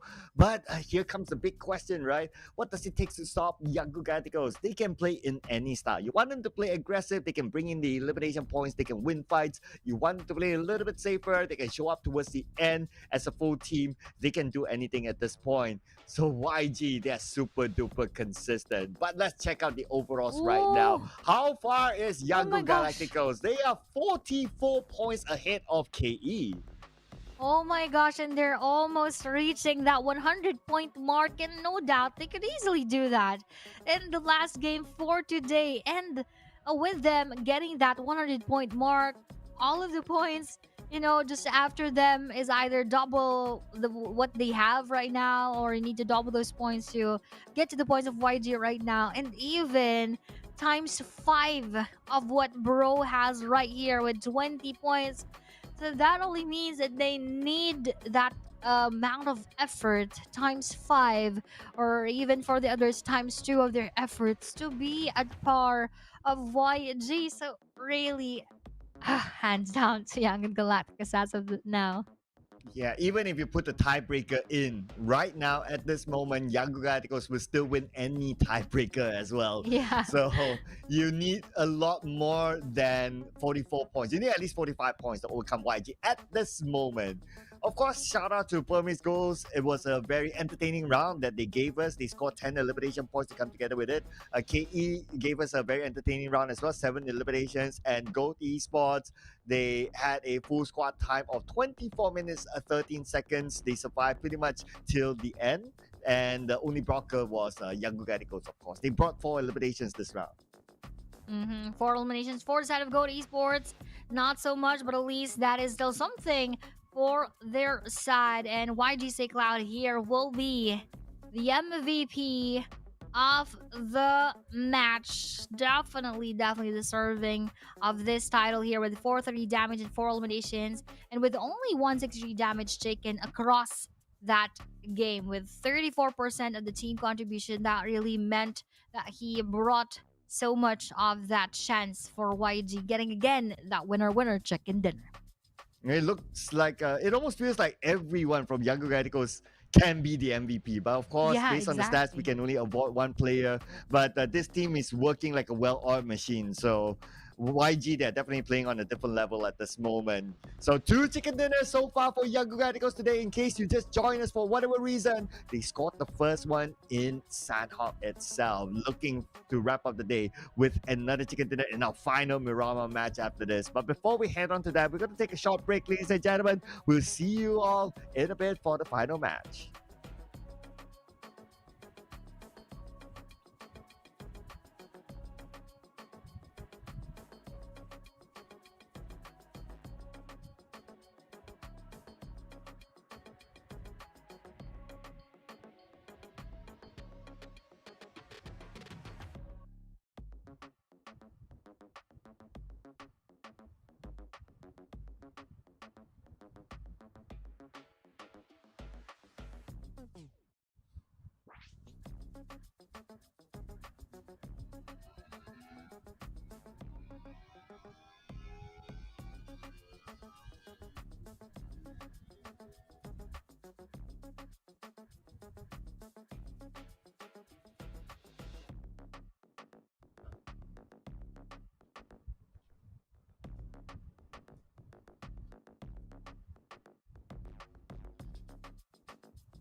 And here we have it, the last game, ladies and gentlemen. As usual, we'll be heading on to Miramar again, where Young Gaticos just got the chicken dinner here.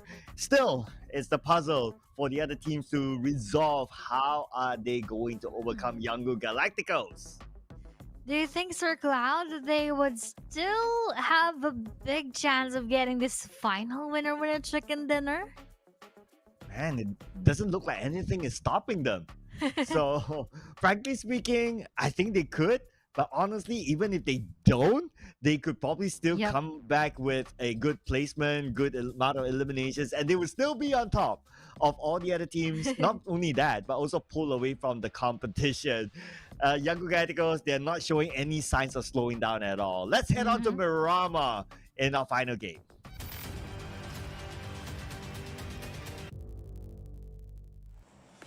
Indeed, this could still be taken by our Young Galacticus, and that could just be a very good way to end and seal the deal for day number one, because they started the day number one grand finals quite well and quite strong. And if they actually do end it again with a winner or chicken dinner, you know, that would just bring so much of the pressure for the other teams, and that might actually push them to their limits to face and try to challenge our Yangon Galacticus. Though even at this point, even them, as you've mentioned, Sir Cloud, without them even getting that winner chicken dinner for the last game, they still need to be stopped by those other teams. And I would just want to say, sometimes I have my mind being tricked into saying, say Cloud, Sir Cloud, say Cloud, Sir Cloud.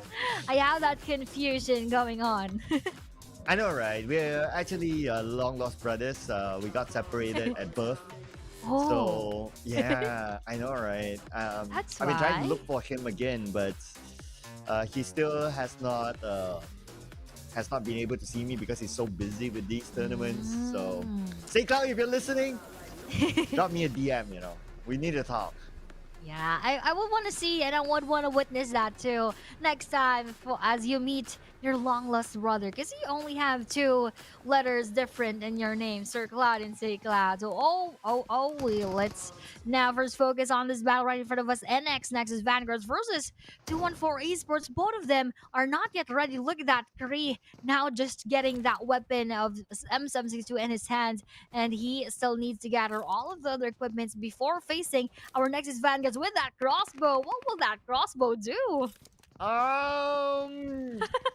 Well, it is a one-hit not weapon, so just saying, right? I mean, if you're able to get it, then it's gonna be definitely something. So we'll see. It does take a while for it to to reclock those. So that's going to be the downside of it. But I really would like to see like those unusual weapons being Mhm. used to actually win fights. Yeah, that would be fun to see, but like a huge risk for him to use that, but I guess that's better than nothing. And now we have our NXI. He has that QBZ right in his hands right there to 1-4 MS from afar. Also wanting to have a different angle onto our Nexus Vanguards, Naughty and WTZ inside of this house. And with that jump start right here, 2-1 would actually be the one being knocked down first from the side of our Nexus Vanguard. So 2-1 Michi now has to quite push the side of our Nexus Vanguards in order for them to not do that even further towards our 2-1. Yeah, 2-1-4, one player down, but he should be back up real soon anyway. Not going to be an issue. Anyway, Naughty, baby Naughty is still with his crossbow. Okay, look at how difficult it is for him to land that shot Oh onto no. Imas, right? I mean, you can't continuously shoot as well, but that's his only. That's not his only option. But I think he wants to create a highlight. Probably he wants to create a highlight and post on TikTok. We might see that if that actually lands, then that's good. But if it wouldn't, that's a huge loss for that moment. Most especially if they are the ones who are going to be eliminated quite early in this fight right here. But one for Michi, having that nade in hand, will he want to go and push that onto an NX? We're not yet quite sure what we have there. 2-4 Yumi Boy with a signature Golden Mirado being now knocked and being now taken down. Let's see how 2-4 Yumi Boy can actually go out, because look at this. That Uzi coming in from WTZ damages his foot. And WTZ, he has like two Uzis on his hand. If Oh, only he can pull yeah. out both of them at the same time, right? That would be pretty stylish. But that doesn't happen here in PUBG Mobile anyway. But he has to work with whatever he has. So the smoke is still active, and they might come in anytime soon. Anyway, Naughty Boy just right behind him to provide him that cover fire support in case 2-1-4 chooses to just rush in. And with that Russian right now, I think they're quite planning to do that.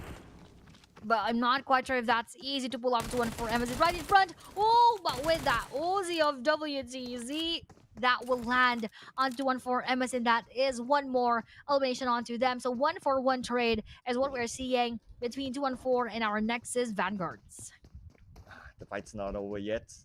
Yep. Here comes again 2-1-4. I mean, okay, on top of this rooftop, Michi only has the shotgun, and his car L is okay. His car is pretty decent. I wouldn't say low on bullets, but I wonder what would be his choice of weapon right now. He could use some backup though. So for the other players to come in, I don't think they have vehicles, so it's kind of difficult.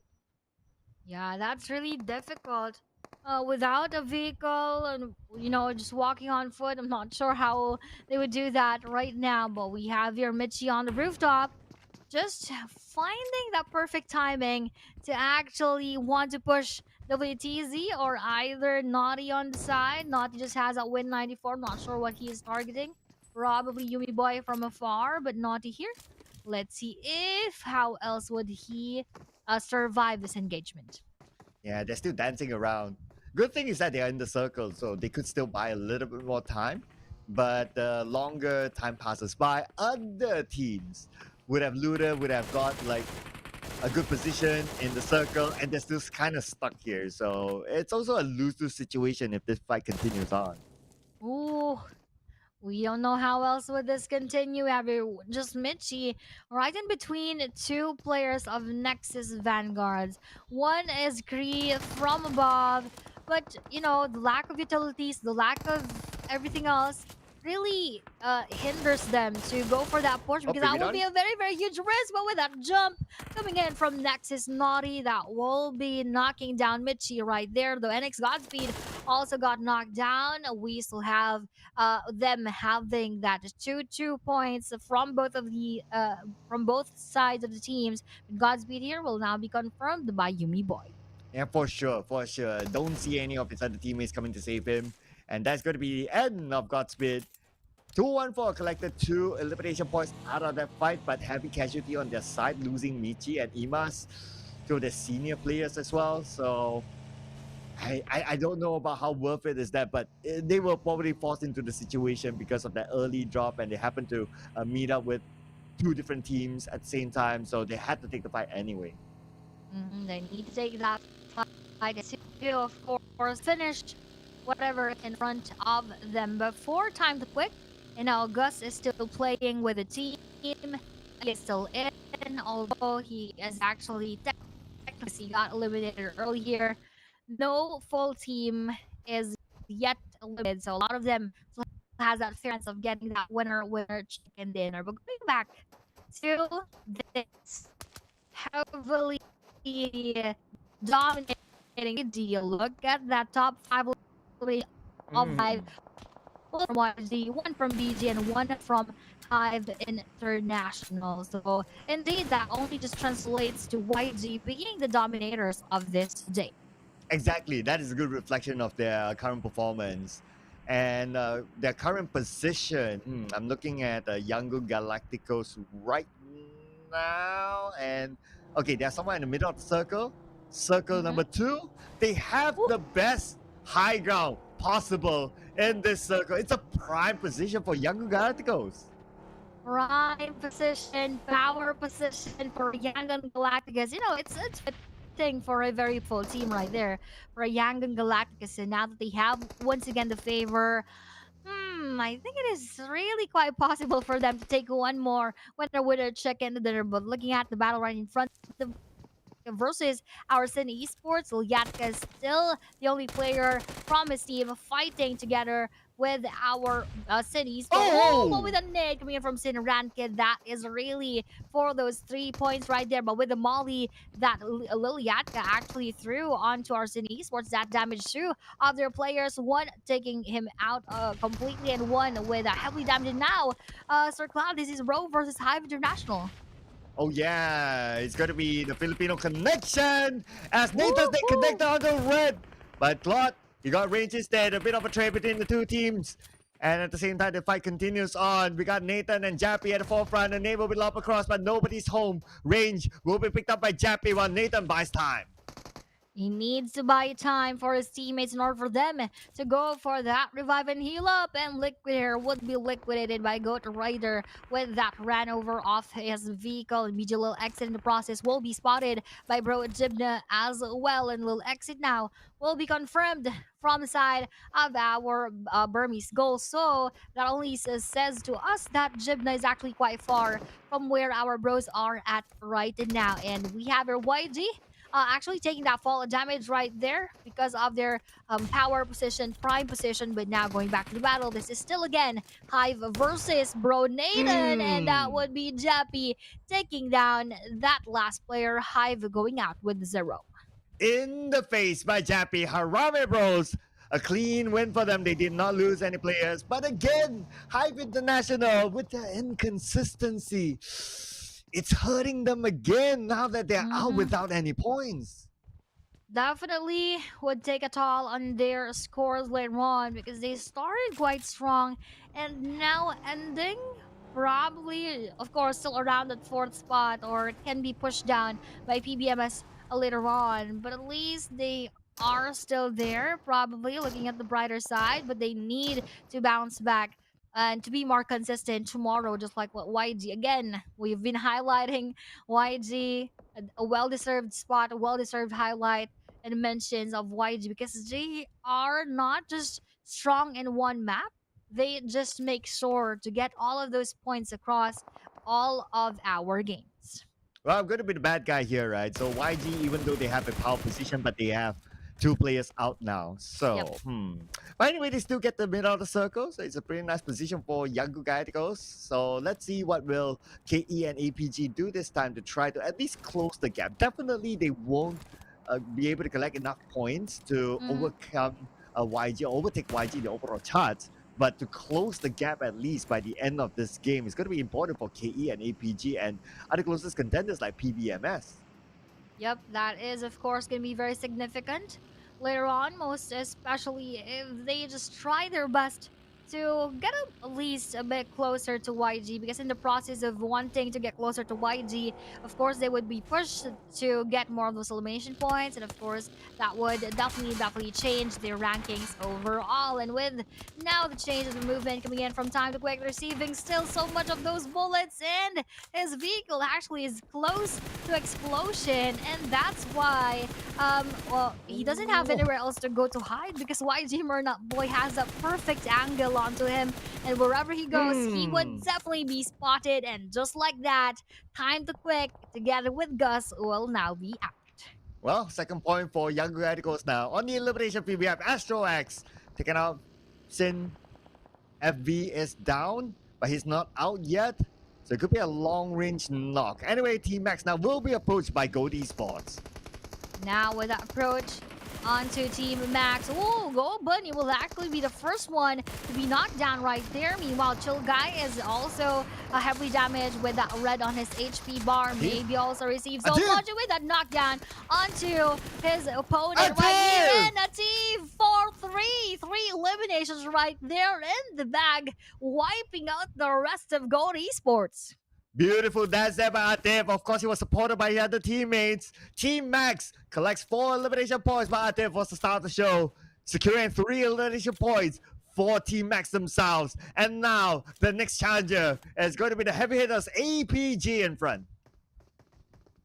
With the APG in front, let's see and check that later on. But looking at Sin and Ranked, he also has that one of the highest points in those moments, but I'm not quite sure if that's not going to give him that fall damage once that circle shifts away from that spot. But looking at Asterix here, he is not trying to shoot him down, but now started that one already, although that came in a bit late, in my opinion, and that it was not connecting so much onto Asterix, although now he has half of his HP out of his bar right there. Pov not receiving so much, although Wacko is there, and also one more player could go for that backstab, but for Pov wanting to bail out, one more will be knocked down. That would be Asterix from the side of Fearless.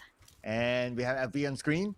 But we also have the next circle on screen as well. Young Gugaticos still have the circle. Army Bros also in the middle of the circle on the lower ground. As for Sin, they need to come into the circle from the northern side. And the team on the north is going to be Fearless Esports. Same goes for PBMS. Now is their time to come in. They're going to play through the high ground into the circle. It's a safer route for them. Safer route indeed. And now with Kill Enemy trying to pass by Goa here, and Jeffrey was spotted as they were challenging KE. That was Kaya being knocked down, our previous MVP during that very good battle earlier on with our 2-1-4. Now Nexus Vanguards will be taken. KE Divine will be taken as well. Will be confirmed actually by Goa Jeffrey with that frag grenade, and one more would be landing onto Master D. 2K as a confirmation. Oh, not really much of the confirmation. Now Kill Enemy struggle so much in the hands of Goa, in the hands of our Team Max, and one more team from behind, and this will not be so good as KE Lukis will now face with that last player of Goa. Oh, but for 2-1-4, imagine that one.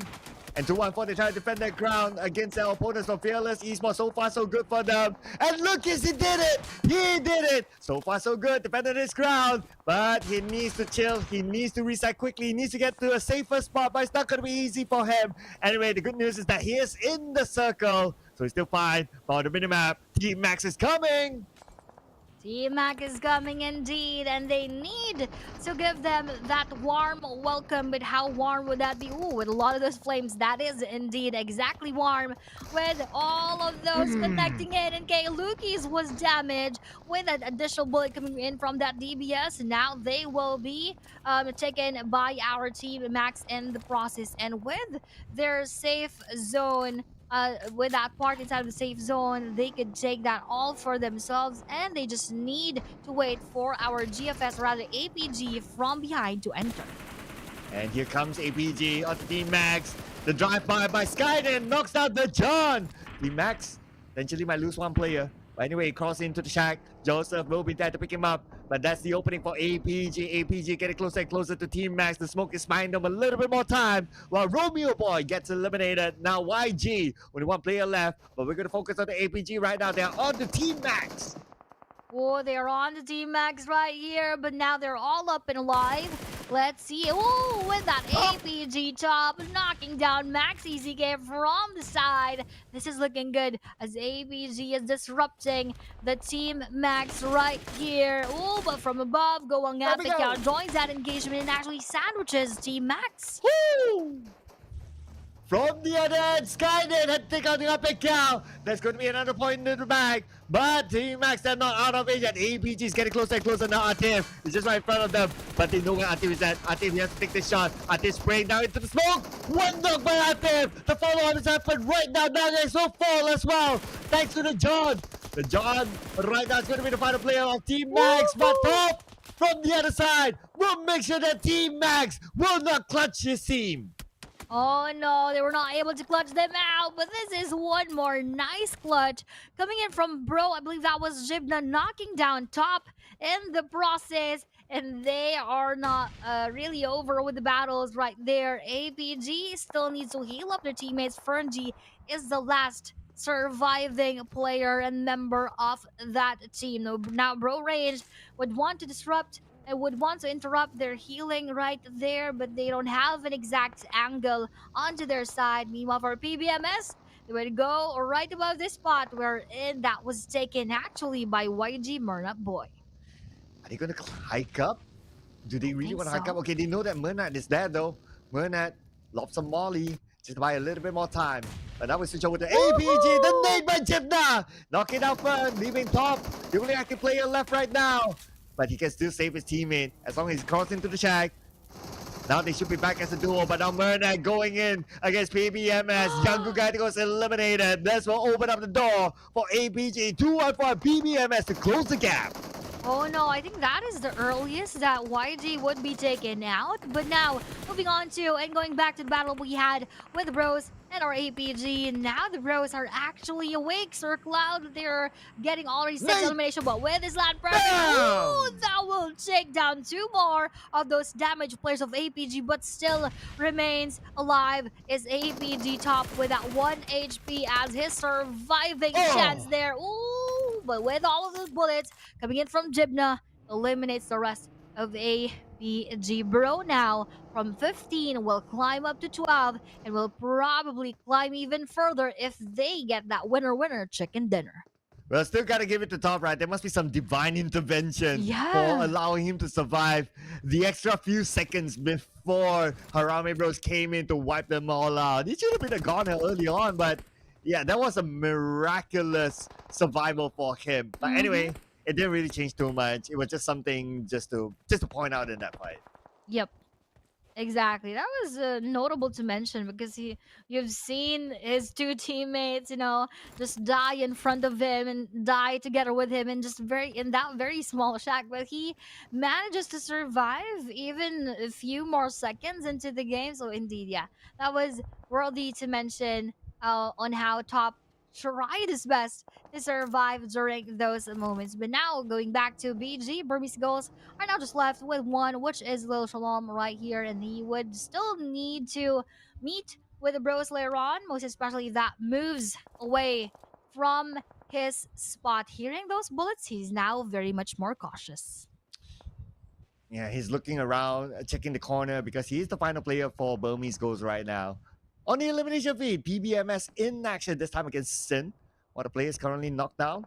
It's a long-range knock and on top of the hill, so FB is not able to secure that elimination point. His objective right now is to try to get into the circle. Out in the open, only the smoke protecting him.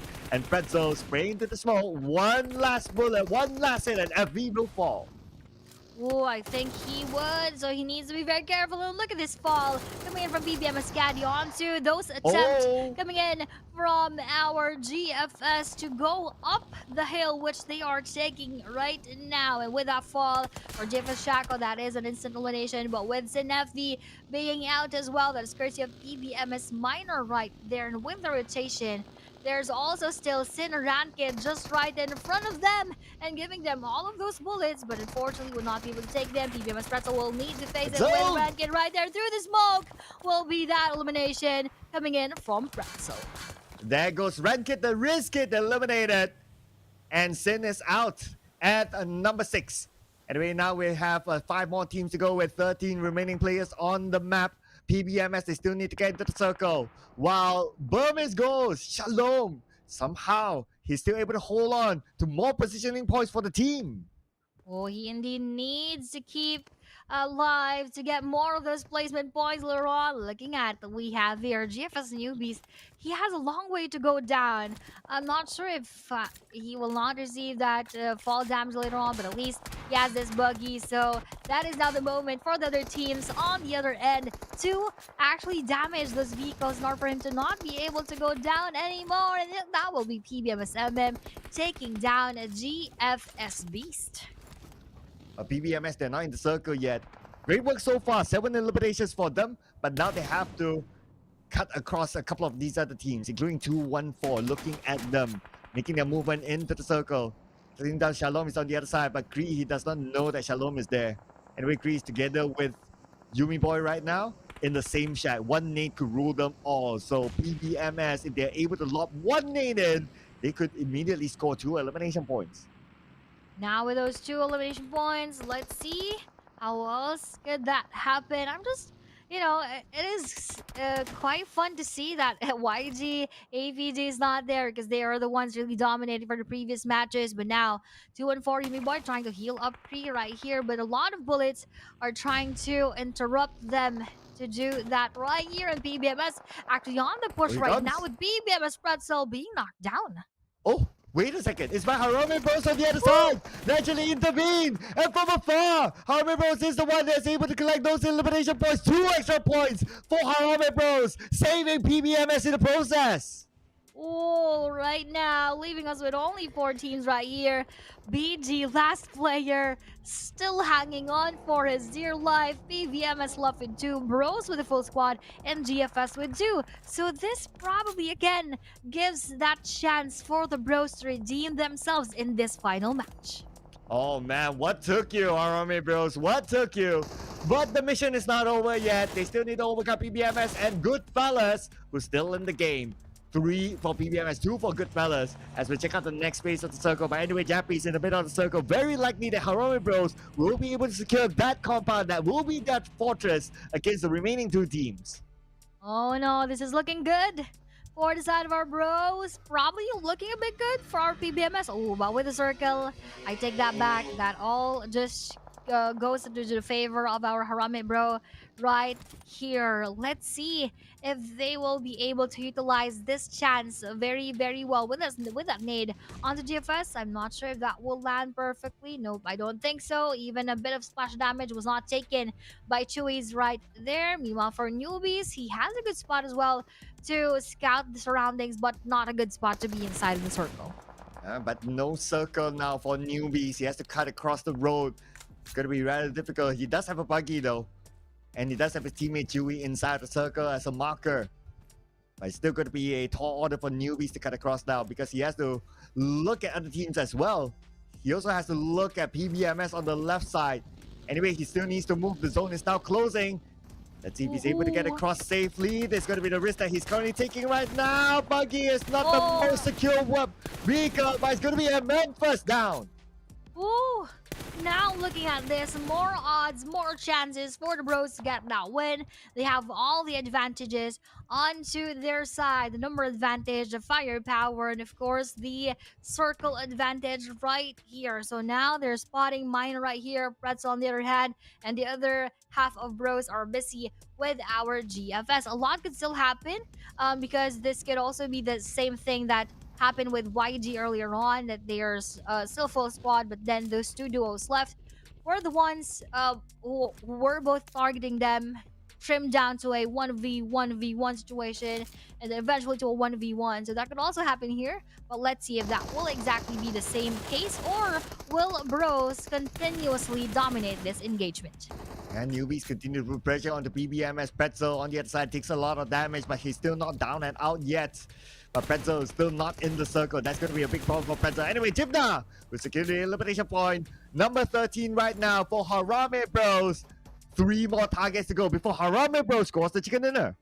Exactly. A few more chances for them to get that winner chicken dinner. Now they're quite more focused on the side of GFS, as that has still 2 players left. And actually, the circle will leave out PBMS Minor. So quite unfortunate for PBMS, but at least they are still here in the top 3 teams remaining. So Nathan is now quite the solo player, I think. Looking out for PBMS Minor, and the rest are focused on the 2-hour GFS. So still a few more seconds, Sir Cloud, for them to wait before that circle moves. And actually, Chewy is gonna get this opportunity to gear himself up with this airdrop. Yeah, looks like an upgrade with the ghillie suit here. Let's see how would that change the fate of Goodfellas now. Now they need to go up against the full squad of Harami Bros, and also the final player of PBMS, that is Miner. Now Miner is in a major situation right now because he's the only player on the outside of the circle, and Harami Bros, they know exactly where he is. So the moment he step out of this ditch, that's where Harami Bros will gun him down. Exactly, that is the moment we're in. He would easily be spotted, easily be taken down by our bro. So now that is quite of a ceasefire. Oh, look at this. There you When go. Jibna actually went to the second floor, that was an easy and an exact angle to perfectly eliminate PBMS. So now bros versus GFS. I believe the odds are heavily in favor of our bro. And here comes the final few moments here. We're going on to stage number 9, no circle. Goodfellas, the ball is on their court right now. How are they going to overcome Harami Bros? Harami Bros, they have representatives in the inner side of the circle, more towards the middle. So they are further away than the blue as compared to Goodfellas. So this is going to be the big challenge for Goodfellas to overcome Harami Bros. No, we have seen it before. Although you have a full squad, the chicken dinner could still go to another team. So Harami Bros, they cannot lose their focus now. They cannot be too complacent indeed. They cannot lose their focus, because if GFS actually has a solid plan onto how to target the compound of bro right here, they could pull that off. Look at this silent ninja moves of Chewy, perfect rather, with that ghillie suit that he has here. So with this flank, with this ninja move, he can slowly but surely deliver that surprise onto bros. I'm not just quite sure to as to how our bros would receive him, but most likely, because it's stage number 9, this could come as a surprise. Yeah, we like to see surprises though, not gonna lie there. No disrespect to Harami Bros, but then again, surprises are always fun to watch. Anyway, Yes. Goodfellas right now, it's their call to move. The blue is closing in. Harami Bros making their move as well. We can see Nathan. He is repositioning his vehicle in case he needs to use that as a barricade later on. For now, they don't really need to move. They can still hold on to the compound while waiting for Goodfellas to show themselves. Let's see how our good fellas will actually show themselves, because as we're seeing it, we have here, newbies, rather Chewy, holding that nade, and he actually threw that onto our bros. That's why he gave away his position. But look at Chewy! this, surprise movement coming in from Chewy! Chewy. 2 knockdowns right here, lands perfectly onto Nathan, 1 more onto Jappy. Again, this could come as a perfect surprise onto our bros, and that exactly is what is happening right here on our screen. 2v2 situation right now, trim down to this position. Oh, look at this, through the smoke and even through that vehicle. Now onto the move. Bro Range is now being chased by Chewy right here, and just right above would be Bro Jibna, having half of his HP being now out, and they are now forced to face each other because of the movement of the circle now going around the map, and there will be newbies being taken down. Chewy tried to heal him, try to heal himself up. What is the situation? Bro Jibna will be taken, and what a clutch coming in from GFS. Goodfellas Gaming through that table and turned things around. Are you kidding me? It did happen at the end of the day. Goodfellas, representing Brunei, came out with a chicken dinner against the defending champions, Harami Bros, who had a full squad towards the end. It was a 2v4, and Chewy opened up the game for them to take on the final chicken dinner in day number 1 grand finals. OMG, Sir Cloud. Again, that happened once more.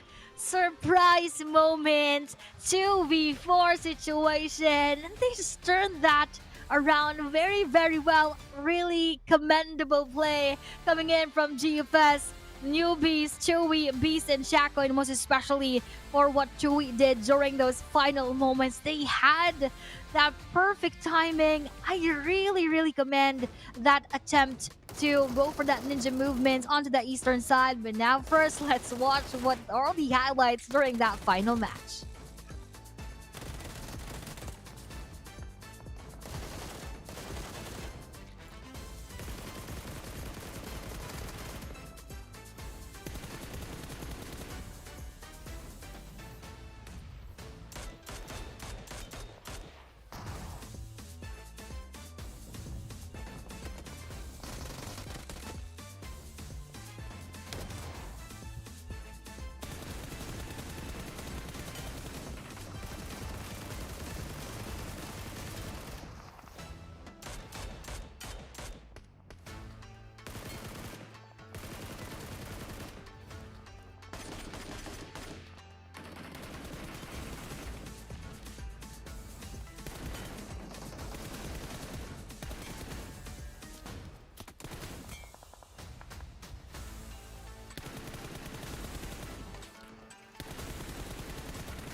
Whew, I still can't get over what happened during those final moments of GFS and our bros. But after those match rankings, we still have bros actually being on top with 20 overall because of that 14 eliminations that they banked throughout match number 6. So kudos to them as well for doing their best and trying to get that winner chicken dinner. But again, commending GFS, even though they took 17 eliminations, that was really a well executed gameplay. Sir Cloud, you know, it's just really amazing at that point.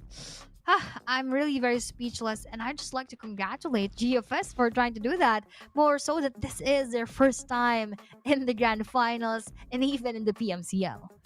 Yeah, absolutely right. It is insane. It is the best chicken dinner that we have seen Yes. so far today in the grand finals. And because of that, right now they're on the first half of the page, number 8 for Goodfellas with 42 points, shooting themselves up so high, man. A message to the manager of Goodfellas, Hawaii. If you're listening to this, buy these boys a huge supper, whatever it is, whatever they want to eat, you know, they deserve it because of their performance in this chicken dinner. It is just amazing.